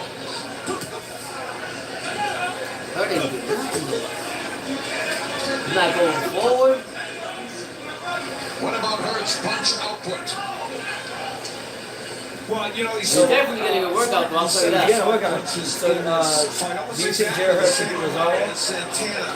And he's landing at 35% according to show stats, which is a decent percentage. Shout out to my man, Maximus Davis from the Dominican Republic. Yeah, right now, so Jarrett Hurd's fighting the style where he's on his back foot. He's fighting in a Philly shell, throwing the straight right. And he's got a... I don't think the style can work for him against the top guys. He's got to be himself. He's got to be himself. He's going to go back to that, I'm telling you. He's going to tell his trainer, go, you know what? Steve Farhood on his company man swag. See, he's got it 7-0 Jarrett Hurd. Shut up. You know what? It's not showing me a lot. It's painful, but it's always necessary for her. You know, maybe it was more necessary in a non-TV fight, but a guy who's used to making this kind of money, and you can't just put him on a non-TV fight because you know he's a fighter of a level that's demanding a certain paycheck. Good luck for the song. Minute left in the 8th. See, now this is the posture that we normally see from her, kind of standing in there, but he's not hurting Santana. This is where the Barclays Center is not a fan of the performance. They're booing the hell out of Hurd. You know, Jarrett Hurd's not. He's in between styles. That's the problem. Well, it took me 8 rounds to say it, didn't it? He's in between styles. Yeah, people don't pay to watch sparring sessions. Well, forget it. I've seen fighters many times before. Now I can see why Jarrett Hurd turned on a rematch, man. Could you imagine had he fought against Julian Williams in a rematch? I'm pretty sure he's affected. I'm going to say it again. And he's clearly winning every His trainer was telling him to change it, so if you didn't want to do that, I get it, but sometimes you get a new manager, trainer, it hurts you more than what you think. Would you say the 154-pound division is stacked with great fighters? They got good fighters in there. Yeah. You think it's stacked though? It's not stacked like the other game. Rosario, Charlo, Harrison, Lubin, Lara. I like 115 more. Gonzalez, Estrada, Yafai, Ioka. Give me them 4. Noise 118. All right, coming up next from Barclays Center here in Brooklyn. Oh, Ramos has a 118. That's what Noise is like. Danny Garcia headlining for All right, so those of you wondering, the main event that we've all been waiting for is next. And I think it should be a much more competitive, well not competitive, but exciting fight, entertaining fight than this one. This fight's still going on. The fight says J-Rock and Jarrett Hurd are both bombs. They both fight each other. I want Lara to fight. Main event. What happened to the guy who beat Roman Gonzalez fight? One beside, he's currently moved up to 118, and he's campaigning in the same weight class as Naoya Inoue. So hopefully for his sake, he can get that fight, but I doubt he will. I don't think Bobby will put him in there. All right, so round 9 of Jarrett Hurd versus Francisco Santana. I think Hurd coming out with more. Now Hurd is being more aggressive. He's not really finding that style no more. I told you that he let me go. I don't really find out he's putting himself in harm's way. Not that Santana is hurting him. And maybe he's able to take those risks against a guy built like Santana at this stage of the fight. Yeah, precisely.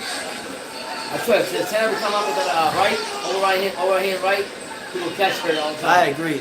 Charlo versus Rosario is the fight 154. Hopefully Rosario can fold up Julian Williams again. You know. Listen, if Rosario folds up Williams again, Luis Perez has to be the trainer of the year in boxing. Yeah. The trainer of the year. South Florida, stand up. We're round 9. Santana, fair play to him, man. He's in there. He's in the fight. He's digging to that body. He's like just a programmed robot, you know. But he's backed Hurd up a couple of times in this fight. Steve Farhood has finally stopped being a company man, and after 7 rounds, he's finally giving Santana a round on the scorecard. His idea of work is just to throw punches and not to actually figure out the angles. Bring back the 15-year-old boxing fan in your videos. Oh my God, Alex. The 15-year-old boxing fan, well, he's not 15 anymore. He's now what? He's going up now. About 18 years old. And he's got a job now, and I moved kind of far from him, so You're gonna see him. I'm gonna see him soon though. He'll be at the Alex, he'll be at the Demetrius Andre fight on Thursday, so hopefully we get some good videos of Alex. It's funny you say that. I was telling my son, but this guy's gonna come on our lives. We've been trying to get him to come on the line for the longest time, but he's always working or he's always busy. So Yeah. We'll see before the year's out. I would say before the end of February. Away from Francisco Santana. Unbiased Cowboy fan says South Florida is the most beautiful place in the world, and this comes from Texas. You see? There you have it. And I agree. I agree. Her looks tired though. Her looks gassed. He's lucky he's not there with no 154 pounder. Yo, I think Leo Smith would beat Jared Hurd right now. Yo, honestly, I'm gonna tell you this. If he boxed against Kell Brook will stop him. Easy. Yo, I'm telling y'all right now, if Jared Hurd fights Kell Brook and he fights anything close to this, Kell Brook is waxing his ass. Kell Brook is gonna get his win that he needs. Continues to march forward. Paul lives in Chicago. My boy Paul, he's in Chicago. He lives in Chicago, so that's why he's not in the lives no more. He's in Chicago. All right. In Brooklyn, top of the hour, and we are. But yeah, I agree, unbiased Cowboy fan. South Florida is the most beautiful place in the world, or at least that I've been to. It's definitely the most beautiful place in America, and I've been to some nice places in America. When is Al going to sell him the location of Isaac Chamberlain? When is Al going to leave Isaac Chamberlain? I don't know, man. Hopefully soon. Oh, you know, we had all the fighters say thank you out here. That's right. Announcer Jimmy Lennon Jr. That's right. Rosario is done at 154. Charlo don't want that Take a smoke. look at in the last round. Again, there's the uppercut by. Yeah, man. I'm surprised he didn't stop him either so far. But I mean, they're still around to go. With power. I mean, never say never. Jared Hurd often does that. Yeah, Chicago is great in the summer. It's unbeatable in the summer. No, for those of you wanting, the Danny Garcia fight is next, so you guys hold on tight, stick with us here on True School Sports, and I'll let you know. And make sure you smash that like button, subscribe to the channel, and we will enjoy this 10th and final round of Jared Hurd versus Francisco Santana. This is going to look so bad on his box right here, so now if he goes 12 rounds to Santana, win or loss. Yeah. Hurd did not win this fight, not even close. The Like landed punches for Jared Hurd. The one, but not like they got it. Jared Hurd have gone to the body. Normally, You gotta respect this guy. This guy's these punches to the body. first should be dominating with the tight, going forward a lot more. Punch, you know what I mean? Yeah. He's not doing He's a that. short guy, and also he crouches down, so it does make it a bit more difficult. We're doing good, Jimmy. Hope you're well. Yeah, I hope you. God bless. Oh, decent shots there by Santana, but Oh, you say when they have another fight that on his record, he'll look bad. I'm saying win or loss, when you go on his box rec and it says that he had a UD against Francisco Santana. He's still booing him every time. She says Hurd is just another Caleb Smith. Yeah, he's the black Caleb Smith. What's good, little Joe? He asked about Virgil Ortiz. Come on. I don't know. Yeah, I think I think Hurd needs to be himself. 1 minute and 19 seconds left in this fight with Hurd and He was gassed Santana. out, though. Hurd was gassed out. More gassed out than Santana. Santana's pushing him on the inside sometimes.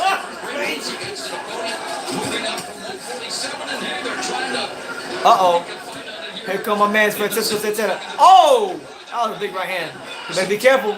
You better be careful. He gonna get caught. There you He's go. fighting in the inside with Hurd. That's crazy. Good right hand there from Santana. Push it back around. Look at that. Good left hook there from Santana. Oh, a shoe shot combination and a straight right hand there from Santana. He should be embarrassed. A left hook from Santana. 30 seconds left here in the 10th and final round. Santana's about to go the full distance with Jared Hurd. Hurts should be embarrassed. She doesn't let him down. I think we're behind. Always? What? Yeah, you'll see in a minute. Oh! Oh! Oh! Oh, and he gets a knockdown. And he got the knockdown. Right before the 10th round ends. And he got up. And he got up. Can we get Pops as a translator for Puerto Rican boxers? Yeah, I actually just did an interview today with a Colombian fighter, and I'm going to need him to translate for me. So we'll see what happens. I think Jared probably won the fight, though. He'll get the decision. Oh, he won. I mean, you got to give respect to that guy. Took him 10 rounds to barely knock him out. No way they're going to give it to John Ryder. But yeah, so valiant effort for Francisco Santana. You know, you gotta really give him respect for his heart. You get in there with Jared Hurd. Fight with him in the pocket. Shout out to Daniel in Seattle. Shout out to Seattle. I landed about 6 or 7 hooks in a row at the end. I was embarrassed. He punches during the show stats in that last round. That was his high for the match, Hurd, and he really did crank those up, Paulie, as you pointed out. And there's the show stats overall with the. So the next fight, whether it's competitive or not, I think is even more exciting. Which is excellent. And, you know, they wanted more jabs out of him. He threw a lot, didn't land at a monster. Hurd won, but I'm not impressed. I'm not impressed either. No, me neither at all. I think Kell Brook would whoop him. What's Kell Brook right now? At the end of this fight, there was some drama. I think Kell Brook would absolutely ice. I think Kell Brook would destroy Jared Hurd. Kell Brook is coming back. Come on, Kell. Pick in a Jared Hurd fight. The whole thing with Kell Brook is his eye, man. No. People are worried about his eye. He's beating Jared. I'm telling you that right now. He's beating Jared Hurd. He's gonna break Jared Hurd's eye. Did not go down, though. I would be embarrassed, you know. This guy was a shorter guy, short time fight with a lot of heart and grit. He should have finished him earlier. Too bad Hurd is in witness protection. That he is. That he is. He will be at least. I agree. Kell Brook would ice Jared Hurd, no doubt about it. But how's he look? You never seen Kell Brook fight. I don't have to. He's still Kell Brook. Still Kell Brook. Yeah. Yeah, I don't know, BT. I think Kell would need to go back to 150 to 147. I don't think so. I think if he went back to 147, he'd kill himself. I think 154 has been the way he should go 2 years ago. All right, let's go to Jimmy Lennon Jr. with the official decision. That's right.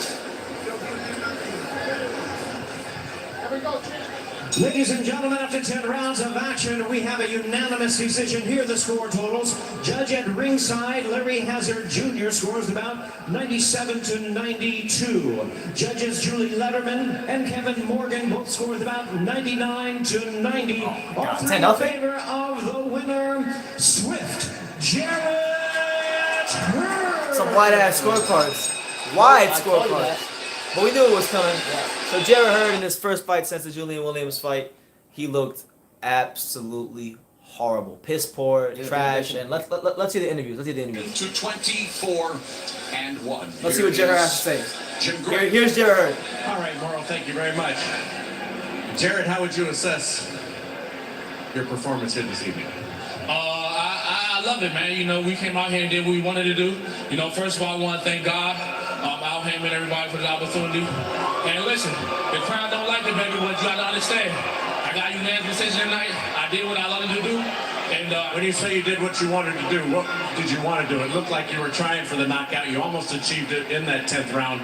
But up until then, it looked like there was some frustration. Oh, it was definitely no frustration, man. We wanted to work behind the jab. We didn't want to go toe-to-toe. We didn't want to go to war.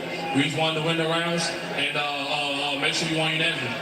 How difficult was it for you mentally to come back in this fight after what happened against Williams and put that behind you and then have some confidence to go out and perform in this? Oh, man, listen, that was the past, you know what I'm saying? We moved on from that fight. We just came out here.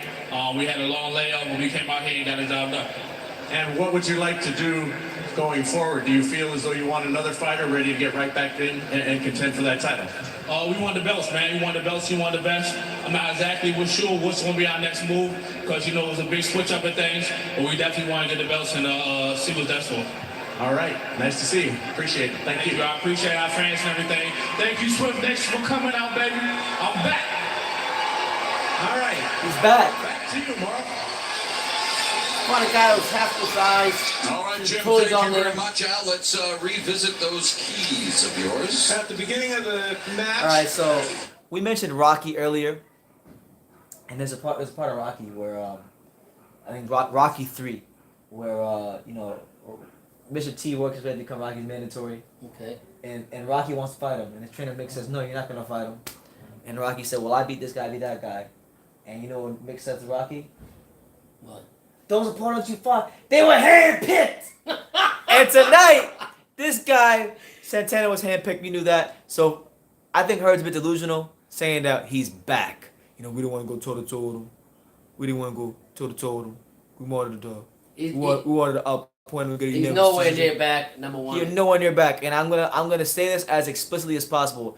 Kell Brook, even though I think Kell Brook might be a bit washed, and even though I think Kell Brook is definitely past his best days, I think if you put Kell Brook in the ring with Jarrett Hurd, Kell Brook would absolutely fuck.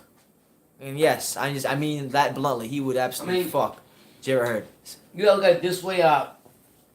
Jarrett got a new trainer, and that trainer is not gonna change him. He's gonna have to. He's gonna revert to himself again. I'm telling you right now.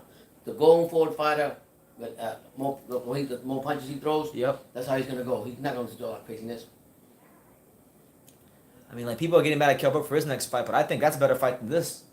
You fight Mark DeLuca. And actually, I respect more pounder. Santana and the Italian people who represented Italy right. The shorter guy came in there, just like John Ryder, and fought a bigger guy that was supposed to take this guy out. And he didn't do it until like the last 4 seconds of the 10th round. Is that embarrassing? I don't know what it is.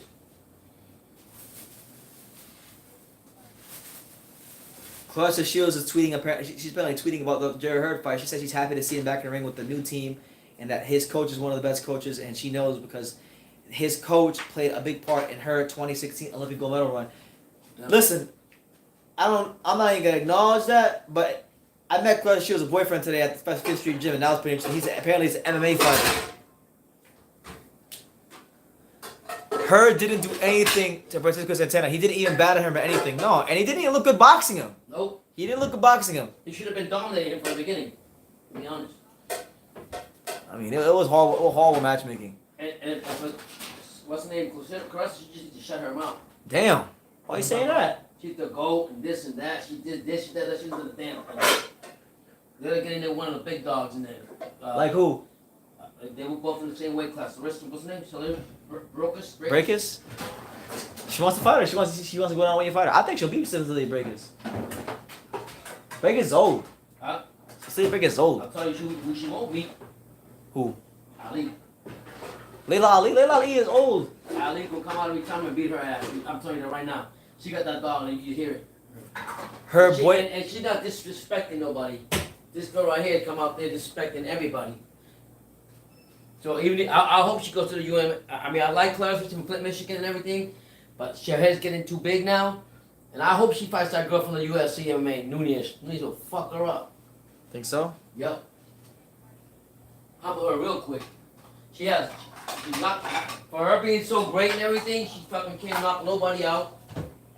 Can't do a damn thing. But what that black girl that beat her last time? Knock her out? First, she was shot for her life. Hannah Gabriels? I bet she'll do it again too. Her hair's gotten too big. Oh, to answer your question, 1SS, that chick, she tested positive for a banned substance, and she has to give her titles back. Supposedly, and now Goldenboy wants to go after her.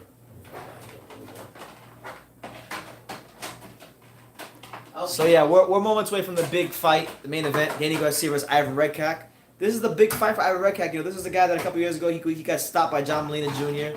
and basically, you know, he got outboxed by Kevin Farmer. Now he's coming off a big win against Devin Alexander, and now he has a chance to really, you know, change his life with a win against Danny Garcia. And you know, I wish him the best. You know, it's boxing. It is the theater of the unexpected. He's saying that Danny Garcia's been overlooking him as a tune-up fight and that he shouldn't be doing that. He's gonna have to make Danny Garcia respect him. So hopefully he goes in the ring and he puts his best foot forward, and this becomes one of the best fights of the year. But I don't think that's gonna happen. I think somewhere in the middle rounds, Redkach is gonna throw one of them wide ass hooks, and Danny Garcia is gonna catch him with a. You always say that he's one of the best counter punches. You say he is one of the best counter punches. You've always said that about Danny. Without counter punching, Danny Garcia would be a bum. He'd be a C-class fighter without counter punching. He used to be a tough. If Danny Garcia wasn't a good counter puncher, he would just be a tough C-class fighter. That's what he'd be. But because he's got impeccable timing and a durable chin, he's I wouldn't say he's an elite welterweight, but he's a cut just below that. No. Let's turn the volume up. Short and lethal, especially his left hook. Drop your comments down below. Make sure you hit that subscribe button if you haven't done so already. They look to take him out with that smash that like button. And his signature overhand right. More importantly, he wants to give Brooklyn a show in the building. He says he's built for boxing. Coming on now? Yeah. I got a funny story. I think I was fighting Zab Judah. When I walked out through the tunnel, and I stood there, I was waiting for my music to go off, and the smoke just said, poof, and it scared me. I said, whoa. So, I thought that was a funny moment when the smoke was scaring me, but a fighter can't. Tell you the truth, man, they loving my hustle, cause I can't stop. Now please come with me until the beat drops, and please turn the music until the beat. To be honest with you, unbiased Cowboy fan, I agree. I think he's overrated too.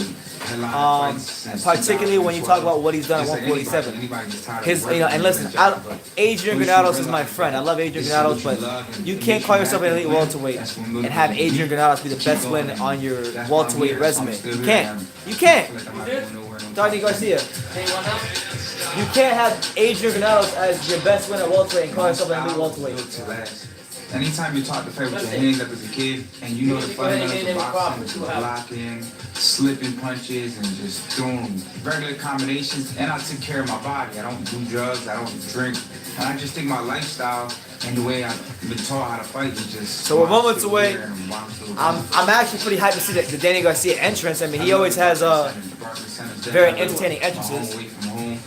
But yeah, I don't think Danny Garcia will ever fight Terrence Crawford. He don't want that smoke. He don't want that. I just feel like when I fight there, he's the mandatory, pretty much. He's the #1 rated fighter in the WBO.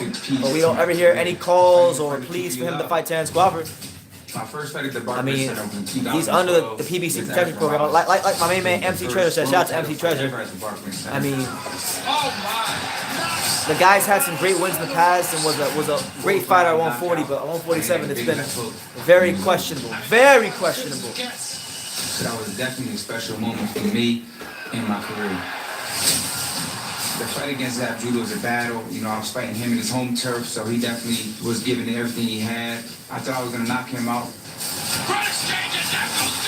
But being in Brooklyn kept him up, and the fight turned out to be a classic fight.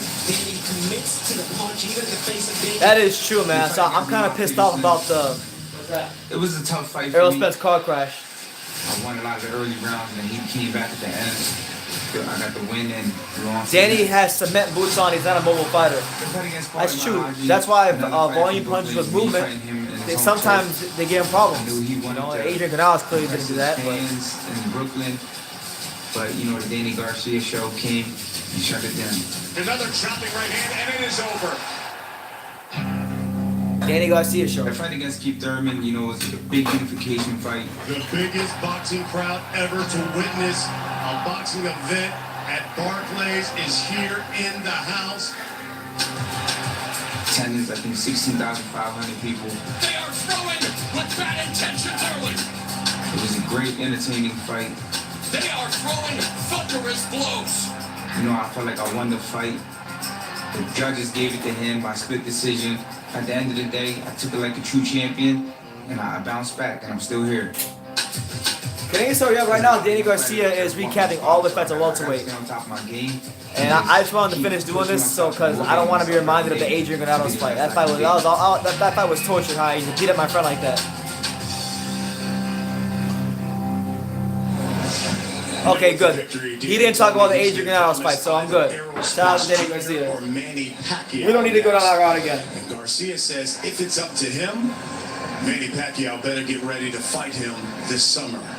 It is time for the main event of the evening. I have Redkach when I get a Pacquiao fight. Let's go. Here's Mo.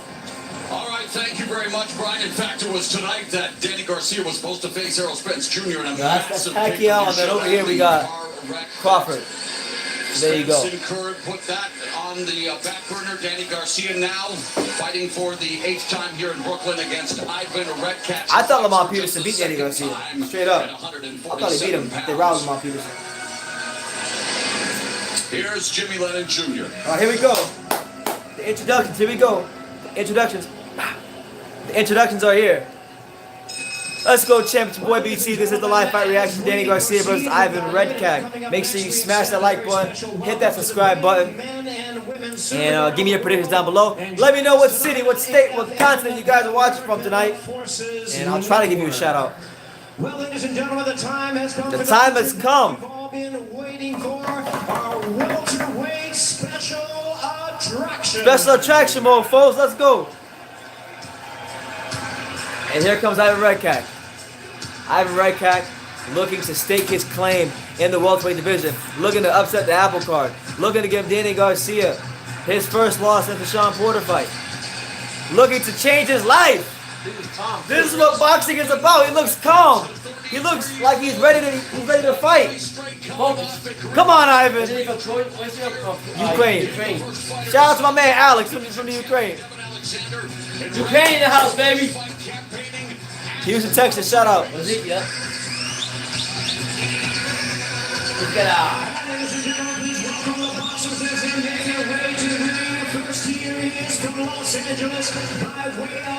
California, shout out. California. Look at that here. Look at Ivan Redkach looking like Ricardo Mayorga right now. Ivan pound for pound got the best grill in boxing. Ukraine flag behind him. Huh? Ukraine flag behind him. California, California. Yes, this is the same guy that lost to Tevin Farmer, but then beat Devin Alexander, who was shot. San Diego, shut up. Did Farmer hold him? No. Little power, you're from buddy. He won't basically shut him out, though. Yeah. In only his second fight at 147, did you get the job done? Shout out to the West Coast. California, California.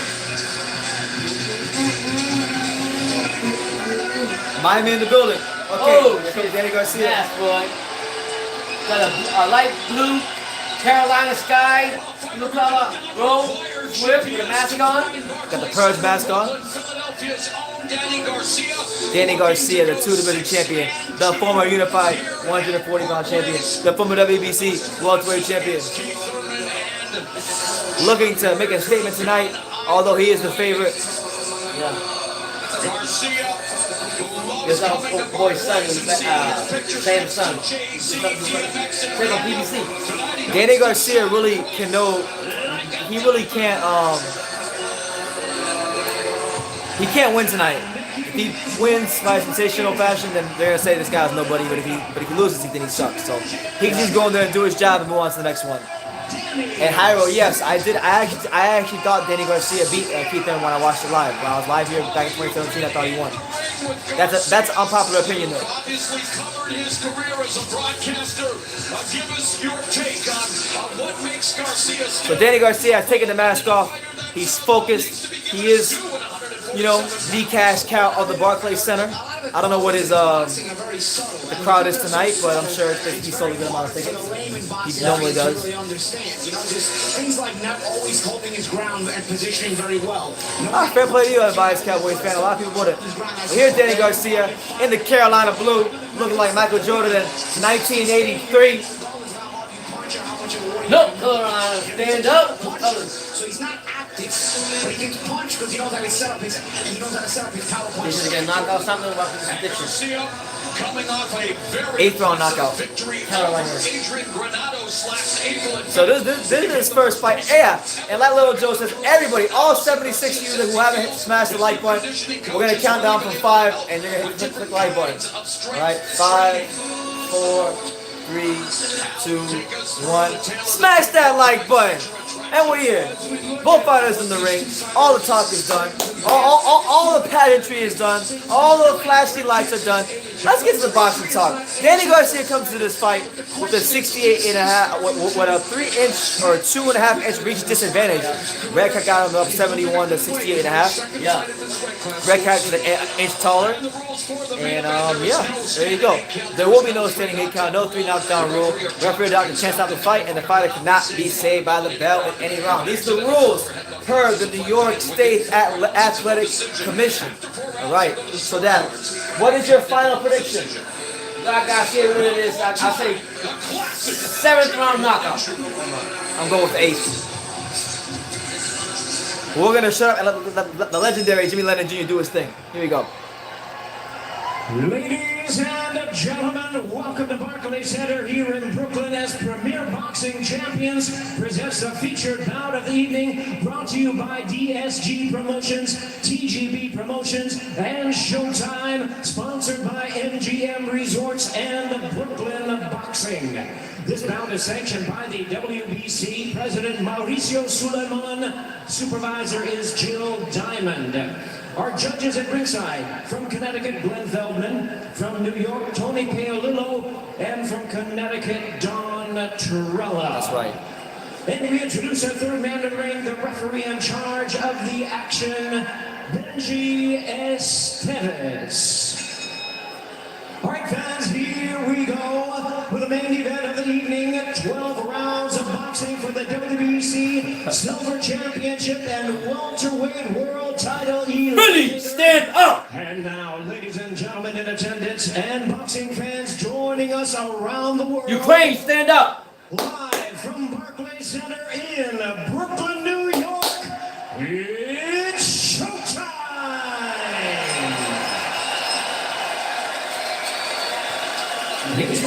First, fighting out of the red corner, entering the ring wearing green trunks, white, black, and gold trim. He is fighting out of Los Angeles by way of Ukraine. He weighed in at 146 3/4 pounds. South Florida, stand up. That's right, Wasabi. South Florida. Shout out to everybody in South Florida, from West Palm Beach all the way down to the Keys. God bless everyone. 4 losses, 1 draw, and 1 no decision, with 18 of his wins coming by way of knockout. Ladies and gentlemen, here's the hard-hitting welterweight contender, introducing Ivan. Hard hitting. The killer. The killer. Bang, bang, the killer. I'll be at the Andrade fight. He'll be here live for it. Fighting out of the blue corner, wearing sky blue trunks with black and white trim, fighting out of the proudly representing. They love him in spot plays, though. They love him. That's his house, pretty much. He weighed in at the welterweight limit of 147 pounds. His record stands at 35 wins, 2 losses, with 21 wins coming by way of knockout. He is currently ranked number 2 by the WBC. Here is the celebrated 2-division world champion and one of boxing's elite welterweight contenders. Ladies and gentlemen, please welcome the former unified super lightweight world champion and the former WBC welterweight champion of the world, introducing Danny Garcia. All right, so there you have it. In charge, now to get instructions, Benji Esteves. Okay, Danny, Ivan, I've already given you your pre-battle. Let me find out Pops is Danny Clean, fan. obey my commands at all times. this? And most Yes, importantly, Cowboy fan. protect yourself at all times. Trunks are good. Él es puertorriqueño, yo soporto a los puertorriqueños. Él es puertorriqueño, he's Puerto Rican, so I have to, you know what I mean? I got to root for Puerto Rico, even though I want him to fight, pick up, start, and fight Terrence Crawford. Danny Garcia, his 8th fight headlining at Barclays. All right, so hopefully this is a good fight. I want to see an upset, honestly. Oh, y'all here, please smash that like I want to see an upset. All right, so round one, Danny Garcia versus Ivan Redkach. Redkach in the green trunks, Danny Garcia in the North Carolina blue trunks.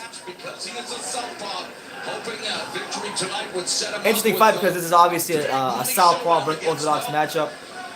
You know, with Danny Garcia, you're always going to be very cognizant and aware that he is a really good counterpuncher with punching power. Redkach, Jack Mosley said they don't want a slow-paced fight. They want a fast-paced fight. They think that would benefit them. Yeah, so apparently, Redkach trainers want to fight fast. Good jab there by Danny Garcia. It was, in essence, a stay-busy fight for Garcia. And yeah, Redkach expecting to keep Garcia busy. Good jab to something there by Ivan Redkach. Amazing counter-puncher. One weakness of Danny Garcia is he's got slow feet, so Redkach needs to use that against him. Best chins in boxing. And yeah, chin more triple than Tesla armor glass. Let's not forget his calling card, the left hook. Chance of Danny reverberating throughout the Barclays Center. Yeah, and that may be his punch tonight against the lefty Redkach. Redkach just touched the body, as Garcia actually touched the body there, but Redkach just touched the body a couple times in the round. Maybe he's just trying to use the body. Oh, good body shots there by Danny Garcia. There you go. Redkach, a pressure fighter, bringing it to Garcia. Redkach got to be very careful that he don't get caught something. Danny Garcia, though, it seems that he's focusing on the body. That's another right hand of the body there. So it looks like he's trying to change the eye level of Redkach. He'll throw these right hooks to the body, and usually that's to set up. So I think he's trying to set up a left hook for the later part of this fight, the latter part of this fight. Danny Garcia misses there on an overhand right. Ivan Redkach holding his ground in the center of the ring, looking to make a big name for himself tonight. So far, 2 minutes gone by in the first round. Good jab to something about Ivan Redkach. So you shouldn't be surprised that Garcia's never been knocked out. For that right hook of Garcia, there is again there. Danny Garcia looking for that right hand, looking for that overhand right. Punch that works on lefties more than it works on righties against righties, and of course southpaws can use it in the opposite way with their left hand against the righty. Oh, they got tangled up there. Their feet got tangled up there. Since Garcia became a contender following his win over belt lightweight champion Nate Campbell back in April 2011, he's faced two left-handers. Two-division titleist Zab Judah in April of 2013. Danny Garcia doing a lot of feinting with the right hand. The right hand seems to be a lot more important for him in this fight, being that he's fighting Redkach. A southpaw, you know. But so far, not a ton of action. It's been a feel-out round. You know, there has been punches thrown, but nothing too significant has landed. But the more significant shots were landed by Danny Garcia. So that is Danny Garcia round. And you're gonna tell me that Danny Garcia fighting Manny Pacquiao, you will beat Manny Pacquiao? No way. Danny No way. Garcia, You catch him? distance in this Just fight catch is him. You have to what stop that Redkach's quickly great first. since he's You done won't be that careful already. after that. He's a catch him. very That's good why counter he's puncher, as we pointed out, and as Redkach comes in, we'll see more of that probably as this fight goes on. But what did you guys have? Did you guys score that Danny Garcia round or Redkach round? I give it Danny Garcia. I like his body work and the way he would close the gap. I think Redkach did well in spots. I just think he's gonna need to really keep those hands up and you know, when Danny Garcia shoots that right hand to the body, do not drop your left hand, because once you drop your left hand or your right hand for that matter, Danny Garcia is looking to shoot a left hook back over the top. So just be very wary of that. But it's your boy BT. We are here in the main event. We're going to get the second round between Danny Garcia and Ivan Redkach. Smash that like button and subscribe if you haven't done so already. Redkach, the southpaw, fainting with his... Doing a lot of feinting, getting Danny Garcia, a lot of movement. Very calm, cool, collected. Not a lot of fleet footwork, loves to just sit down, wait for the counter strike opportunity. Yeah, what I like about Danny, he always stays in the middle of the ring. Very cagey. Another right hand hot shot to the body there by Danny Garcia. He's more in the middle of the ring, but I mean, he's one of those people that everybody says he does everything I think this follow guy too. tactically.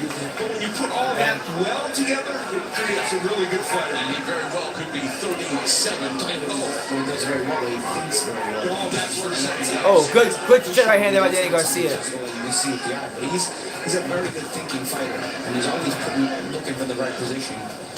Yeah, Danny Garcia, good defense there, blocking that shot, answering the phone, as they would say in the boxing gyms.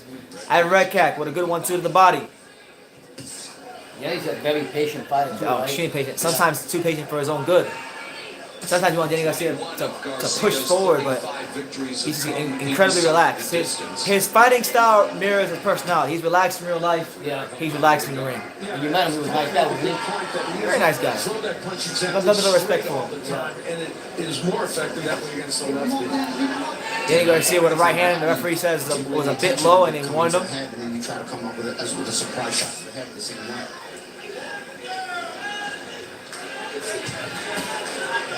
Good right hand by Danny Garcia. Nah, he's doing good, man. He's neutralizing Redkach.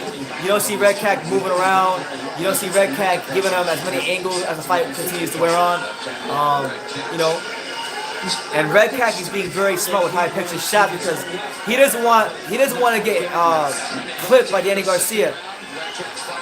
As slow as his feet are, his hands and his mind are very quick. So his hands and his mind make up for the lack of foot speed he has. Yeah.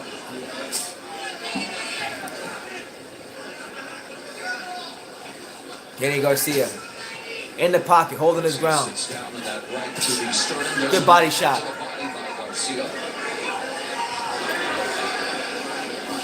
Final 30 seconds of the second stanza. So it looks like the 2 rounds, even though Redkach has let his hands go here and there, and maybe has very minimal success. Danny Garcia neutralizing him, holding his ground, doing his thing. Look at that. Straight right uppercut. Left hook just missed. Danny Garcia. Garcia, the more effective of the two fighters here in round number 2. Alright, so after the conclusion of 2 rounds, I get it on to Danny Garcia. I got a 2-0 Danny Garcia. Yeah. I think he's doing a good job of neutralizing Ivan Redkach. Also, finding a home for the right hand. Yeah, you know, this Not the most flashiest thing in the world. It's not, you know, Terrence Crawford or Earl Spence-esque, but it's effective. It gets the job done, and he's dangerous. Okay? Get behind it. Drop your knees. Okay? Let the hand come on top of you. And then turn one down and behind. And Danny's always been like that too.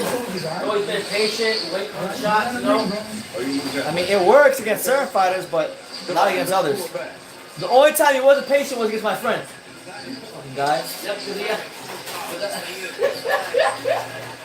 Don't pull back. Don't pull back like that. Go to the side. Who's on the front of my sweatshirt? Deontay Wilder. I'm wearing my Deontay Wilder hoodie right now. Till this day. To this day. Shout out to Till this day. Even though apparently I hate the guy, according to A lot of people. LDBC. Till this day. But round 3, Danny Garcia versus Ivan Redkach. Till this day. Good defense there by Danny Garcia. I don't see Redkach do a lot of boxing. Won his last 6 fights. And, You? I mentioned Not really. I mean, he's letting his hands go in spots, but I think he's very cautious. Yeah, he's cautious. He doesn't get caught with that right hand. You know? And what that tells me about Redkach is that even though it doesn't look like Danny Garcia, from our point of view, has hit him with a hard shot, he's hit him with something to get that respect. You can hear it. When he throws those punches, you can tell they're heavy. Boom, boom. There ain't no love taps. I mean, when you got an extra toe, that gives you extra leverage to get your power behind your shot. You got 6 toes, right? Very early stages. Yeah, he wants to be busy, but the style of Garcia ends up making you less busy because you realize everything he wants to do is dangerous. Balance. Feet, So 2 toes. That's why he never gets knocked down. He has 6 toes. You cheaters. Oh shit. All of a sudden you're overthinking and you're less active. Good job there by Danny Garcia. You kind of see Redkach thinking more before he's throwing his shots down because he's realizing how reactive Garcia is. I mean, the fight, it's not like anything crazy. I feel like it's still like a feeling round. Honestly, it kind of just seems like both of them are still trying to gauge the distance between the two. Like Danny Garcia, while he has landed, I think he's neutralizing Ivan Redkach. I don't think he's quite got the distance down yet. And Ivan Redkach, I think he's just a bit confused. He's a bit confused. You know, because Danny Garcia holds his ground really well. He punches really hard, and You know, not even just that. When you throw punches, Danny Garcia is very sound defensively, and he doesn't get enough credit for that. He's not an easy guy to hit. That's true. When are you going to start crooning a little reggaeton? When he throws those punches, he does it with me. You know what I mean? Yeah. He's not just throwing like pop, tap, tap. Danny Garcia bouncing on his toes. Left hook to the body. See, he doesn't like it. She says it's boring. Huh? She says this fight is boring.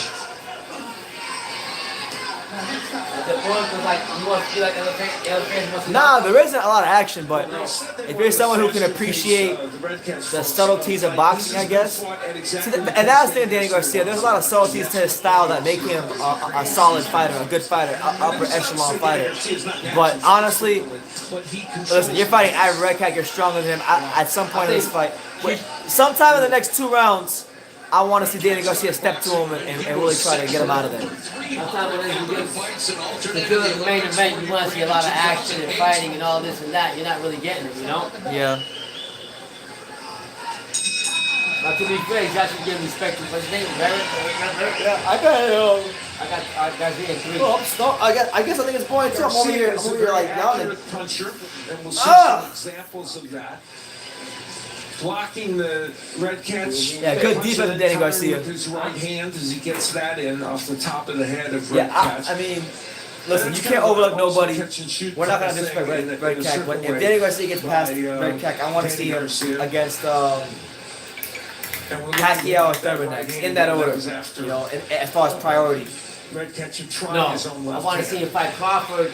Everybody needs to pave the way to fight Crawford. He's not going to fight Crawford. You got to be realistic. Well, I'm trying to tell you. That's what it should be. It shouldn't be because everybody just wanted the free ride to He's not fighting Crawford. Spence and Pacquiao. I think y'all go. Everybody should go. All the PBC welterweights. He's not fighting Crawford. Get in the bandwagon and fight Crawford. He's not fighting. Simple as that. What do you think? The free ride for everything? I didn't get a free ride to the train. I have to buy a ticket. We talked about Garcia's only 2 losses coming against Thurman and Porter. When you look at Redkach's resume at 23, 4-1, 4 losses have come to fighters of note to Dejan. All right, so round 4 of Danny Garcia versus Ivan Redkach. Shout out to Denver, Colorado. Denver in the house. John Ellaway, baby. That fight of the year against Lucas Matisse on Showtime. Yeah, John Molina has been in some astonishing. Yeah, so right now we're round 4. Ivan Redkach's still trying to find his distance. He's still trying to find himself, really. And Danny Garcia is giving some good body shots down to Ivan Redkach. It's really interesting to see in what way they have that in mind. Oh! Oh no, he didn't turn it, but Danny Garcia caught Ivan Redkach partially with a left hook coming in, but he didn't get a chance to turn it all the way. If he would have turned it, it would have been something special. It would have been on the highlight reel. Danny Garcia letting his hands go. That volume is increasing. I'm not saying it's more satisfying than you heard. You ever heard? It's not saying much. Good right hand to the body there by Danny Garcia. Back to the center of the ring. Ivan Redkach's not doing anything. Danny Garcia just he's keeping that. I think he's fearful of that right coming in. That's why. He's got that lead left foot, dominant all the time.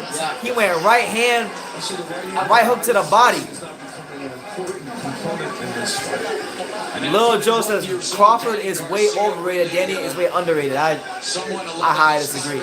But anyway, however you want to look at it, I think the road should go through Crawford to get to Spence or Pacquiao. That's my opinion. I don't think everybody should get a free ticket to get Pacquiao. We're in the 4th round of Danny Garcia. Let's keep our focus on Danny Garcia like that. Oh, good body shot by Danny Garcia. I think these body shots are hurting Redkach. He's gonna fold him up. In 40 seconds, he might fold him up this round. I want to see if they can hurt him. If Danny, see, that's what pissed me off with him. You just hurt the guy. Go to the body. Go downstairs. There you go. Good body shot by Danny Garcia. You just hurt him. Keep going. Go down there again. There you go. Good right hand. Up top by Danny Garcia.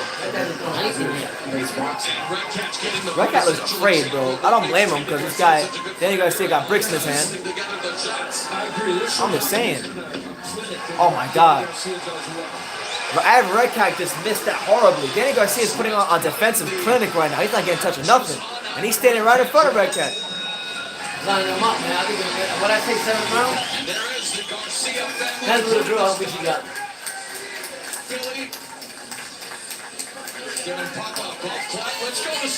No, he's not. Danny Garcia's not a pushover, but he ain't beating Terrence Crawford. You got the game messed up. It was considered virtual career suicide for a fighter to have his dad as his trainer. Well, that began to change with the success of Felix Trinidad and his dad. PBC showing Inoye's name. That's right. At this point in time, with Danny and Angel Garcia, just two of the this is current. Demetrius Andrade, pairs on this list. Devin Haney. In fact, there are way more fighter sons and trainer fathers than I've been throwing punches, but they're not landing. He had this one right hook. He threw it like way wide, and Danny Garcia just bent his knees and slipped it. Made him look like a fool. Then when Ivan came back up, then he was waiting for him with a right hand. Bang. So right now, what we're seeing is the difference between a guy who's been a world champion and a guy who's wishing to be a world champion. Big difference. Big difference. So even though I know we all have our opinions on Danny Garcia, there is levels. And he's showing the levels right now. Look at the way he steps off him right there. A funny guy at times. That's here allowing Danny Garcia, of course, his son to take. Ivan must be nervous. I think potentially. I think he's nervous because he got touched with something in the early rounds that he didn't like. Clearly, he respects Danny Garcia. You know, that's one thing you can say about Danny Garcia. I've never seen a fighter fight him and not respect his style. 56 punches. Except maybe Herrera. 5 landed punches out of 43, so he's less busy and less accurate. Spence is not better than Crawford. You got the game messed up. He's not. Who said this? Good jab there by Danny Garcia. You got a jab. Step on that jab. Ivan Redkach just posturing right in front of him. He's fainting, but then he gets touched something, and then he's like, what am I doing in here? And look, right there, Danny Garcia just touched him with a grazing left hook. That same exact sequence will be there later on. Watch. Danny Garcia goes top his ass with a left hook. And again, there's a quick left hook upstairs by Garcia. Yeah, but you know, the Redkach is taking the chance. I'm telling you, it's coming. Left hook. Hands are getting into the body, so he said, you know what, I got to try to win this fight. I'm going to take a chance. And I don't think at a certain point you have to make a decision. You know, but the thing with Garcia is he's Danny Garcia with a straight right hand to the body. Ivan Redkach not doing nothing. Just getting neutralized. Danny Garcia has won every round of my score. I got about 4-0. In a very unorthodox way. Yes. Highly effective for him. Yeah, good defense by Danny Garcia. That's one thing I will say about Danny Garcia. He's very underrated defensively. You see it right there. You know, Redkach will throw a body shot. Danny just boom, rolls it with his shoulder. Rolls it with his shoulder, resets, and then moves back to the center of the ring. Philadelphia, stand up. Nah, bro. I like Kell Brook. Kell Brook is not being no Terrence Crawford. Maybe slow him down, but mentally. A lot of times, Kell Brook was for that injury. The eye injury. There you go. Ivan Redkach tying him up. There's Garcia switching. He kind of, and his father told him that, to turn like he's a lefty. And I think that's going to help him, I think, get in that fight. There it is. Oh my God. Danny Garcia is doing this thing where like he'll lean to the left of Redkach and get on the side, and he sets that body shot, and then he finishes with a right hook up top. And he's really digging to that body. I mean, he's going, big left hook up top by Danny Garcia. It didn't look at phase Redkach though. 6 seconds left here in the 5th round. Redkach is gutsy though. He's willing to throw it. I say 7th round, gonna finish him off. All right. Awesome. Another Danny Garcia round. I got him up 5-0 right now. He's boxing a very great fight. Fantastic fight. A game plan. You know, is it the most exciting fight in the world? No. Is it the most flashy performance in the world? No. But it's definitely effective, and he's not getting hit too much, and that's what it's about. You know, you go in the ring, you win, get out with your faculties, and get your fight check. And that's what Danny Garcia is doing right now. Go to that body, right hook. Work off the jab, though. Continue the jab to the jab to the head. All right? And then set him up for a straight left hand to the head. He's been going to the body. Terrence Crawford's Terrence Crawford's offense and the variation of his offense be too much for Errol Spence. I think Terrence Crawford would actually outfight Errol Spence on the inside. One of the only guys in most weight divisions that can do that. Good straight right hand there. That's a move he's tried That's on right. 4 different occasions, and he's been able to get away with it, even if he's squaring himself up. I don't know, man. I don't think that. I just think that Redkach, like right now we're in the midway point of the fight, we're in the 6th round. I just think there's levels to boxing, and Redkach just. Okay, Danny Garcia hits Redkach with a low blow to the body. Referee warns him. Danny acknowledges it. But I just think Redkach got touched with something early. I don't know which punch it was. I'm not gonna sit here and tell you. But he respects Danny a little bit too much. And the body punches. I mean, Danny Garcia not only known for being a body puncher, but he's going to the body, coming up to the head. He's looking like a proper Puerto Rican fighter right now. He's definitely gone south of the border a few times. Yeah, I got Danny Garcia stopping him in the 8th. Bounces that left I said hand 7. I got him in the 8th. shoulder. Ivan Redkach can't really seem to get in position. Like even when he throws a left hand, Danny Garcia stood right in front of him and postured himself for a punch. Yeah. Redkach draws the punch from back here and he kind of just throws it. He looks tired. So he's nervous and Danny's never got his respect. There's another. Right in the belt line. Garcia has to be careful. Danny Garcia touches him with a right hand. I like the angles he's giving him. He's giving a lot of angles this fight. Danny Garcia, not a fighter known for giving angles, but he's giving Redkach a lot of angles, going to the body. I mean, Redkach, there's no intensity from him. It's almost like he's got a sparring partner mentality in there tonight. Maybe he was walking to the ring and he thought he could win this fight, but He felt a couple of he felt a couple punches. He said, you know what? Let's go in there. Let's just survive. There you go. Good right hand by Danny Garcia. There's a catch and shoot by Garcia. Speaking of catch and shoot. There's again. Garcia's just timing him. I'm not gonna lie to you. That's exactly what he's doing. Many times that combination's coming. I mean, but yeah, it hasn't been the best. I mean, there hasn't really been anything dramatic happening yet. Like Danny Garcia's been in control from the word go. But let's be honest, you said that before this fight card started. He's been in control of the fight from the word go. Redkach has basically become a sparring partner. He can't really seem to do anything to bother Danny Garcia. But at the same time, while Danny's hitting with some big shots, Danny hasn't dropped him either. But it's coming. Time is coming. All y'all out there saying that Errol Spence beat Terrence Crawford, you out your damn mind. That's not happening. That's not happening.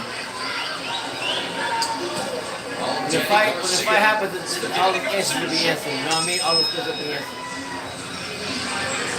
Well, Super Bowl 54 is coming up. He didn't get dropped in his last fight. And inside the NFL Tuesday, we'll have a preview of Super Bowl 54. And hey, Joe Montana, who played for both San Francisco Yeah, I mean, and Kansas they're City, using Redkach to fatten up Danny Garcia for Manny Pacquiao, but thus far, like Danny Garcia needs an exclamation point. Like he's got a big fan base in the Barclays Center, but he needs to create some public demand. He needs to put an exclamation point. We need to see Redkach on his back. Everybody say Pacquiao, I want Pacquiao fans. You better earn your way. You got sharks in the ocean. Yeah, the Chiefs and Jerry Garoppolo of the Exactly. Right now we're going into the 7th round, and Danny Garcia has been in control of the whole fight. I got him up 6-0. Yeah, hasn't been nothing. You know, I thought 6-0. was the most famous quarterback to play for both Straight the up. Giants. Yeah, so that's what you gotta look at. I mean, Garcia, he's gonna put a nice exclamation point, but you're not gonna fight Manny the Legend just because. Alex Smith. Some suggest this is the Alex Smith Bowl without Alex Smith. All right, let's stick to the. All right, so round 7. Danny Garcia, Ivan Redkach, it's boy BT. This is the live fight reaction. Make sure you hit that subscribe button if you haven't done so already, and smash that like button as well.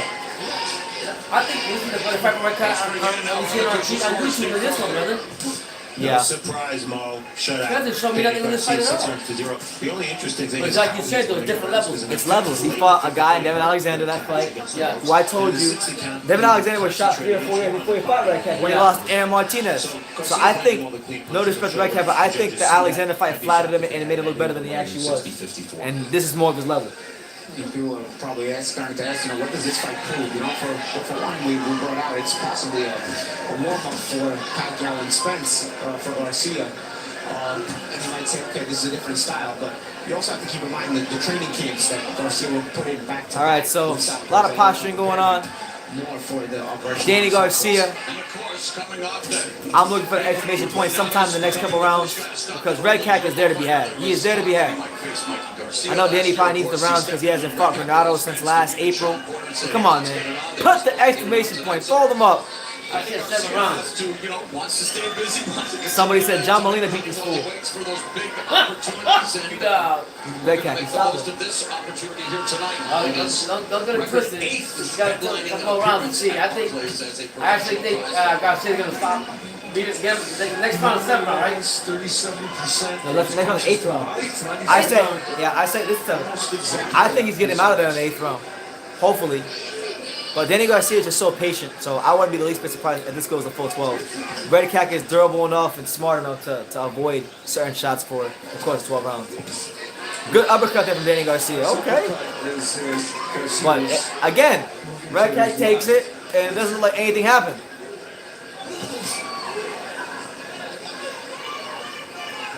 Like you're gonna attack, gotta finish. There you go. A right hand to the body from Danny Garcia.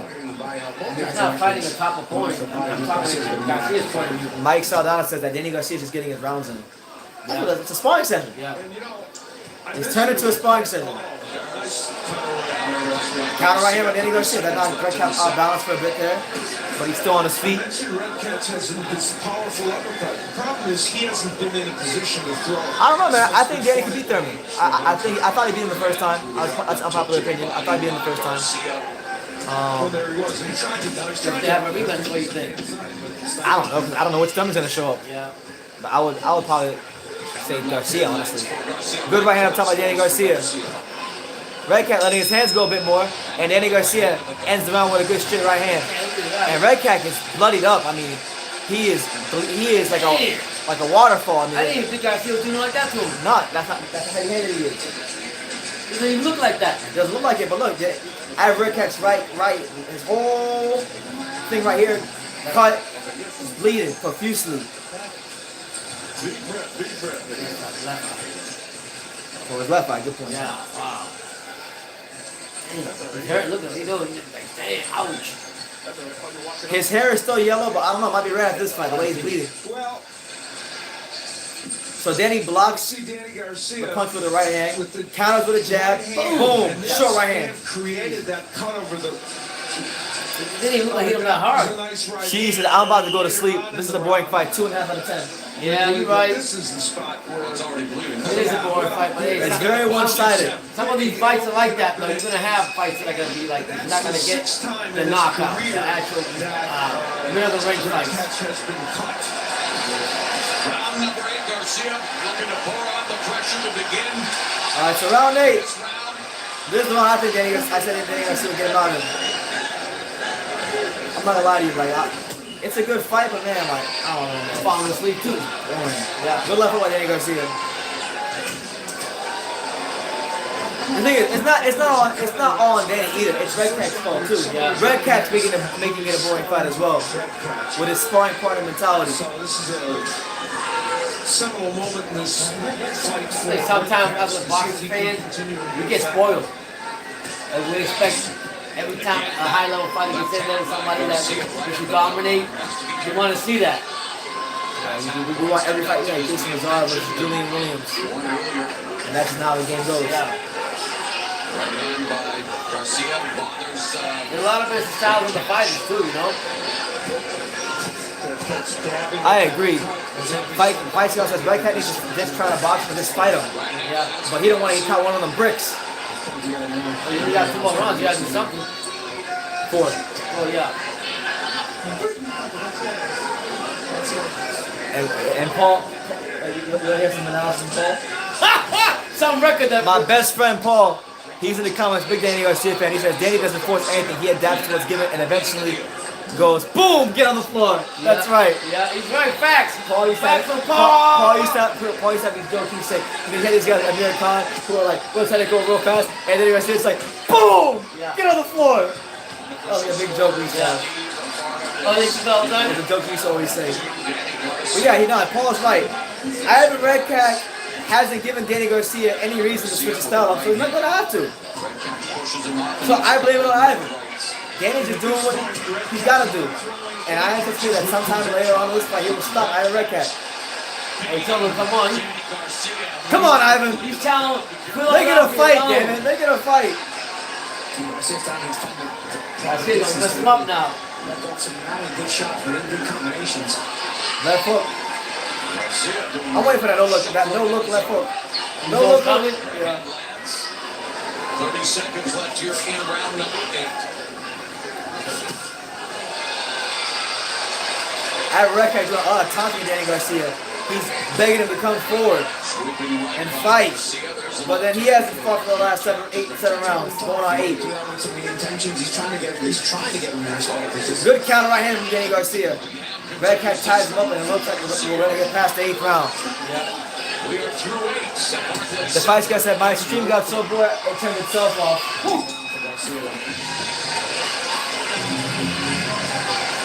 Hopefully next time Danny fights or any other fighters fight, it'll be good. I would go to Earl Spence in that fight. Which was that? Earl Spence versus Virgil Ortiz. But I got Jerron Ennis beating Virgil Ortiz. Jerron Ennis the truth. Jerron Ennis punching all these fools in the back. Doesn't matter. The truth is, they me, Virgil's taking over.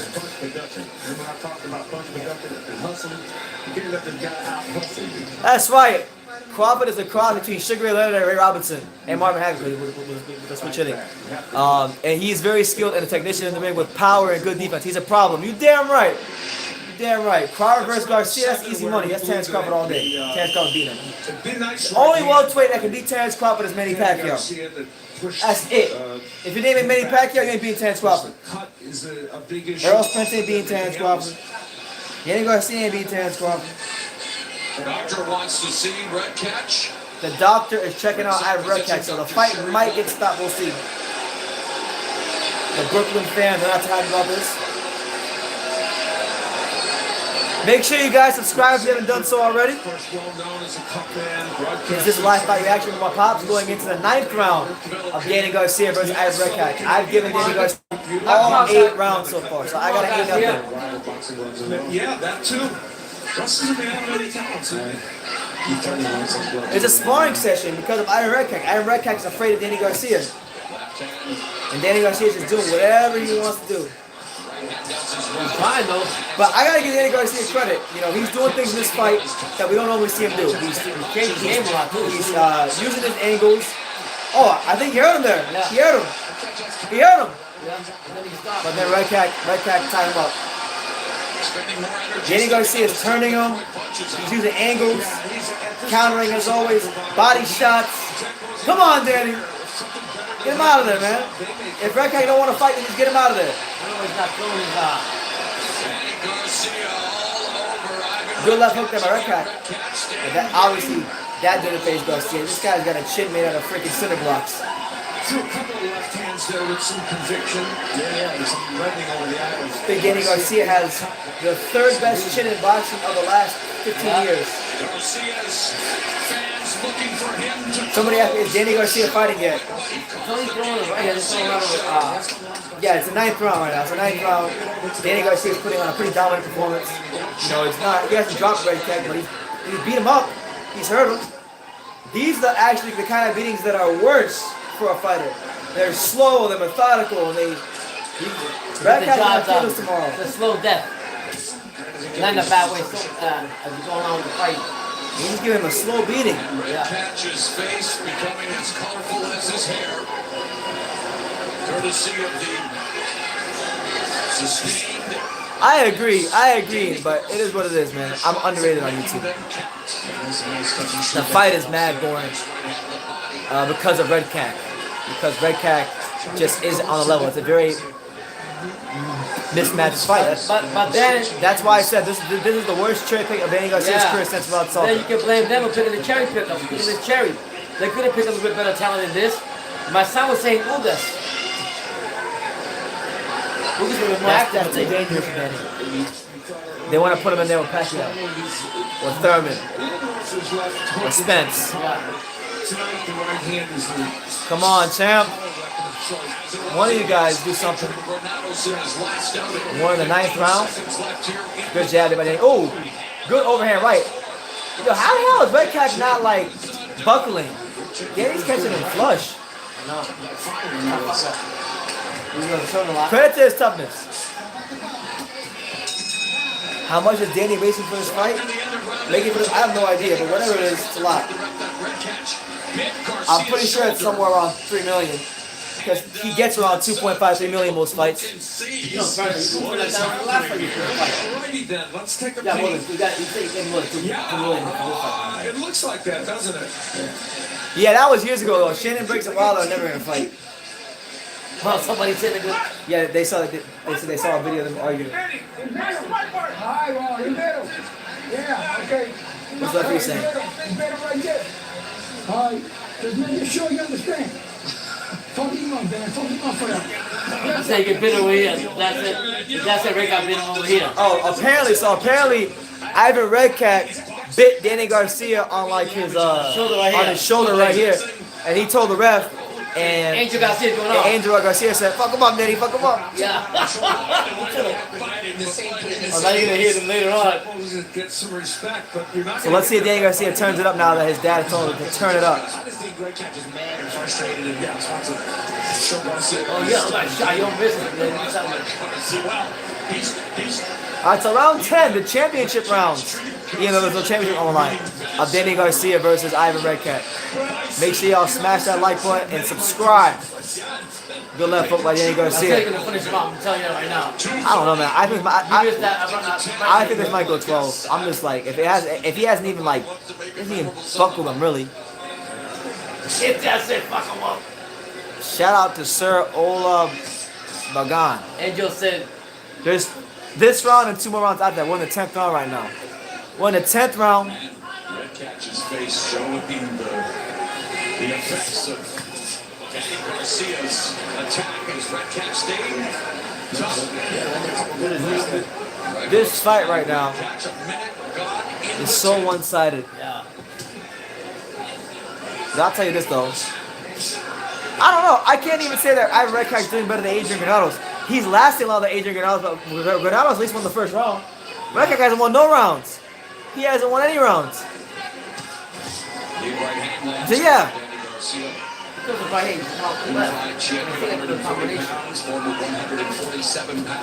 Ivan Redkach is getting beat the hell up. But Danny Garcia still hasn't been able to drop him. 1 minute and 24 seconds left here in the 10th round. Ivan Redkach, right there in the pocket, misses a lazy jab and damn near got countered right on his chin. You need to be careful. You need to be careful. I've noticed in this fight too, Danny Garcia has been on his toes a lot more. I mean, all 6 of them. All 6 of them things. Schedule-wise, he's probably more aligned with Pacquiao, depending on how that goes. And, you know, he's only barely averaged 2 fights a year. I hope Bubu Andrew gets that big fight. Tutu Perez says, well, Bubu Andrew ever gets a big fight. I hope so. I know. Shocking, right? Deserves it.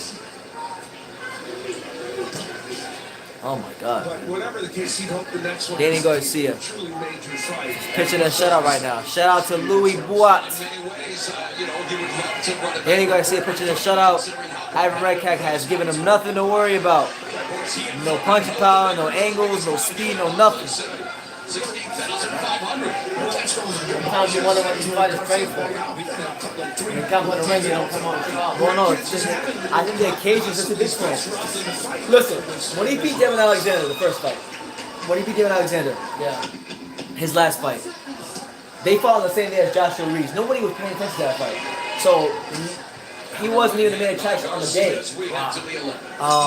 Then he fought Alexander, who anybody who's been watching him knows he's been shot since the Eric Martinez fight. Yeah. You So, said that, yeah. He shot. ever since that fight. So any loss he takes after Aaron Martinez is not surprising. Yeah. For those of you wondering, February 8th is Gary Russell Jr. versus Mayembar and Rigondeaux versus Shalif. Honestly, the February 8th card sucks so much. We might need to go to Daytona for that fight card. These February 8th cards suck so badly. Yeah. There's a card in Daytona, Florida, a Chrissy Martin card, where Evander Holyfield's son is headlining. It's kind of a local. It's not really a local fight, but it is a local fight because it's in Florida, but it's not in South Florida. He knows a local fight. But I know all the fighters. In fact, somebody I used to spar with at Canino's boxing gym named Gabriel Chacon, he's making his pro debut. So the first fighter in the history of boxing that I've ever sparred at pro. So I can actually say I've sparred a professional fighter. Shout out my boy Gabe. I want to go to that card. Daytona Beach. I want to go. We're gonna try to go. Because the fights on February 8th are so horrible. Round number 11. All right, so round 11, Danny Garcia versus Ivan Redkach. That one could give a knockout. The energy, Redkach's feeding. Garcia counters with the right a couple of times and they clinch. He needs to knock his left head out, or at least knock him down. Do you think that if you just get it, if Danny just get a UD decision, you think that he's supposed to deserve enough to fight back Gale Spence? How did Hurd look? Hurd looked like trash. He won, but it looked like trash. He's for a smaller guy. It was like my son beating up on me.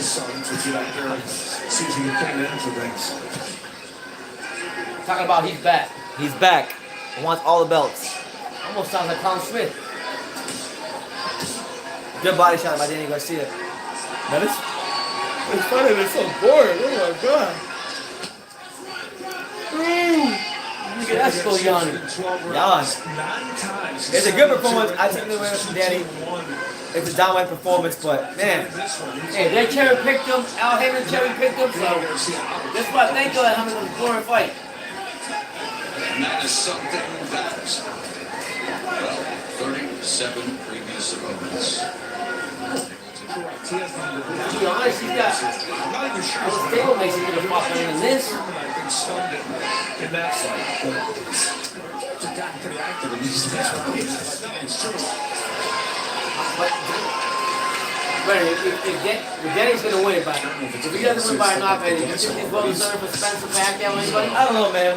Honestly, man, fuck this. I'm getting some brownies, man. This is ridiculous. Where the brownies at? Right there. Better say you gotta get some brownies. He's had enough of this. He said, this is a boring fight, but I think Al Heyman should have put, he's got other better stablemates in there, so I don't understand why he didn't do that.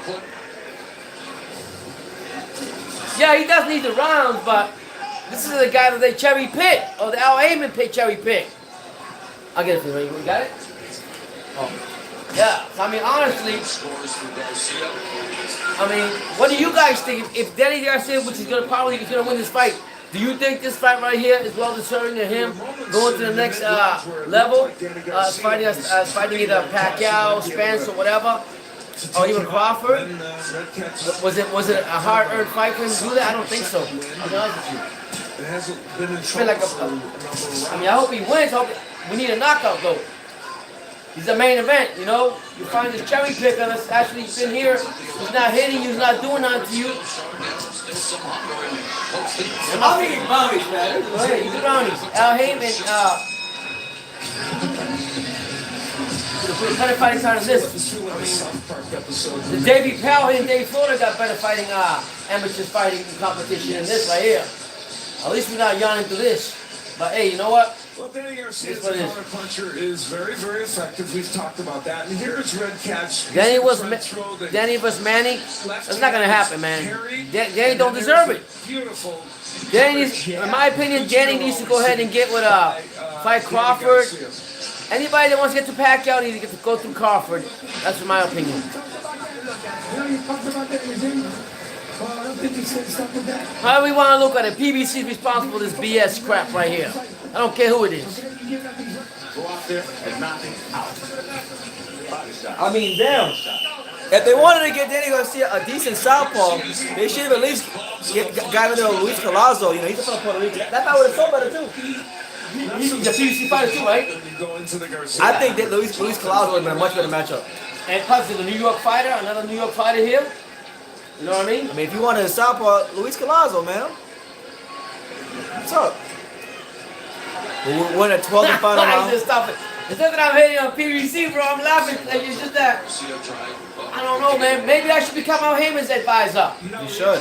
Because he can be the advisor and manager to the boxing, but I can be advisor to him to pick the better fights. Right. In his stable. And what that reflects is that Redkach. Make sure y'all smash that like button. Hit that subscribe button if you haven't done so already. And make sure you smash the bell notification so you get all the videos when they come out here on True School Sports. Yeah, you don't want to punch someone that's taking. I haven't read What about a year since Danny fought? About a year since Jake? 9 months. All right. About April. Got the warning for body maybe. Tried against it that time. He pushed away. So only 120 seconds more until this is over. Right hand by Redkach continues to. One SSS maybe popped you wild and keep his manager. Still wanting to win this fight. Yeah, man. I'm going to talk to Wilder. The last 3 rounds, he's really showing a lot of grit. You know, what he has done is landed a lot of straight left hands to the body. So that part is that's something at least. Sometimes this is what happens when you don't keep your fighters active either. When they come back, even though they're as good as they have the talent, they still don't look as good as they should. I mean, listen, you guys are asking how the fight's going. Do you hear a raucous crowd? No. This is the first time I watched a fight in Barkley. When I seen 2 fighters get booed. Oh, good right hand there from Danny You Garcia. get booed a lot, seriously. Yes, this is the final round. Ivan Redkach is just over a minute away from taking Danny Garcia the full 12 rounds. But credit to him. I mean, he's tough. You gotta give him that. But come on, man. Come on, man. He didn't throw enough punches, though. I say that much. We knew from the second round on he adopted a a sparring partner mentality, pretty much. And that's what this has been. This has been a glorified sparring session. There's no sense in going after it. And you know what? Even though Granado's got stopped, I got more respect for Granados. Granados actually went around, and Granados tried to fight him. So respect to Adrian Granados, who never disappoints. He always gives people the money's worth.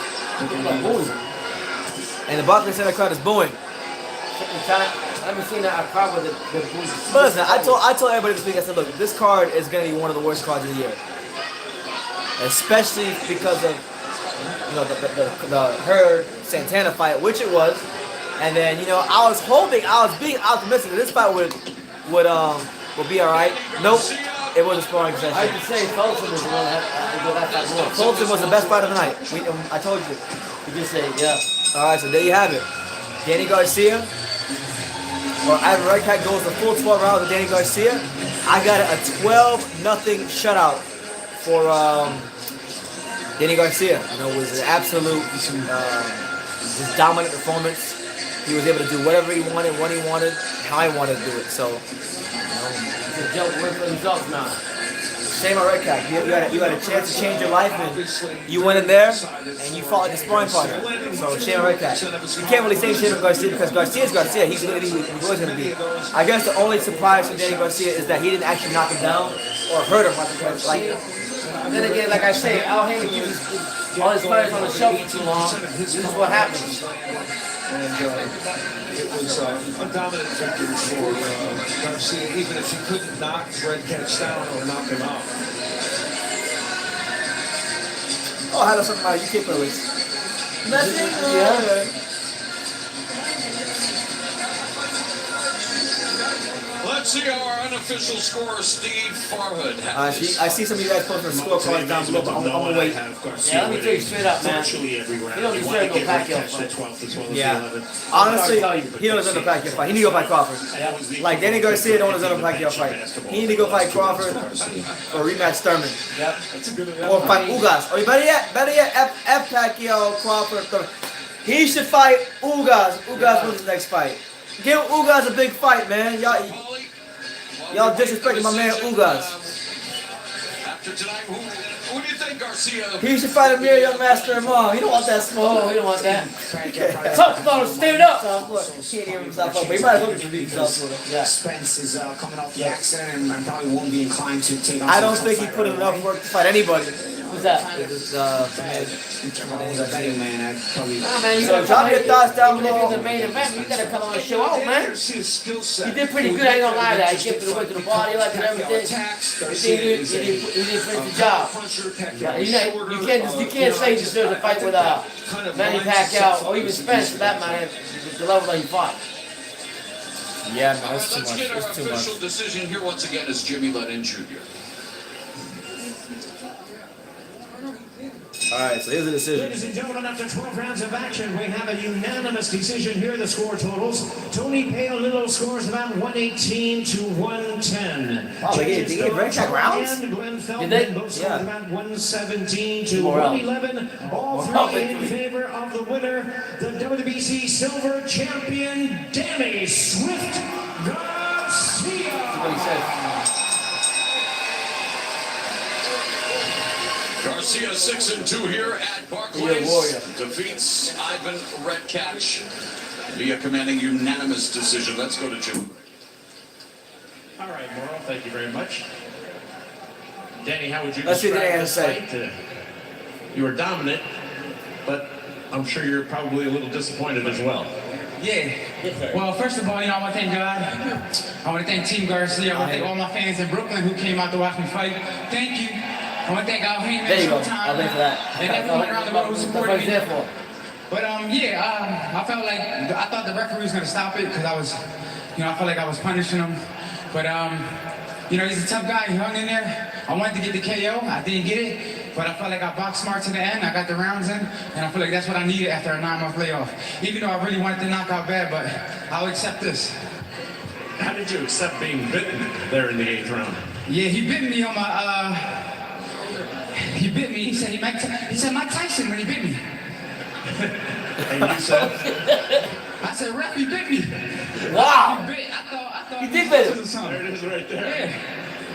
He said Mike Tyson He and said bit him. Mike Tyson. I was supposed to get the whole fight. You gotta make a video of this, Never man. getting bit in a fight. Hey, things happen though. I've been in a street fight before, so I've done it. That's crazy. He said Mike Tyson and bit him. Since last April. Any rust? Did the inactivity in any way shape this performance? I'm not gonna lie, I felt good, but I didn't feel my best. Maybe that was the case. And I did lose a lot of weight for this fight, so maybe that played a factor. From a long layoff and just losing so much weight. I lost about 25 pounds in 8 weeks. So Why did you let it get to that point? man, Eating good. I'm eating good. I'm getting That's paid. not like Dad. No, but I promised myself to stay in the gym now, stay in shape. Big thank you. Thank you, bro. Thank you so much. Thank you, Heyman. Thank you, my team. Thank you, support, man. It was a good fight. Yes, sir. Good luck next fight. Yes, sir. So back to that, the conditioning. Why did you let it get to that point? I didn't know it was that big. I felt regular. Then when I got on the scale, I was like, whoa. So maybe that played a factor. Maybe then I made no excuses. I felt good. I didn't feel my best, but I felt good. So this should have been the night, had there not been the accident, that you would have fought Errol Spence. Yeah. And now, don't know who you'll Is it? fight next. Will it He be goes all crazy Spence? with Mike Maybe Tyson Manny thing. Pacquiao? What That's would you like to crazy. do? Either or. Either of those fights I would like to have. No preference? No, I think my style fits great with both fighters, Errol Spence or Manny Pacquiao, or even a rematch with Keith Thurman or Mikey Garcia. What about Crawford? From there. Danny, congratulations. Thanks for your time. All right, Morrow, back to you. All right, thank you very All much. right, so there you have it. Danny Danny Garcia gets a dominant, unanimous decision victory over Ivan Redkach. And that is the conclusion of, this PBC card, which it pretty much was what I thought it would be. Nothing Very about Crawford again. eventful. Yeah, no Crawford, no. Another boxer that don't mention anybody but Mikey Garcia over Crawford. What the fuck? Anyway, it's your boy BT. This is the I guess now Jesus, post live fight reaction for Danny Garcia versus Ivan Redkach. We got my dad here. Make sure you subscribe if you haven't done so already. Smash that like button. All right, Dad. So let's just take our time to dissect what we just saw. What did you make of Danny Garcia's fight against Ivan Redkach just now? I think to me it was just another, I'm gonna say tune-up fight, but obviously it was more than that for him because he gained 25 pounds from eating good, and almost kind of reminded me of Andy Ruiz Jr. when he said he ate too good and he lost his title. So It's a wake-up call for him, and I blame a lot of it on PBC, the advisor, Al Heyman, because he keeps his fighters on the shelf too long. But other than that, I don't think he's not deserving for a Spence fight. He's not deserving for a Pacquiao fight. And if he wants that, he has to go through Crawford. Anybody, and I keep saying it, anybody that wants to go to Pacquiao or Spence needs to go through Crawford first. I don't care who it is. I want to acknowledge unbiased Cowboys fans comment because he said this a couple times, but I haven't had a chance to acknowledge it. He said that Danny Garcia is a gatekeeper at 147. Probably right. He's probably right. I mean, think about it. But I mean, at the same token, you can't call out all these fighters out and say you want to fight them when you're not. So I agree with what he just said. Yeah, you got him up there just for that. Now look, I can appreciate the subtleties of boxing, but honestly, I know what I'm watching. That was a freaking sparring match. That was a sparring session. Redkach walked to the ring, acting like he believed he could win, and then when he got punched, like Mike Tyson says, everybody has a plan until you get punched in the face. And it's funny. Speaking of Mike Tyson, in the 8th round. This apparently, I reckon when he was in the clinch with Danny Garcia, he yelled Mike Tyson and then bit him right on his neck. Look, he's telling him. See, his dad's telling him right there. So I mean, that's probably that's probably the best part of the fight, honestly. The whole thing, yeah. That's probably the funniest part of the fight. It's crazy. But honestly, like it was really uneventful card. I mean, even the preliminary fights, like if you go back and we go back to the Lorenzo Truck Simpson fight, he didn't look that good. What was the other fight after that? Keyshawn, the next big thing, Williams. Yeah. He had a decent performance against what was the guy? Takahashi. Yeah. The Japanese guy. Yeah. But that wasn't anything to write home about. It was good, but it wasn't anything to write home about. The best fight to me was like. But the best fight was Stephen Fulton versus Hey Guy. Yeah. Fulton turned into a brilliant performance tonight. Yeah. And I really think that kid is going places in 122. Yeah. I think he could be world champion. Very smart fighter, very good boxer. Mm-hmm. Jarrett Hurd versus Francisco Santana. Listen, I know it's January, and I know there's gonna be plenty of cherry picks left this year, but that will be one of the biggest jokes of the year. The fact that they cherry picked Francisco Santana, brought him up from 147 to fight this behemoth known as Jarrett Hurd, and then this fight right here really wasn't that exciting. So this is not a fight card that me and you are gonna revisit anytime, probably ever. No, we're not. But it happened, and we were here for it. So. And thank you guys for being here. Appreciate that. Let's get to some comments. Let's get to some comments. Sure. Let's see. Read the comments there. Okay, see.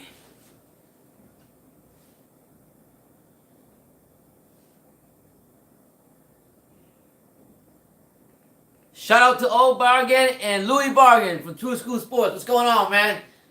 Thank you for being here. Hit that like button if you haven't. Yeah, man. Apparently he walks on like 230. He's basically cutting the whole person to get down to 154. That is so crazy. Weight bully, bro. He's gonna get beat down when he he's gonna die on this. He's gonna die doing that. That's not good.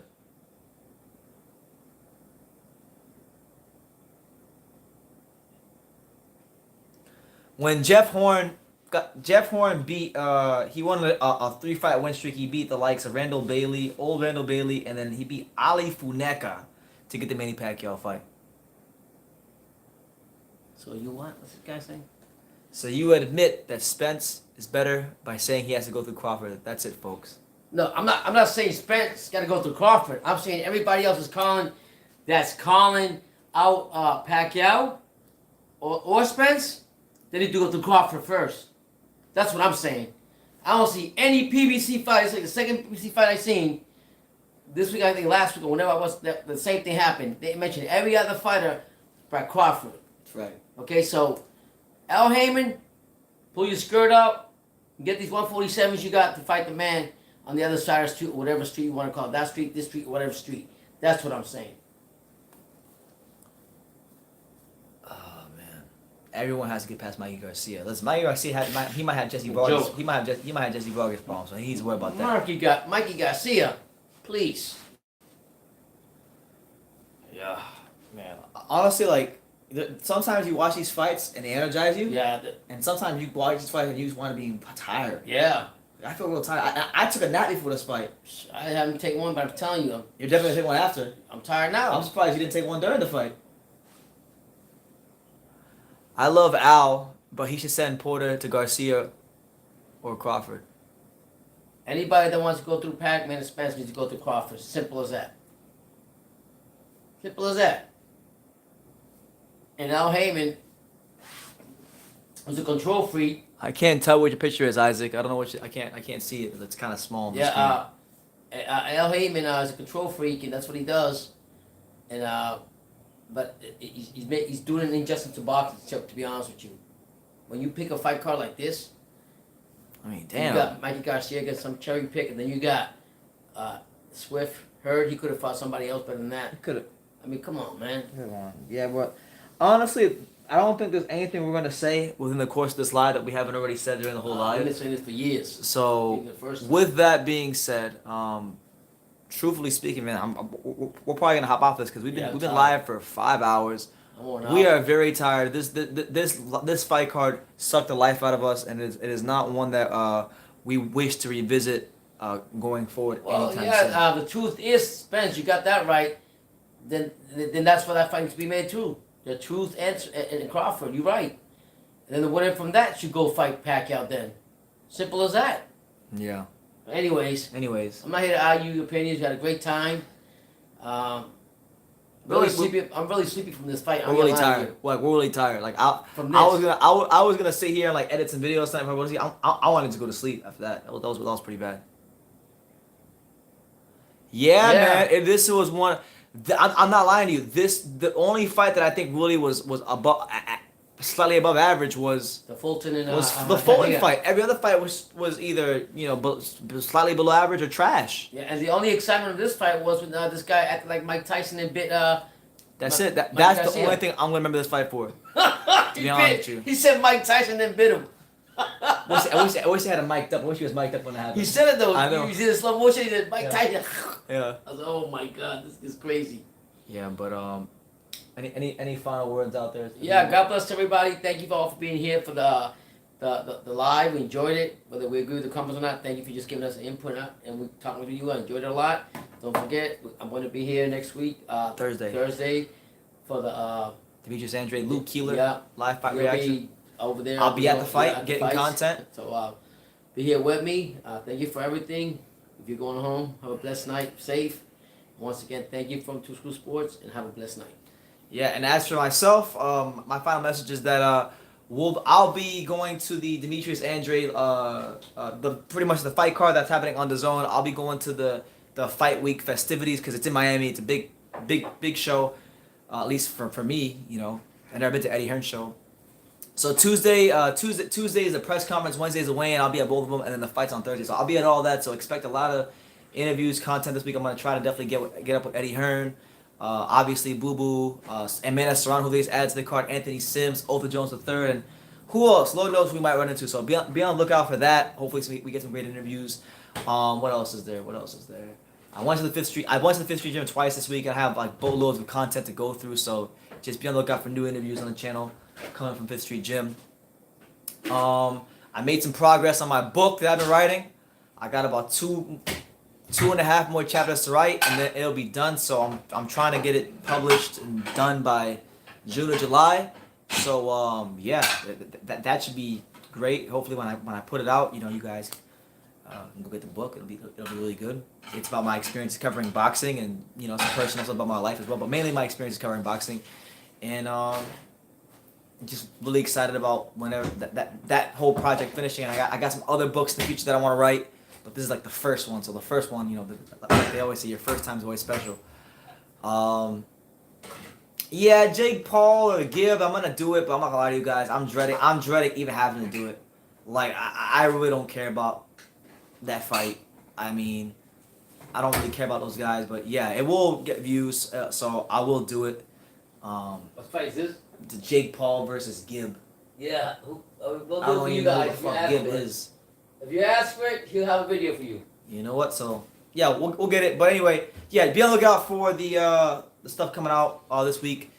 And with that being said, I'm gonna get off here. Thank you guys for the support. I'm definitely gonna get up with Eddie Hearn. I have to get up with Eddie Hearn. So yeah, you guys just stay tuned for all that. Keep supporting True School Sports. Subscribe if you haven't done so already. And with that being said, like I say in every single one of these videos, you can love me or you can hate me, but I'm just a kid from Dania. So until next time, just take care, guys. and I'm gonna take a nap because that was pretty damn tiresome watching that fight.